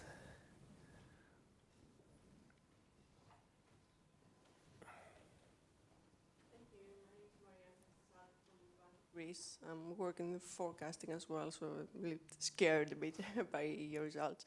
I'd like to come back and actually echo some of the questions. I was surprised to see that you needed to build these personas. I mean, I would think that the professional forecasters would be a very homogeneous group. I mean, I would definitely understand this if it was a kind of a consumer survey. But with professional forecasters, I'm surprised that you find this difference. And the other one is I got a result that suggested that the LLM was not so good in the short-run forecasts. I remember there has been some point back in Greece that we said that it's impossible, it's very hard to forecast what will happen this year, but we can easily say what will happen in 20 years' time. So it may be possible that that the prompt that you're using for the short run, it needs a bit more information, and that will yield better results compared to the long run, which is impacted by less factors really compared to the short run. Thank you. Thank you so much. Yeah, so in terms of which characteristics matter for the forecast, again, we didn't have any priors here, so this is just the data speaking. But in terms of short and long-term forecasts, so I think humans do probably have advantage over AI in the short term, right? Simply because, again, it's sort of like being on the ground and seeing what's going on, right? And not necessarily looking at structured data or economic indicators, but I don't know, going online and seeing what people talk about or kind of experiencing life, right? So that definitely adds information to the forecast. And for the long term, the machine seems to have more edge there, right? Because perhaps quantitative information matters more in the long run. Yeah, so those are my two cents here. But happy to talk further. Perfect timing also. This brings us to the end of this super interesting session. We have a coffee break now, and we reconvene at 4:05, so 16:05. There's ample opportunity to speak again with our great presenters, Joe and Sophia, and also, of course, with discussant Michael and Shams. Please join me in thanking again the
Thank you. Welcome everyone to this panel on making the most of artificial intelligence, how to foster diffusion and address risk.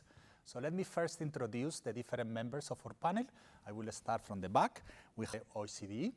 Then we have Bertin Martens from Bruegel, Markus Brunemeyer from Princeton University, and Fidelio Borm from Medimir. And the way we are going to organize the panel is I'm going to make some brief initial statement, and then I will ask each of the panelists to make a 5 minutes presentation, and then we will have some questions and answers, and hopefully this will be a dynamic and engaging panel. This morning, Jonathan Haskell made a very nice analogy between the steam engine and artificial intelligence. He has a little bit of a bias. He's British, as you can tell from his beautiful accent.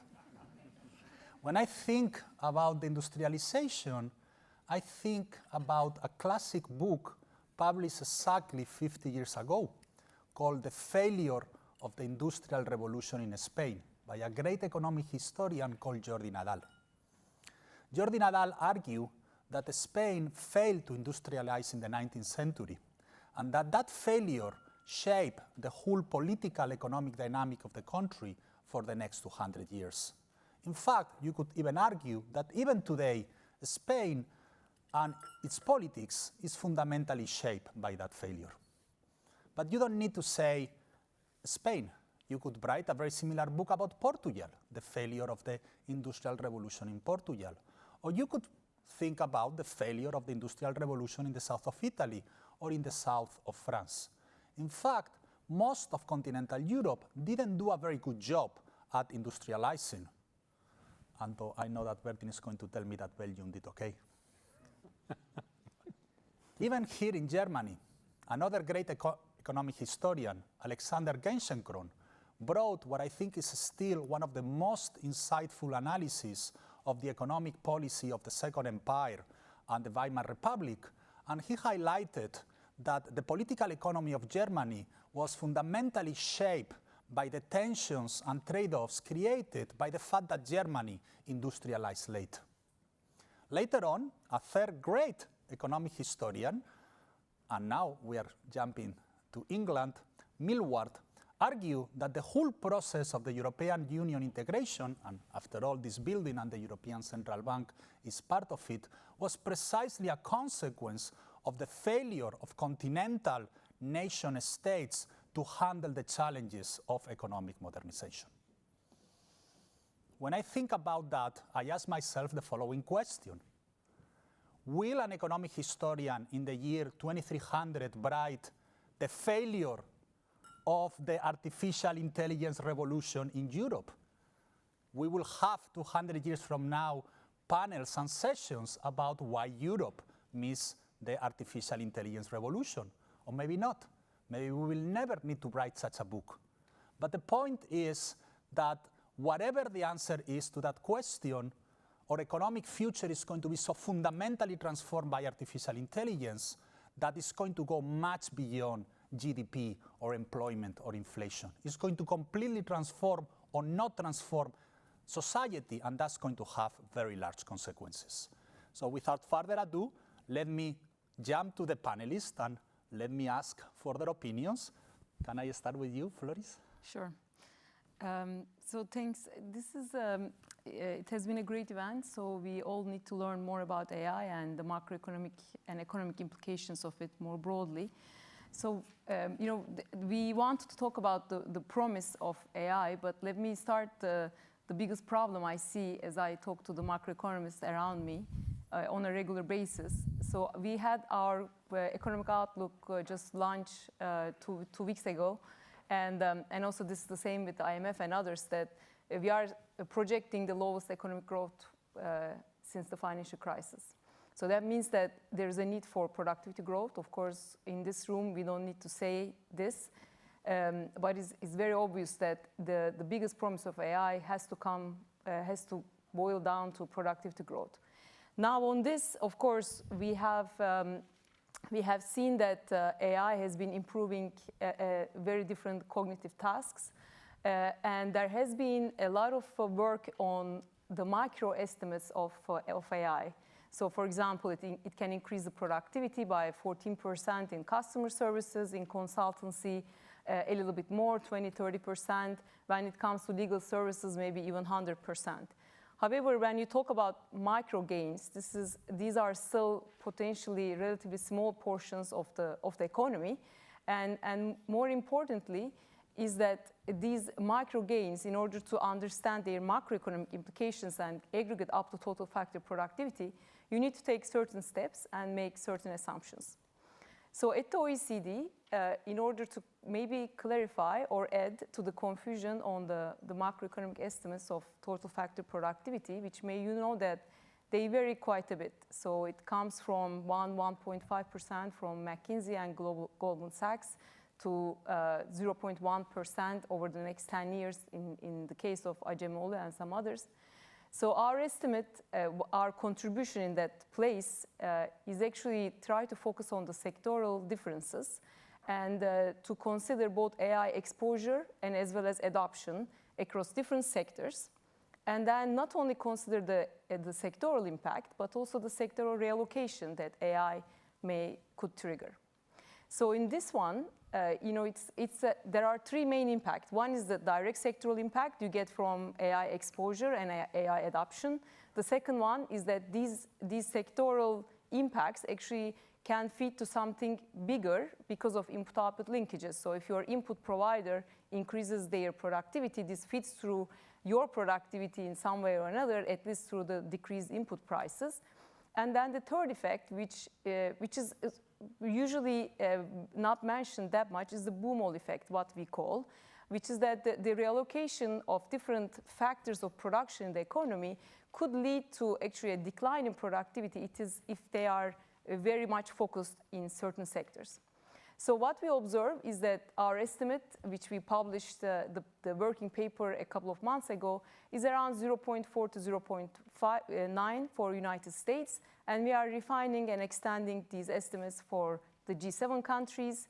And in these estimates, one thing that to notice is that this range from 0.4 to 0.9. In the 0.9, we are talking about more of the incorporation of robotics, for example, and so what this could trigger. So for the European Union, and we look at in the context of G7 for Germany, France, and Italy, we see that there are also large differences across countries, but we are looking into around 0.0 to 1% for most of the European economies. Here, as I mentioned before, one of the critical factors is how widespread AI adoption is across different sectors, because sectors can really vary how beneficial AI for them, and also, of course, also the adoption. So when we look at that, there is actually, in terms of adoption, for example, there has been a lot of discussion. Adoption is still actually very small across many of the European economies, actually across all economies. So we are looking into, if you're asking the firms yes or no question, we are looking into 14% of AI adoption across firms in Europe and about 20% in the US. But if you go beyond yes or no question and you ask how much of AI you are using in your production process, which in some ways is the biggest drivers of productivity, right? We just don't want people to use ChatGPT for emails, but we want them to incorporate AI in their production process. The numbers are astonishing. For 2024, in European Union, the number is 3%. 3% of the firms incorporating AI in their production process. For the US, it's just 5%. So there is a long way to go in terms of AI adoption, but we are hopeful still additional 0.5 to 0.6% across Europe, I think is a good number, which we could all hope to achieve for the next 10 years. I stop here. Thank you. Bertin, you have been thinking a lot about artificial intelligence for many years. What are your general thoughts? Yeah, so you revealed to me during the breaks that we had yesterday and today that your favorite subject is economic history, and you revealed that also in your introduction, so I will oblige you in this respect and also start with a little piece of economic history and start where Jonathan started this morning with the Industrial Revolution. The Industrial Revolution, what did it do to humanity? It it augmented our muscle power, basically, the steam engine and later electricity and all the machines that were built around this. All of a sudden, we were capable of doing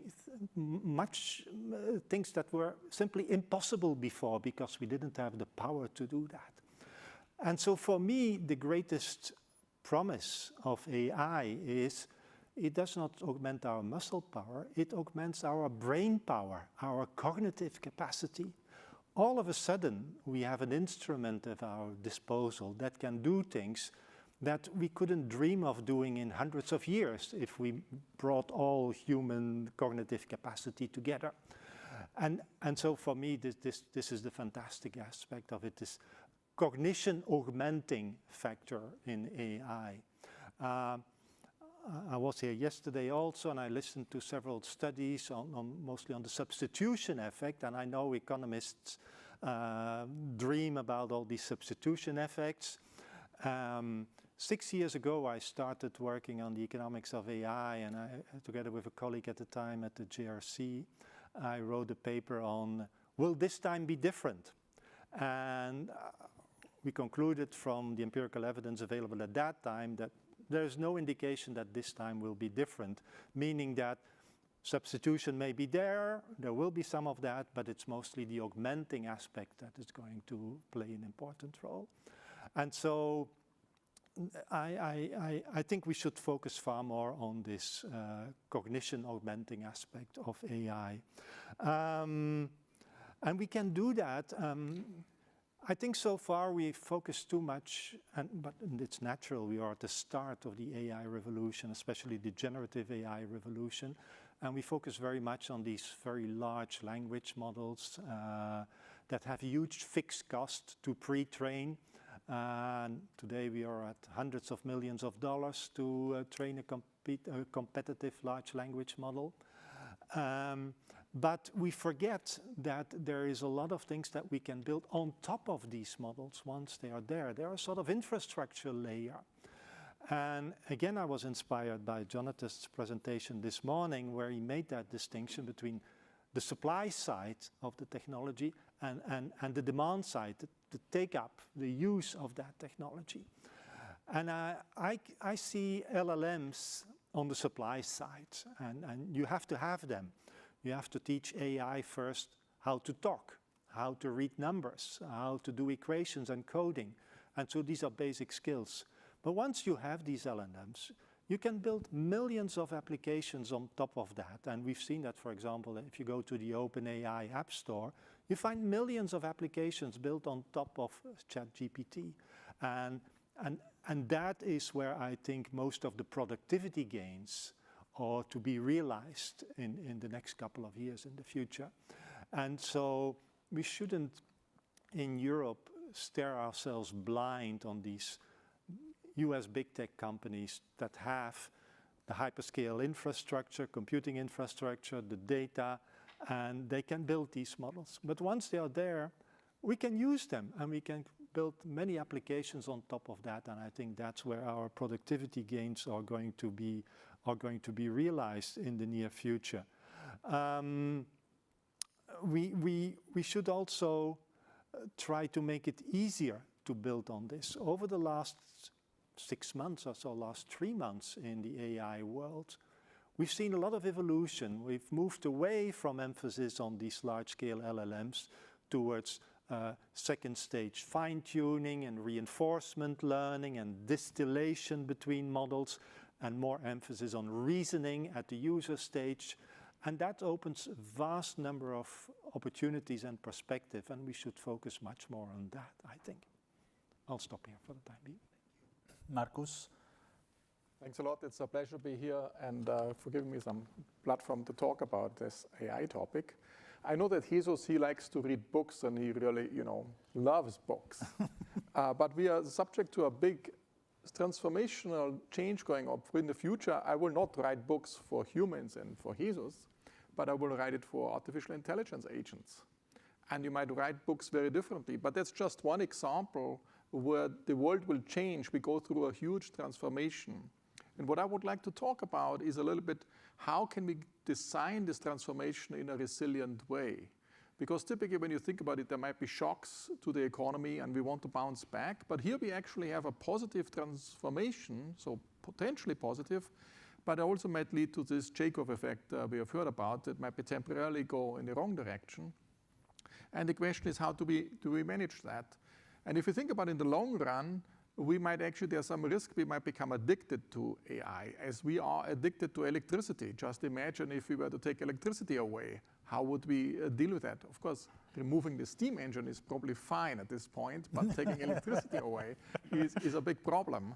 And so in the long run, I can see the addiction and that it becomes systemic. That's essentially a big problem. And the same thing is true also for the smartphone. If we just take the smartphone away, it might change our economic situation very radically.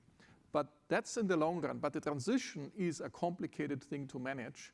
And the way I think about it is like a two-speed system. So on the one hand, they have a fast evolving innovation system where the private sector is pushing forward and is pushing new technology onto us. And the technology is always neutral in a sense. It has positive elements, and you want to foster the positive elements. And it has potentially dangerous elements as well. And we have to contain these dangerous elements. And of course, one way to contain these dangerous elements is through regulation. Then the question is, how fast will the regulatory environment move? So what's the speed of the regulatory environment? And more important, or equally important than regulation, are social norms. So in my view, our behavior is of course shaped very much through regulation and laws, but equally much through social norms. And how fast will the social norms evolve over time? And if the second system is too slow compared to the first system, it could be that it's not a J-curve effect, it's actually going down and derails the whole system. Okay? So we have to balance essentially the speed at which we innovate with the speed with which we regulate and adjust our social norms. And for this, we need conferences like this with AI skeptics as well to affect the social norms in general public debate in the whole society. I think that's very important in order to ensure that the system will stay stable.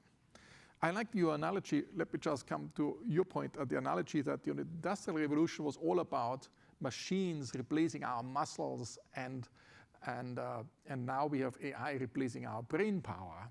And so I think this analogy is very nice. The question is a little bit, when we developed the scripture, Socrates was very worried that we won't be able to memorize things anymore. And so we found alternative ways to memorize things. But for the muscles, it was similar. We go to the gym now in order to keep our muscles. In the olden days, we're just working on the field. So we didn't have to go to the gym. Now we have to go to the gym. So one question for me is, what is our cognitive gym in the future?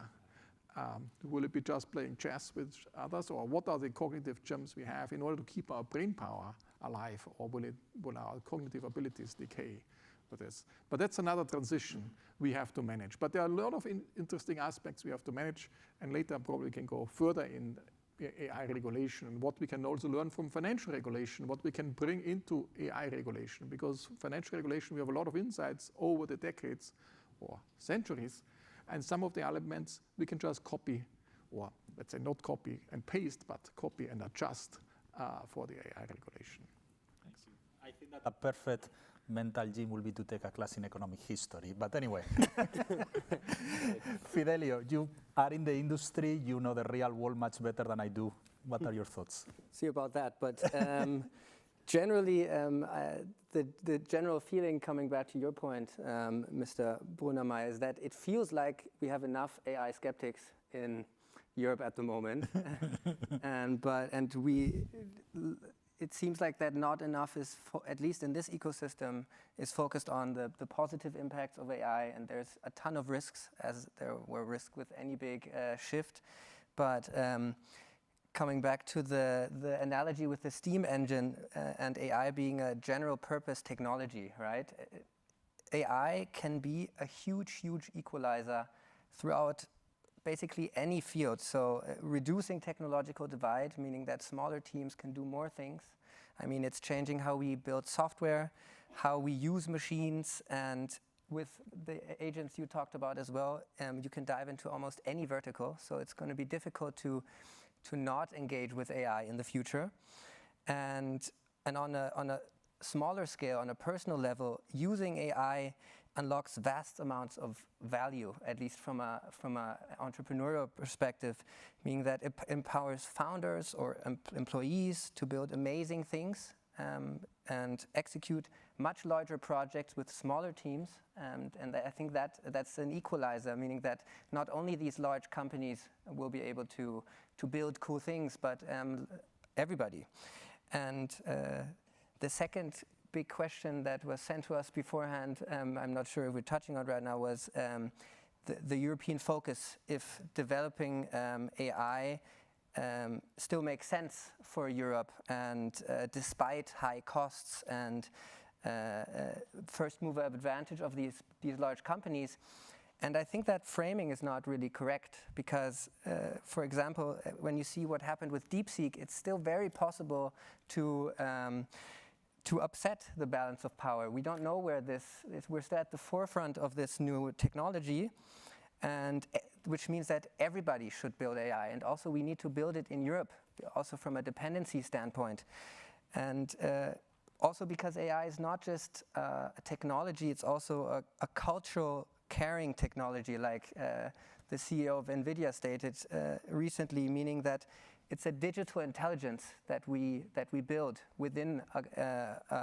It's a new layer of infrastructure, meaning that like telecommunications and roads and electricity, or how Bertine said it earlier, it's a cognitive augmented steam engine practically, and it needs to be seen as an asset. Yeah, we need to invest in it. It's not just something that we should outsource, yeah, and Europe needs to build it themselves, because you also wouldn't want to outsource this intelligence to another supplier, because that makes it dependent, and yeah, so we should see it as an infrastructure investment in Europe, and if our governments do not build it themselves, then we will need to buy it from someone else, and that can lead to difficulties. And also, building a model is one thing, training a model is another thing, and I think we need to train these models ourselves. You can work with there's so much open source. Open source is amazing, and we need to build on top of that, and I think it needs to be done within Europe, for Europe, rather than buying it in from external. Okay, thank you. So if you like, now I would like to switch to a little bit more concrete questions, and feel free to address everyone else's answers so we can have a debate. Let me go back to Felix again. You mentioned what I thought it was a really striking number. I think you mentioned that only 3% of European firms are incorporating artificial intelligence. That seems really a not very optimistic number. What do you think Europe needs to do to increase that 3% to 30%, 60%, 90%? What are your thoughts about it? Now I'm going to turn that pessimistic number to an optimistic number by giving you another number, that actually in the last year, the increase was 60%. So, we started from a lower number, so now we are at 3% for the high processes. So again, this is not the overall AI adoption is around 14% of Europe. This 3% number is the companies that are adopting AI in their production processes. So that is the one that perhaps have a bit more impact on productivity.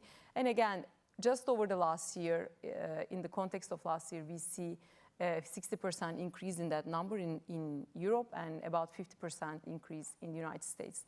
So in that sense, there's a bit of a glimmer of hope there. So in our work, we are very systematic about how we look at this. So as I mentioned before, AI exposure, AI adoption. So what are the drivers of AI adoption, which we think there are mainly two, which is the first one is digital infrastructure.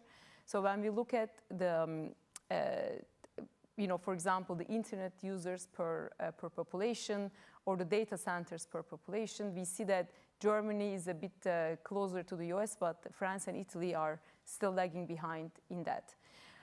The second potential element for adoption is, of course, people, the talent, the skills, especially for problem-solving skills. We see that when you look at the PIAC scores for Europe, they are much behind, maybe a bit less for Germany, but for France and Italy, the numbers actually have been going down. Another potential indicator could be the STEM graduates. We see the same thing, that the US is leading the way there. Germany a bit better, but France and Italy are lagging behind. So this is on the digital infrastructure and skill side, which are the main drivers of AI adoption. When you look at the AI exposure of each sector, AI capabilities, of course, it's not reasonable to expect that all AI models will deliver for all sectors with the same quality of models, or they can reliably deliver on the outcome. So they actually differ in terms of their performances when you look at different sectors. However, again, is it entirely exogenous to Europe? I believe the answer is no, because there are ways that you can have an impact on the AI models, whether they reflect your values, your sectoral specification, the biases that you don't want to have in AI models, etc. So these are almost endogenous factors that you can have an impact on. And perhaps on the question whether the Europe should develop their own AI models, Europe already has some frontier AI models that are running. We have Mistral in France. We have video AI from UK, from Germany, audio from France and Portugal. These are frontier runner models. There are 15 AI frontier models, and these are all, Europe is actually also in the race as of today. This is a very high-paced market, but our research shows that this is not lost in that sense. And so there's also a bit of hope to improve AI capabilities there. Now, of course, one of the biggest elements is the regulatory factors for AI adoption, and how much of a macroeconomic impact, economic impact of AI we can expect. There, our view is that regulatory environments needs to strike a balance between safety, competitiveness, and innovation.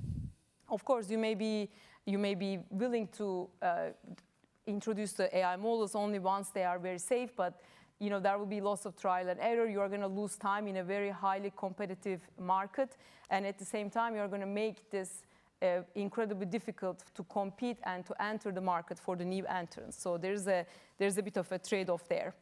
For the competition, of course, competition we see it always good. Low entry, no barriers, no bottlenecks is good for the companies.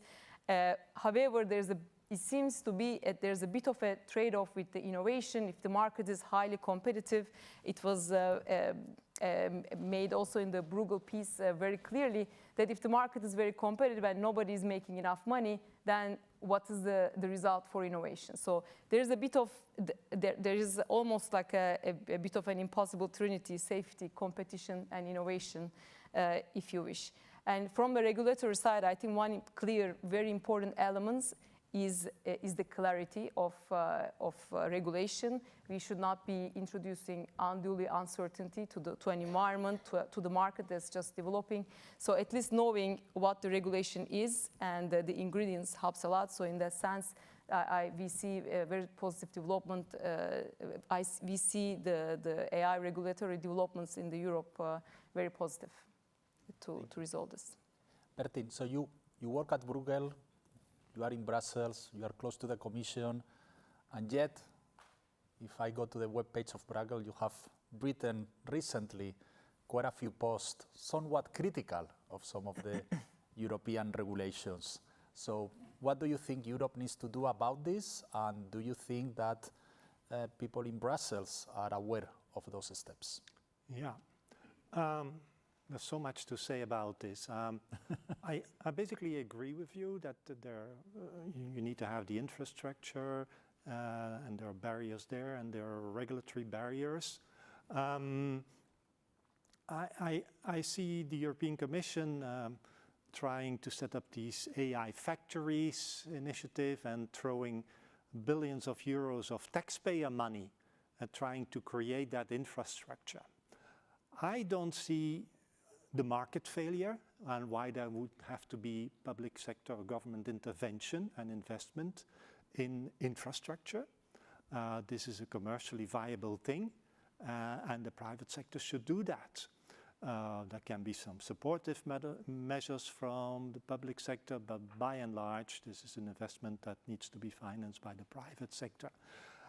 In Europe, we don't have hyperscale infrastructures, and that is simply because we missed the boat on these big tech platforms to a large extent. And they created that infrastructure because they needed that for their platforms, and then later on put an additional layer of NVIDIA GPUs in those platforms, in those infrastructures, and that allowed them to run these models. But as I said before, pre-training such a model today can cost over $100 million. And you need to have a very big company and a huge cash flow in order to afford that investment and to afford the investment in infrastructure. We don't have that type of huge global business model companies in Europe, not to that extent. But we don't need that. I think we should invest in AI infrastructure, but we can start with 5 or 10 or 20,000 GPUs, and we can do a lot of fine-tuning and a lot of inference with that, and that should be enough to build on top of these foundation models. Now, on the regulatory side, Europe wants to be the front runner with regulation, and traditionally we take a very precautionary stance rather than a pro-innovation stance in Europe. And we see that also in the AI Act. And we want to build in all kinds of regulations to have safe AI, to have ethically responsible AI, and so on. And as a model developer, you can build a model with the necessary guardrails in it that make it correspond to those standards. However, it's easy for computer scientists to take away these guardrails or to work around that. And so that's not a waterproof or method or approach to make models safe. AI models are dual-use technology. You can use it for warfare, and it is today being used for warfare, these same models, and for health sector or educational purposes. You cannot avoid that. And I think that is something that we will have to live with. We see regulation creating huge compliance costs in Europe. It's not just corresponding, trying to comply with these ethical guidelines and safety guidelines. A model like ChatGPT can probably write its own compliance report today. You don't need humans for that anymore. But I see a huge compliance cost on the model deployer side. A couple of months ago, I was at a meeting organized by one of these big consultancy companies in Europe, and they explained what they are doing in the banking sector to make banks that apply AI models, what they have to do in order to satisfy these ethical rules and safety rules. And when you look at the flow chart, you are overwhelmed. And the banks admit it costs them tens of millions of euros to comply with this. That's a huge compliance cost, even for a big bank. I wonder, what is the value added that it gives? It's a huge rent-seeking opportunity for consulting companies, that's for sure. Whether it actually brings something or whether it pushes banks much deeper into the trough of the J-curve before they can climb out of it again, I think that's also a real factor that we should consider. And I say, why is this necessary? I see now the code of the code of practice for the implementation of the AI Act that's currently under discussion in Brussels. I thought that could have been an opportunity to round off some of the sharper edges of the AI Act. And there is a big political battle in Brussels going on between people who want to round off the edges and people who want to make the edges even sharper. I see all kinds of things appearing in that code of practice that's not even in the AI Act itself. So, and I start wondering what the hell is going on there. I work a lot on copyright, and I see that it's becoming a big issue. I see that a lot of of the most advanced AI foundation models are being withheld already over the last 6 to 8 months from the European market. So we are already losing in productivity gains because of our regulation. Now, most of that is due to the GDPR, to privacy regulation at the moment. But when the AI Act kicks in September, becomes effective, I can see copyright fulfilling that same, being in that same position, and companies being forced to hold back some of their models and some of the services that they built around those models. So this is becoming an obstacle in Europe, and I wonder why we make it so complicated. So yeah, we need regulatory simplification to be much more pro-innovation in Europe. Marcus, you and I share one common factor, which is we are Europeans living in the US. So do you think there is something we should learn from the US in terms of artificial intelligence policy, things we should not learn from them? Where do we draw the line? I think there are surely many things we can learn from each other. But so it's not clear that Europe should simply copy the United States. So what Europe does not have is the same capital market structure. One reason why the US can have these foundation models, because they can actually fund this huge $100 million, and then this $100 million is outdated 3 months later. You have to spend another $100 million. And Europe can essentially not go the same way. So the way I see it in the United States is a little bit, there's a bubble forming, an AI bubble forming. You can raise a lot of funds, you can fund that. It might be socially beneficial ultimately. I'm not sure whether it's beneficial for all of these investors exposed. Like when we had the internet bubble, it was also the case that every firm thought, I will be the new monopolist. The winner takes it all. And different investors have a different idea who the winner will be and takes all the benefits out of that. And at the end, there will be only one monopolist potentially, and all the others will be losers. And we have seen this show playing again and again. And I think that might be a danger here too. And it's actually good then. It might be good from a social perspective to establish this technology. Whether it's good for the investors is probably is an open question. And then the question is, can Europe do this? Probably not. So hence, and I'm following Burton's suggestion here that it might be better to follow the DeepSeek approach. Okay? So you say, okay, there is something, we build on that. We don't have to have all the foundations on ourselves. There might be a second mover advantage. It's a little bit like what Apple is doing. And Apple is never, the first mover in something. They're always the second mover, and they refine it and make it better and make it much more user-friendly. And perhaps that's the way for Europe to go, to find the applications and that. And so the second point I would like to make is that one great opportunity is that AI will actually lower the cost for many, many other things. So it's actually a reduction of fixed cost and entry cost for many, many areas. Let me just give you one example. To really have a high-profile movie these days, it costs you hundreds of millions. Now, it's very hard to generate this, given all the different languages across Europe. But with AI, offering a new movie might be so much cheaper. So the whole movie industry might look very, very different in 5 or 10 years.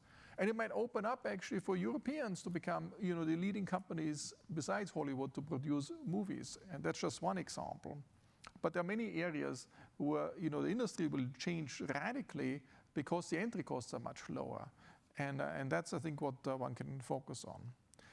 Let me also say perhaps a few words where others see other potentials. Burton mentioned that we have a lot of bureaucracy and red tape and all that.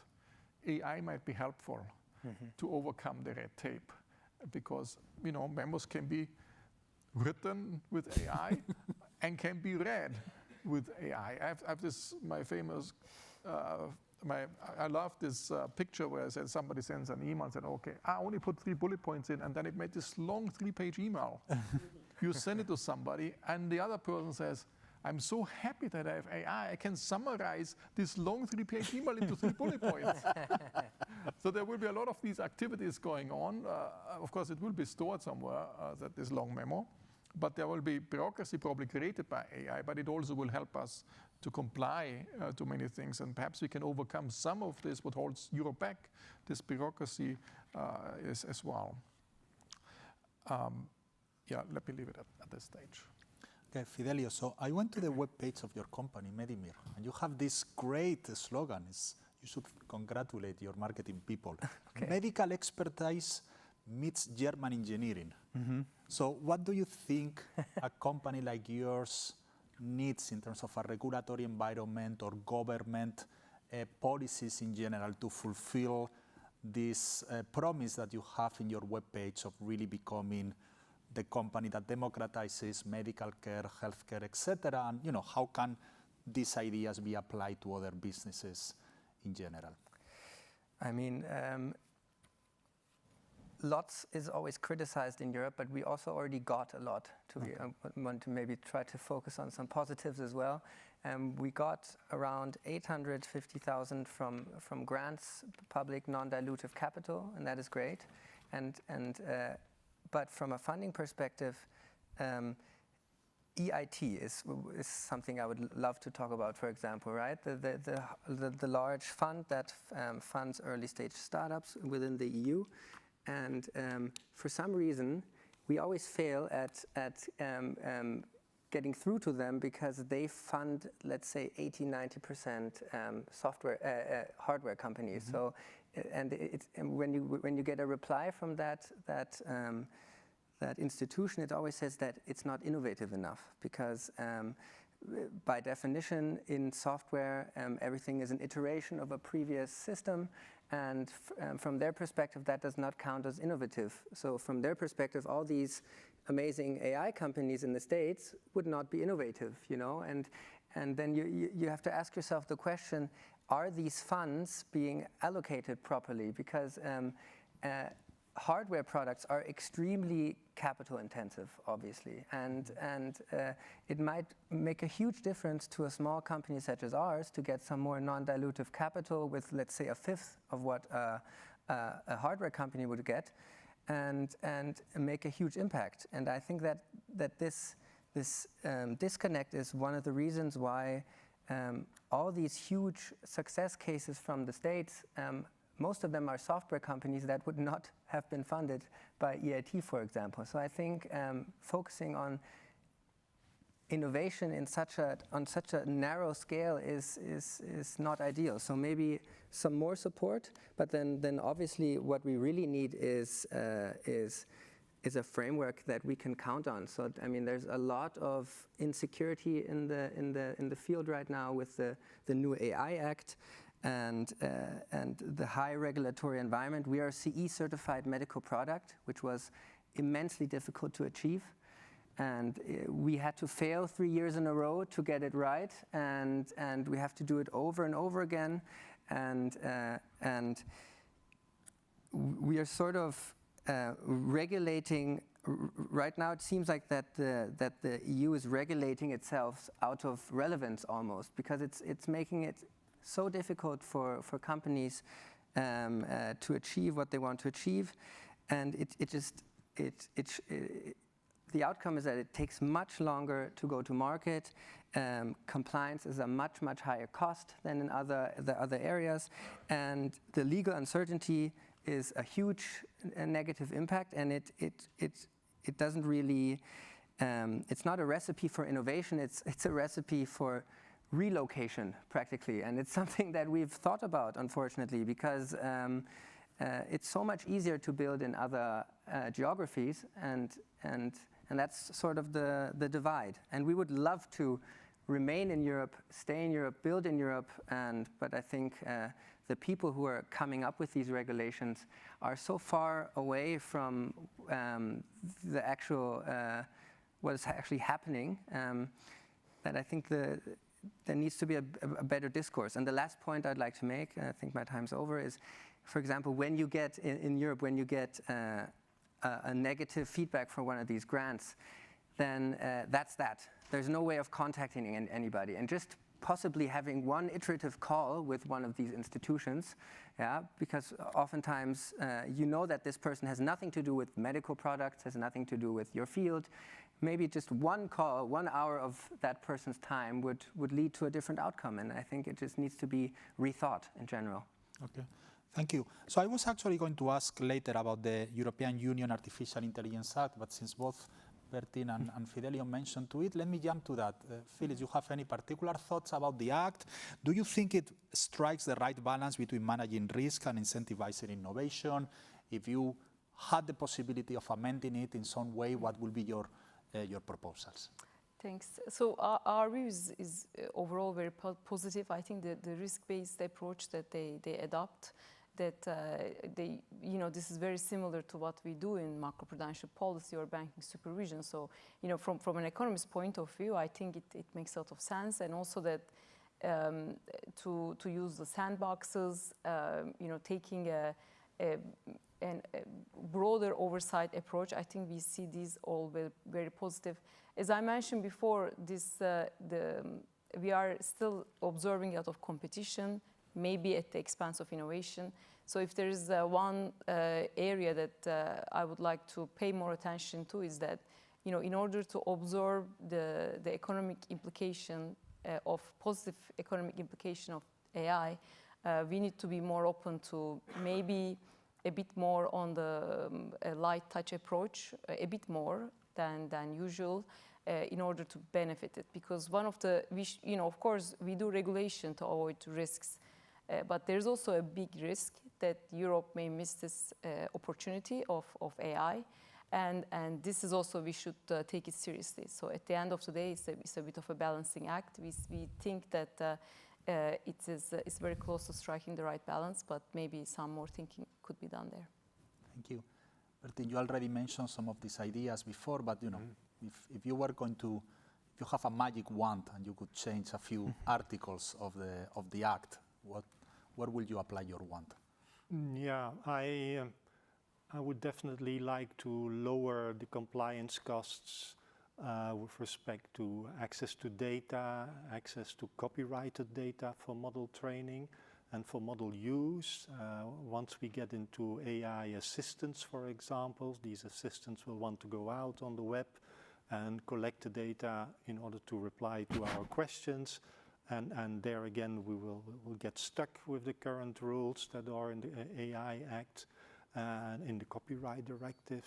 What we generally see, going back to economic history, Jesus, is that when there is a fundamental technological change, especially in communication technology, and I think AI is such a fundamental change, institutions have to adapt to that new setting.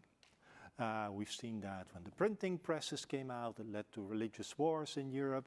We've seen that with newspapers coming out when paper and presses got cheap.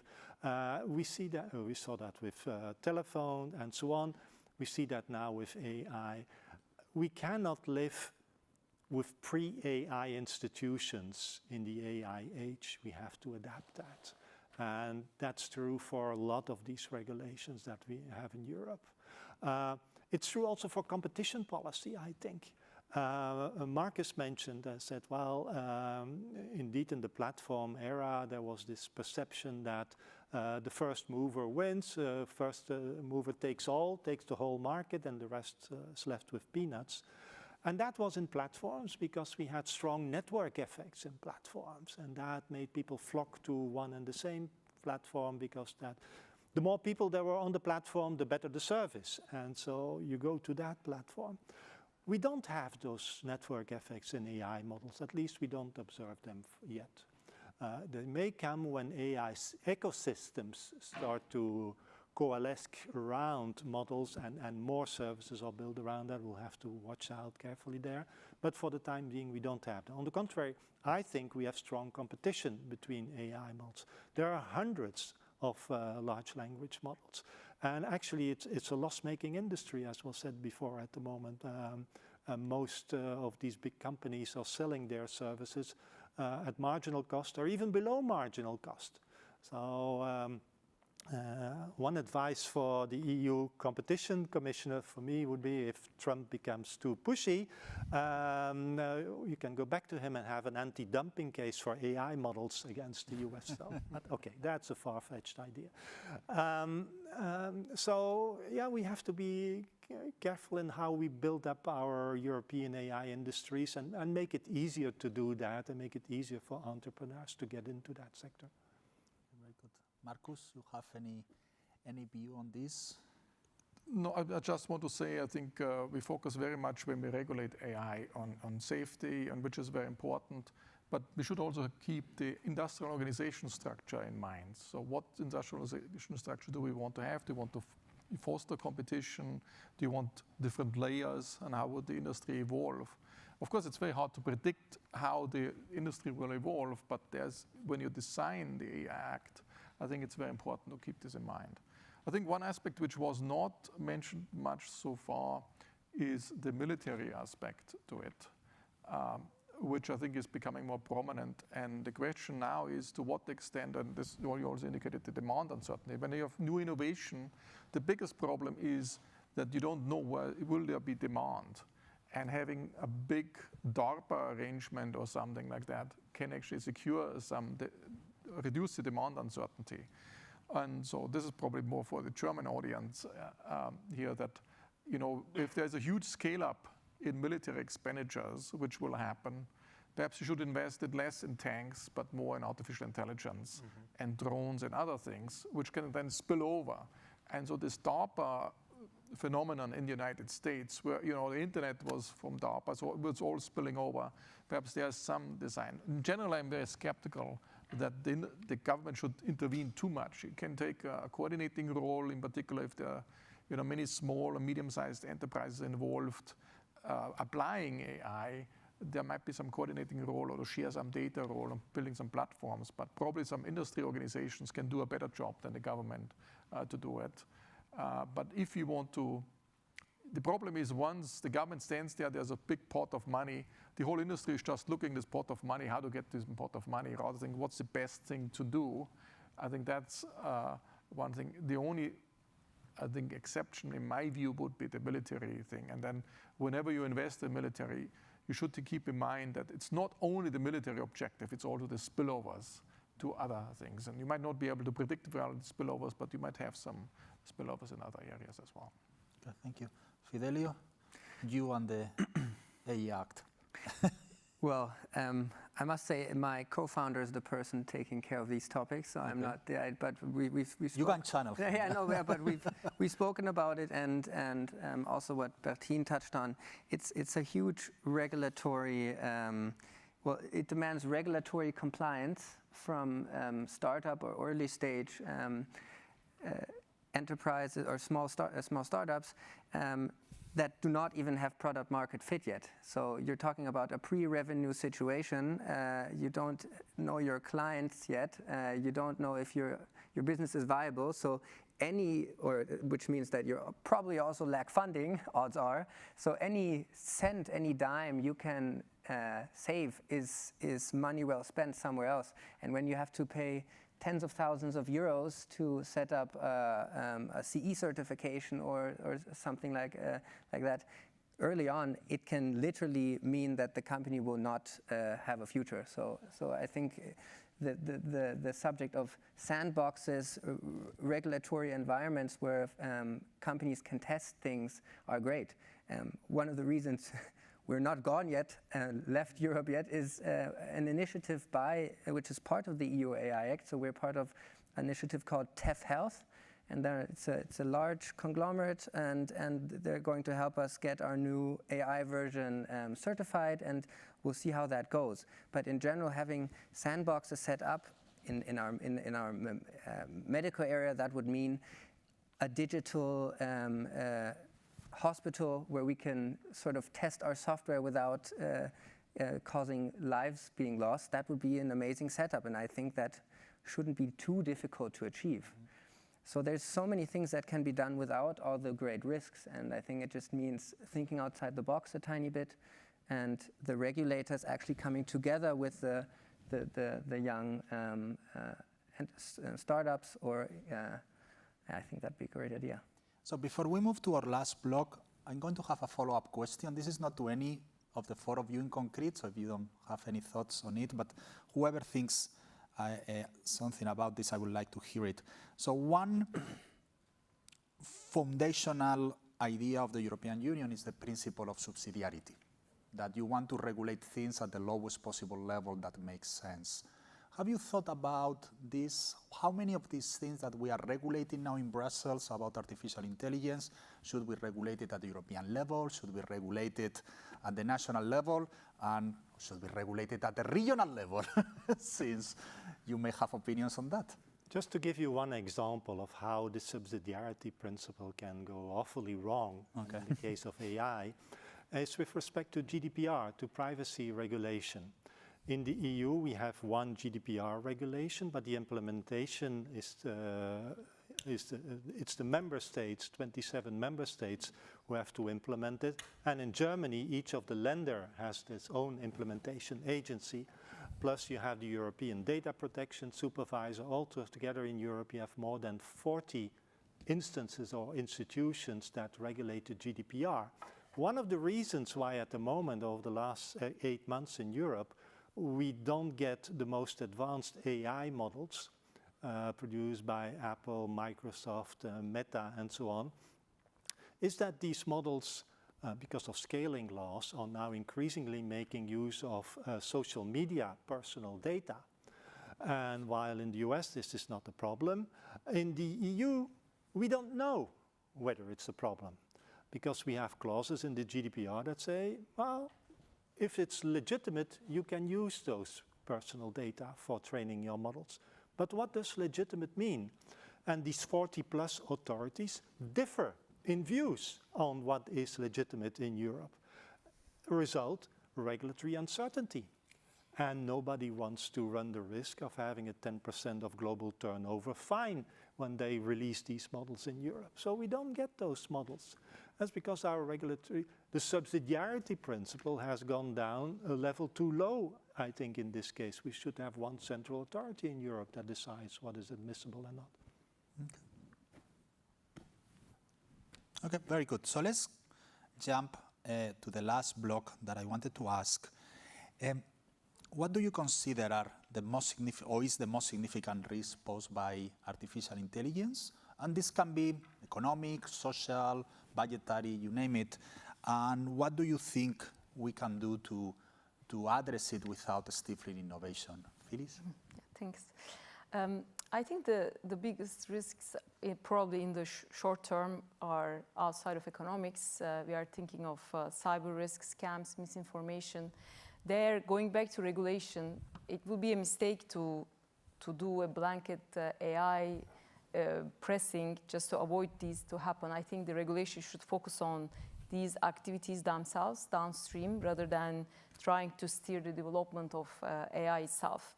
And at the end of the day, AI is just a tool that we are using, right? So the domain of the regulation could be very specific to the activities that it would like to regulate. So one aspect of the risk that I see, which is perhaps a bit less emphasized before, is that, you know, it's also, we discussed today whether it is replacing labor, whether it's a substitute. One thing is that in the previous episodes of automation, we see a huge increase in automation during crisis times. This happened during the global financial crisis. This happened very recently during the COVID times. Now, one risk could be that when the next crisis comes and the downturn, there will be an incredibly rapid substitution of labor, and this will bring all sorts of social and economic issues. So I think governments will need to prepare for it now to really put a lot of emphasis on retraining, skilling of labor and education. I mean, of course, this could happen also with the robotics. And of course, finally, one very potential risk is that we said the competition and AI development for now looks quite dynamic. However, there are risks there if the gatekeepers, Google and others, or the cloud services could become unreliable for different reasons, geopolitical, rival, or competitive reasons. So there's there could be competition issues there. There could also be competition issues downstream in the adoption of firms. And again, the winner takes all dynamic stars. We saw this happening in the digital markets. So I think I would see competition still as a big risk. I stop here. Thank you. Bertin, what keeps you up awake at night? The paperclip problem? No, I agree that cybersecurity is a real threat, and with AI will only get worse. And it will get even much worse with quantum computing, but fortunately we are not there yet. I think in the very near future we will need personal AI assistants to protect us against all kinds of scams that we simply are unable to detect with our human cognitive skills. But AI can help again there. So, as I said before, it's a dual-use technology. It can be used for bad, and it's an arms race on both sides. And we will need AI to protect ourselves. So I see it also as an opportunity against these risks. Okay. So just one small thing. On April the 10th, next week, I'm actually running a conference on quantum computing in economics at Penn. We have made a lot of progress on quantum computing. Sure. Don't think this is going to be in 10 years. Much, much closer than you imagine. Marcus, what are your worries? So I agree that the existential risk is probably a little bit overplayed, the paperclip problem. But there's always the argument whenever we do something, we need a kill switch. You can just switch everything off. So as long as you can pull the plug, it's fine. But I would caution about that in a sense that we will become in the future AI addicted or AI addicts. Because we will be so used to using these devices that we can actually not get rid of them so easily. It's, as I said earlier, it's a little bit like electricity. We are addicted to electricity. We cannot say, okay, if something goes wrong with electricity, we just switch it off. We have a kill switch. It's fine. I think that's a big thing. And because it will be so interwoven with the economy. And the private enterprises probably have not enough incentives to build enough resilience in the system that we can actually go back a step or two without getting in difficulties. The other thing is, what I also agree, and I come back to a different J-curve effect, is deep fakes and cyber thing. So we are used to that, when something happens, some crime or something, we can just with the mobile phone take a video, and there won't be so much crime anymore, because everybody can just record everything and give it to the police. But if all the videos can be fake too, then the crime rate might go up. There might be a lot of difficulties because we don't know, is this a fake video? Is it not a fake video? So let me just make a proposition here. So it could be that the crime rate is going up because I can now commit a crime saying, okay, somebody recorded this was just a fake. So that's in a sense we will go downhill before we really find ways to come back up again. And we might go down even so far to hit the tipping point, and then the resilience is not given anymore. So that's where the resilience point comes in. Now, as Bertin said, the best way to fight AI and these deep fakes created by AI is some other AI. There's only other more sophisticated AI to solve that. Now, you could say that's the way out. But what happens if Europe does not have the frontier AI, but US and China has it? And they create some deep fakes with their advanced models, and we have the second tier models, or a little bit lagging behind. Then Europe will have particular risk of not being subject to AI manipulation in a sense. So that's another reason where we have to be more careful about that. So in a sense, again, there is this resilience, which I'm probably obsessed with, element to that, so that to design it in a way that they say there might be temporary setbacks, but we can manage it and we can bounce back. So I'm not saying you should not take any risk. It is actually important in this environment, when the world is changing, to go into it and take the risks, but also be aware you should take the risks which lead potentially with some bounce back. You can readjust, and then you have to have the tools to readjust as well. Very good. Fidelio, what are your anxieties about the future? Well, the main anxiety is focusing too much on the risks to be honest, because that is risky because it inhibits progress. And as we saw during COVID, for example, we are not in a tiny bubble. So at the same point you made, these other geographies, they're going to continue what they do. And you have to be an active part in this ecosystem. You have to understand the infrastructure. You have to understand the tech by trying to build it yourself. And it's going to spill over anyway. So the AI revolution, or however you want to call it, is definitely happening. And we can either decide as a geography, as Europe, to be a part of that and to be at least at the wheel, at least with a small finger, or who knows, or have it happen to us. You know, that's how it's going to be. You can only fight these things with AI probably in the future. So at least from a security standpoint, the others are going to do it. So we have to find our way of doing it. Yeah. Okay, excellent. So it's 5:10, and we have now some time for some questions from the audience. So we follow the same standard that in previous panels. Uthman. Thanks a lot. So we've been talking about what hinders AI from being developed in Europe a lot, right? And the main two answers here are regulation, bureaucracy, and so on, and financing, right? And we've talked a lot about the regulation, what's good, what's bad about what we're doing, what we changed. What about the financing? Why is the financing not there? There was a mention of we don't have these huge companies that kind of invested in this hardware and other things and that have those kinds of means.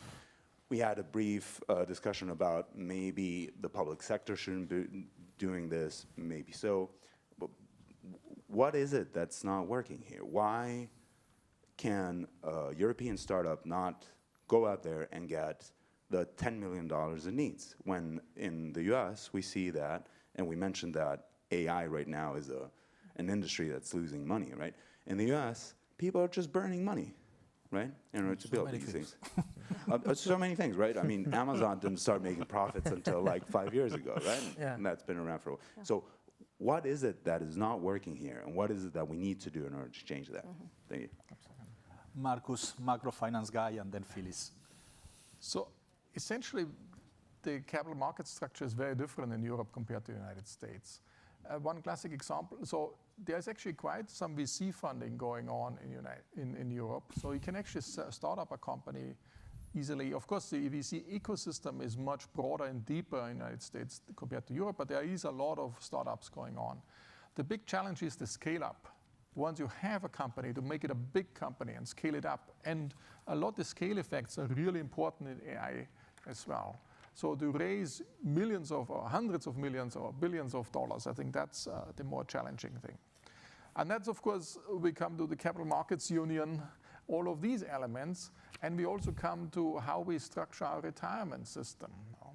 So this is all connected. So in a sense that in the United States, everybody is investing in their retirement on their own, and they're investing in stocks, and they invest, in all this indirectly through the startup and in private equity funds and so forth. And this is not there in Europe. And this also would require, so I can see it's actually very complicated now to switch the pay-as-you-go system, retirement system, to a system which is more capital markets oriented. That's very difficult.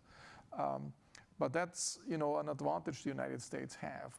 But if you look at, one successful, enormously successful startup in Germany, BioNTech, in the life sciences, they had got the startup funding from, people in Tegernsee and so forth. They got started, but when they really wanted to scale up, they had to go to NASDAQ to go that. So if the capital markets stay open, we don't know whether they will stay open. There's always a way you can still get them scaling up. You can go to the United States, and often it is the case, you have a startup here, you have Skype, I call it the Skype effect, and then it's bought up in the United States, and then scale up in the United States. So that's a big handicap Europe has in this regard. And so I don't see that you can change the retirement system right away, but it all feeds into that.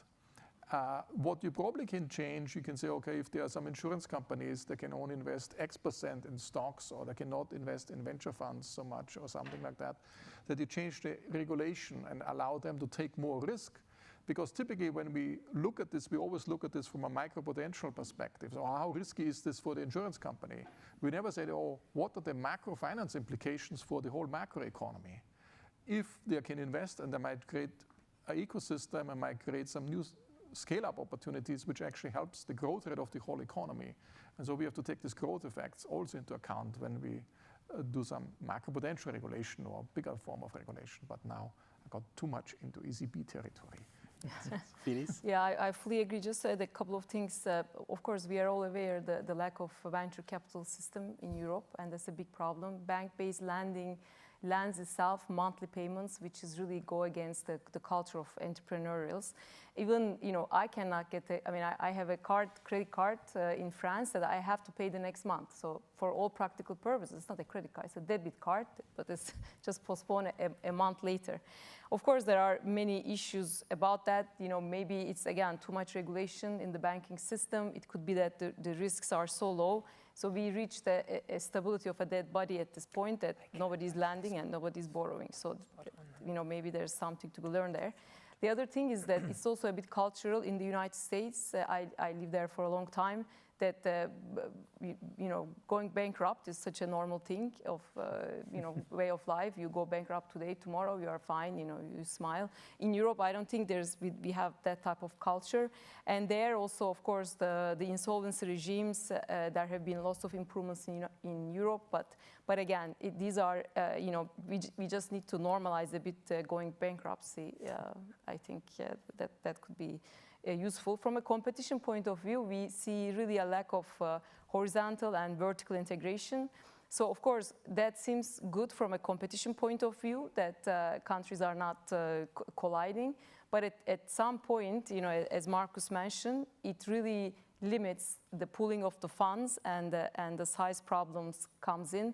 So, maybe also that, again, linking to the competition, maybe more horizontal and vertical integration at some level could be helpful for bringing more life to innovation and investment. Bertin, you wanted to add something? Yeah, if I may add a slightly dissenting voice to this. Is it really capital markets union or capital markets broadening and deepening that's stopping us in the AI sector? When we go and look at OpenAI, for example, in January they announced their Stargate project and mobilizing $100 billion. Where does that money come from? It comes from the Abu Dhabi Sovereign Wealth Fund. It comes from a Japanese company, SoftBank.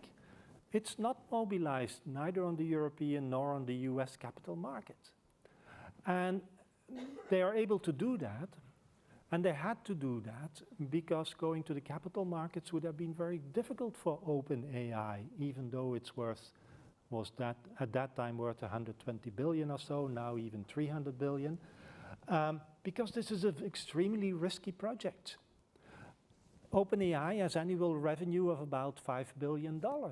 You cannot pay off a loan or an investment of $100 billion with $5 billion revenue, especially if all those 5 billion are not even enough to meet your recurrent costs at the moment.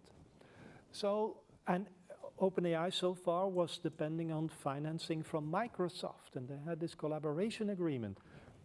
Stargate, for me, is the announcement of a divorce between the two.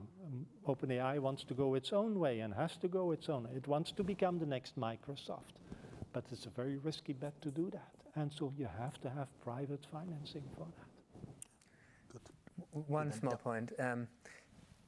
Lots of really, really good points.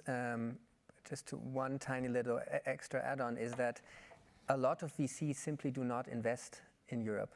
It's like they have their secondary funding in the back, and they've got a checklist, and you've got to go through it. And if you don't meet every single checklist, even if they love your product or what you do, they cannot invest.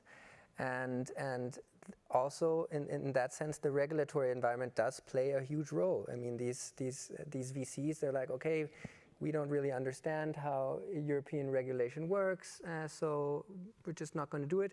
If we do it, you're going to have to set up your Delaware C Corp, possibly do that Delaware flip scenario where you actually get your headquarters into the States, and then that's like the minimum criteria to get the funding of these large VC funds. And then the second small point is that the risk profile is simply different. I don't want to condone them in any way, but I've talked to tons of European VCs, and you have to hit a certain sweet spot with them that is simply difficult to achieve. Dream big, but don't dream too big, you know, and do this and do that.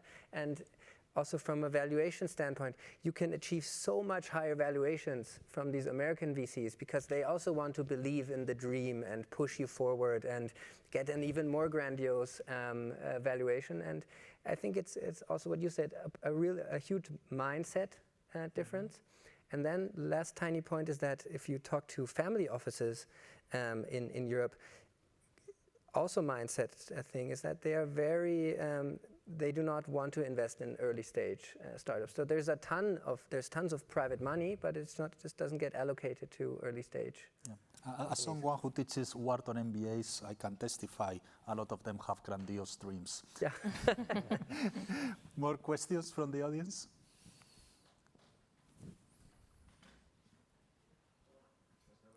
Yes. Can please remember to introduce yourself if you don't mind. Bernhard Winkler from the ECB. So as economist and a citizen, the big elephant in the room that keeps me awake even during the day is the elephant who will speak in the Rose Garden pretty soon. And of course that elephant is backed by 7 big CEOs and big tech. So my question is antitrust policy. Again, historical perspective, Industrial Revolution, Teddy Roosevelt, Vanderbilt, JP Morgan, all the big monopolists in the late 1900s and early 20th century. What is our thinking, our approach to antitrust policy with that combination of financial power, technological power, and as we now know, also political power, both as in the economy, for market economy. And we do know, I mean, there was a point Marcus made, I mean, in the US also, all the startups in the end are bought up by the big players, or most of them. So competition, innovation, that kind of equation does not always, not in the long run, will not hold either, even in the US, I think. So as an economist, competition, safeguarding, antitrust, and then as a citizen in terms of the economic and political power. The kill switch will be pulled maybe this afternoon on the very interwoven trading system of the world. That's global, it's 100 years of integration could be unwound. And if someone pulls the digital kill, what did you call it? Kill switch.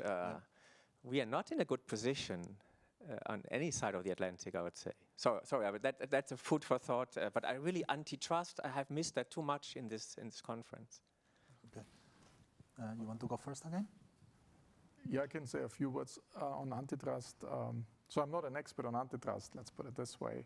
But there's 2 philosophies. One philosophy is you want to promote current competition, or you say, okay, in this world where there's a lot of upfront investments, I allow some temporary monopolies, but I also foster disruptions. So it's more a dynamic way of looking at competition rather than a static way.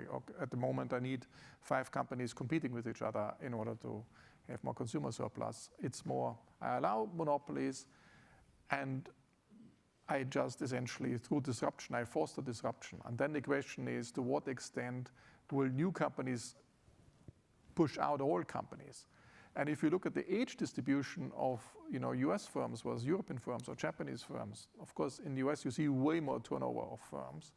Of course, there is this whole concept of killer acquisitions, where you just acquire a small firm in order to make sure that this will not be a new competitor. And so we will see whether OpenAI at the end will then push out Microsoft or not. I don't know what this outcome will be, but this is just, I want to throw in this through perspectives. And there's probably some rethinking has to be done. There's a lot of academic work has to be done to rethink this antitrust philosophy. I think we probably have to move much more to this dynamic a setting where you allow for some time for new technologies to come up and then also promote the disruptions, essentially. Thank you. Okay. Some other question? Oscar.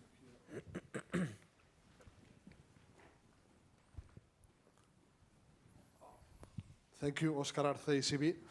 So, listening to the five of you, I mean, there seems to be two important bottlenecks here in Europe, especially when comparing to the US.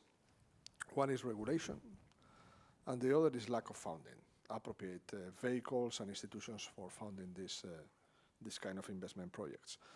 So imagine we are able to solve the first bottleneck with regulation. In Brussels, we do well, blah, blah, blah, and we solve this bottleneck. Still, we are left with a situation in which we don't have the appropriate financial system to deal with this industry. So should we, my question here for Marcus, but also for Fidelio and the others is, should we push for the Capital Market Union project to solve this second bottleneck? Or should we try, given the urgency, given that we don't want to miss the train, as Jesus said, should we be a little bit more brave on this and try some more drastic solutions? Maybe, I don't know, this is my question to you, with the participation of the public sector in this thing, because otherwise, I mean, we may lose this train. I mean, if we have to rely on a financial system which does not exist as of today to finance the whole thing, the chances that we lose this train, in my view, are quite high. So what do you think about this? Okay. Briefly, because we only have 5 minutes to wrap up, and I believe in rules, not discretion. I'm more skeptical that the public sector can actually do it. I think the public sector can do some coordination in this sense. You know, there's this saying, I think Martin Wolf wrote it, that, you know, when you put up subsidies, it's not that the government will find the productive new firms. It will be the firms will find the government, and these are not the most productive ones. I just, from recent experience in Germany, you know, we promised essentially money to Intel. It didn't work out. Then there was a battery factory. So it's all a lot of investment. It's not going then ultimately somewhere to really create something. So I'm a little bit skeptical. I think I would let the private sector go ahead, but the government should have a fostering element. And it can, to some extent, take some demand uncertainty out, reduce uncertainty. I think de-risking the thing would be the primary focus. Otherwise, it's hard to keep up with it. I would not picture the situation that dramatic. I think everything, all the AI application layers on top of foundation models and second stage reinforcement learning and all the longer reasoning requires much smaller infrastructure, a couple of thousand GPUs from NVIDIA. And we have the money in Europe to do that. And there are already private companies in Europe doing that. And so we can do that. If we want to go for the frontier foundation models, that's a different story. You need tens of billions of euros in infrastructure investment. You have to write it off in 1 or 2 years, and you have to do it again and again and again if you want to stay on top. And the reason why big tech companies can do this is because they have these foundation models and they can plug them straight into an existing global business model where it earns a rate of return. We don't have these global business models in any European company, not big enough to earn a rate of return on a $100 billion investment or €100 billion investment. So we are forced to stay a little bit below the frontier, but I think we can prosper below that frontier. And once we work our way out of that J-curve in a couple of years, maybe then we can aim for that frontier. But it would be too ambitious to do that now. Okay, very good. So we are pretty much running out of time. Circling back to the steam engine, one day I was feeling provocative. I wrote that the steam engine was invented in 2025. It will never be approved because it was developed by British monopolists. They're not member of the European Union anymore. It pollutes and emits a lot of CO2. And early steam engines exploded with a very high probability. And so, you know, it was the trifecta of reasons why no steam engines in Europe. But anyway, thanks a lot to all the members in the panel, and thanks in particular for having been very brief and yet informative in all your answers. No, we need to stay here while...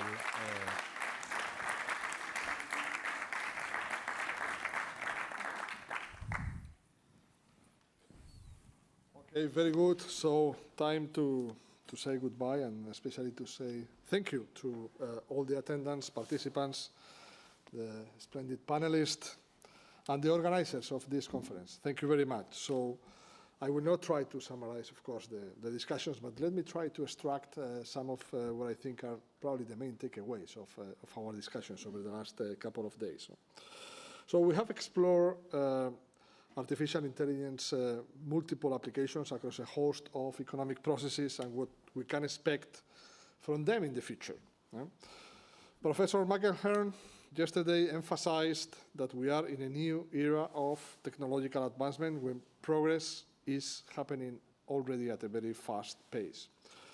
While AI adoption remains very uneven across firms, sectors, and geographies, there is optimism for a productivity J-curve, as we just listened in the last intervention, promising an acceleration in productivity growth over the medium term. Professor Haskell's historical perspective, comparing the introduction of AI with the past technological revolutions, such as the steam engine and ICTs, also supports this relatively benign view. Moreover, compared with these previous processes, he expected that the impact of AI on productivity will be this time even more significant than in the past, as the asset base is larger than that of previous technologies. So while not necessarily being applicable to the whole economy, the firm-level evidence that we saw this morning in the second session of the conference on how generative AI affects productivity in specific occupations also shows the potential of these new technologies to revive productivity and enhance our economic prosperity. Professor Monteleone, in her dinner speech last evening, highlighted one of the applications of AI which has possibly flown under the radar until now. That is financing climate change. She argued that artificial intelligence-driven solutions can be implemented for both adaptation and mitigation of AI impacts. This represents another important silver lining of this technology that deserves our attention. Besides impacting productivity and how we deal with climate change, AI will have an important impact on the labor market, but also on how we, central banks, conduct our monetary policy. In our session on the labor market, we learned how AI is reshaping tasks. In contrast with previous technologies, AI has the potential to reduce non-routine abstract tasks and increase high-level routine tasks, like monitoring processes. But we must remain mindful of the distributional consequences, given the unequal impact of skill levels, as noted yesterday by President Lagarde. By the way, it came to my attention that none of you mentioned inequality risk as one of the main risks of this story in the last question by Jesus. So in addition, we learned that AI implementation is driving greater demand for managerial roles where cognitive and interpersonal skills such as collaboration and creativity are in high demand. So turning to our core business in a central bank, we examine how AI-driven investment may react to monetary policy and its potential in generating financial forecasts. Large language models have shown promise, high promise in delivering predictions comparable to human forecasts, especially for the medium and long-term horizons. And if validated, this could strengthen our toolkit in the future. Actually, they may replace some of us here. So, however, we must be aware of some of the risk around. And of course, we have to be meticulous monitoring of AI technologies in the financial sector, where the room for these fakes and fraud is probably particularly high. So last but not least, the policy roundtable that we just had the pleasure to follow highlighted both opportunities and challenges presented in AI technology. striking a balance, the right balance between regulation and innovation is going to be paramount in the coming years. While regulation is necessary to protect from unintended consequences, it must not inhibit innovation. This is probably one of the main takeaways from your discussion. So with this, let me again thank everybody involved in the conference for your very insightful comments and papers and discussions. And I wish you a very productive and responsible AI adoption going forward. So thank you very much.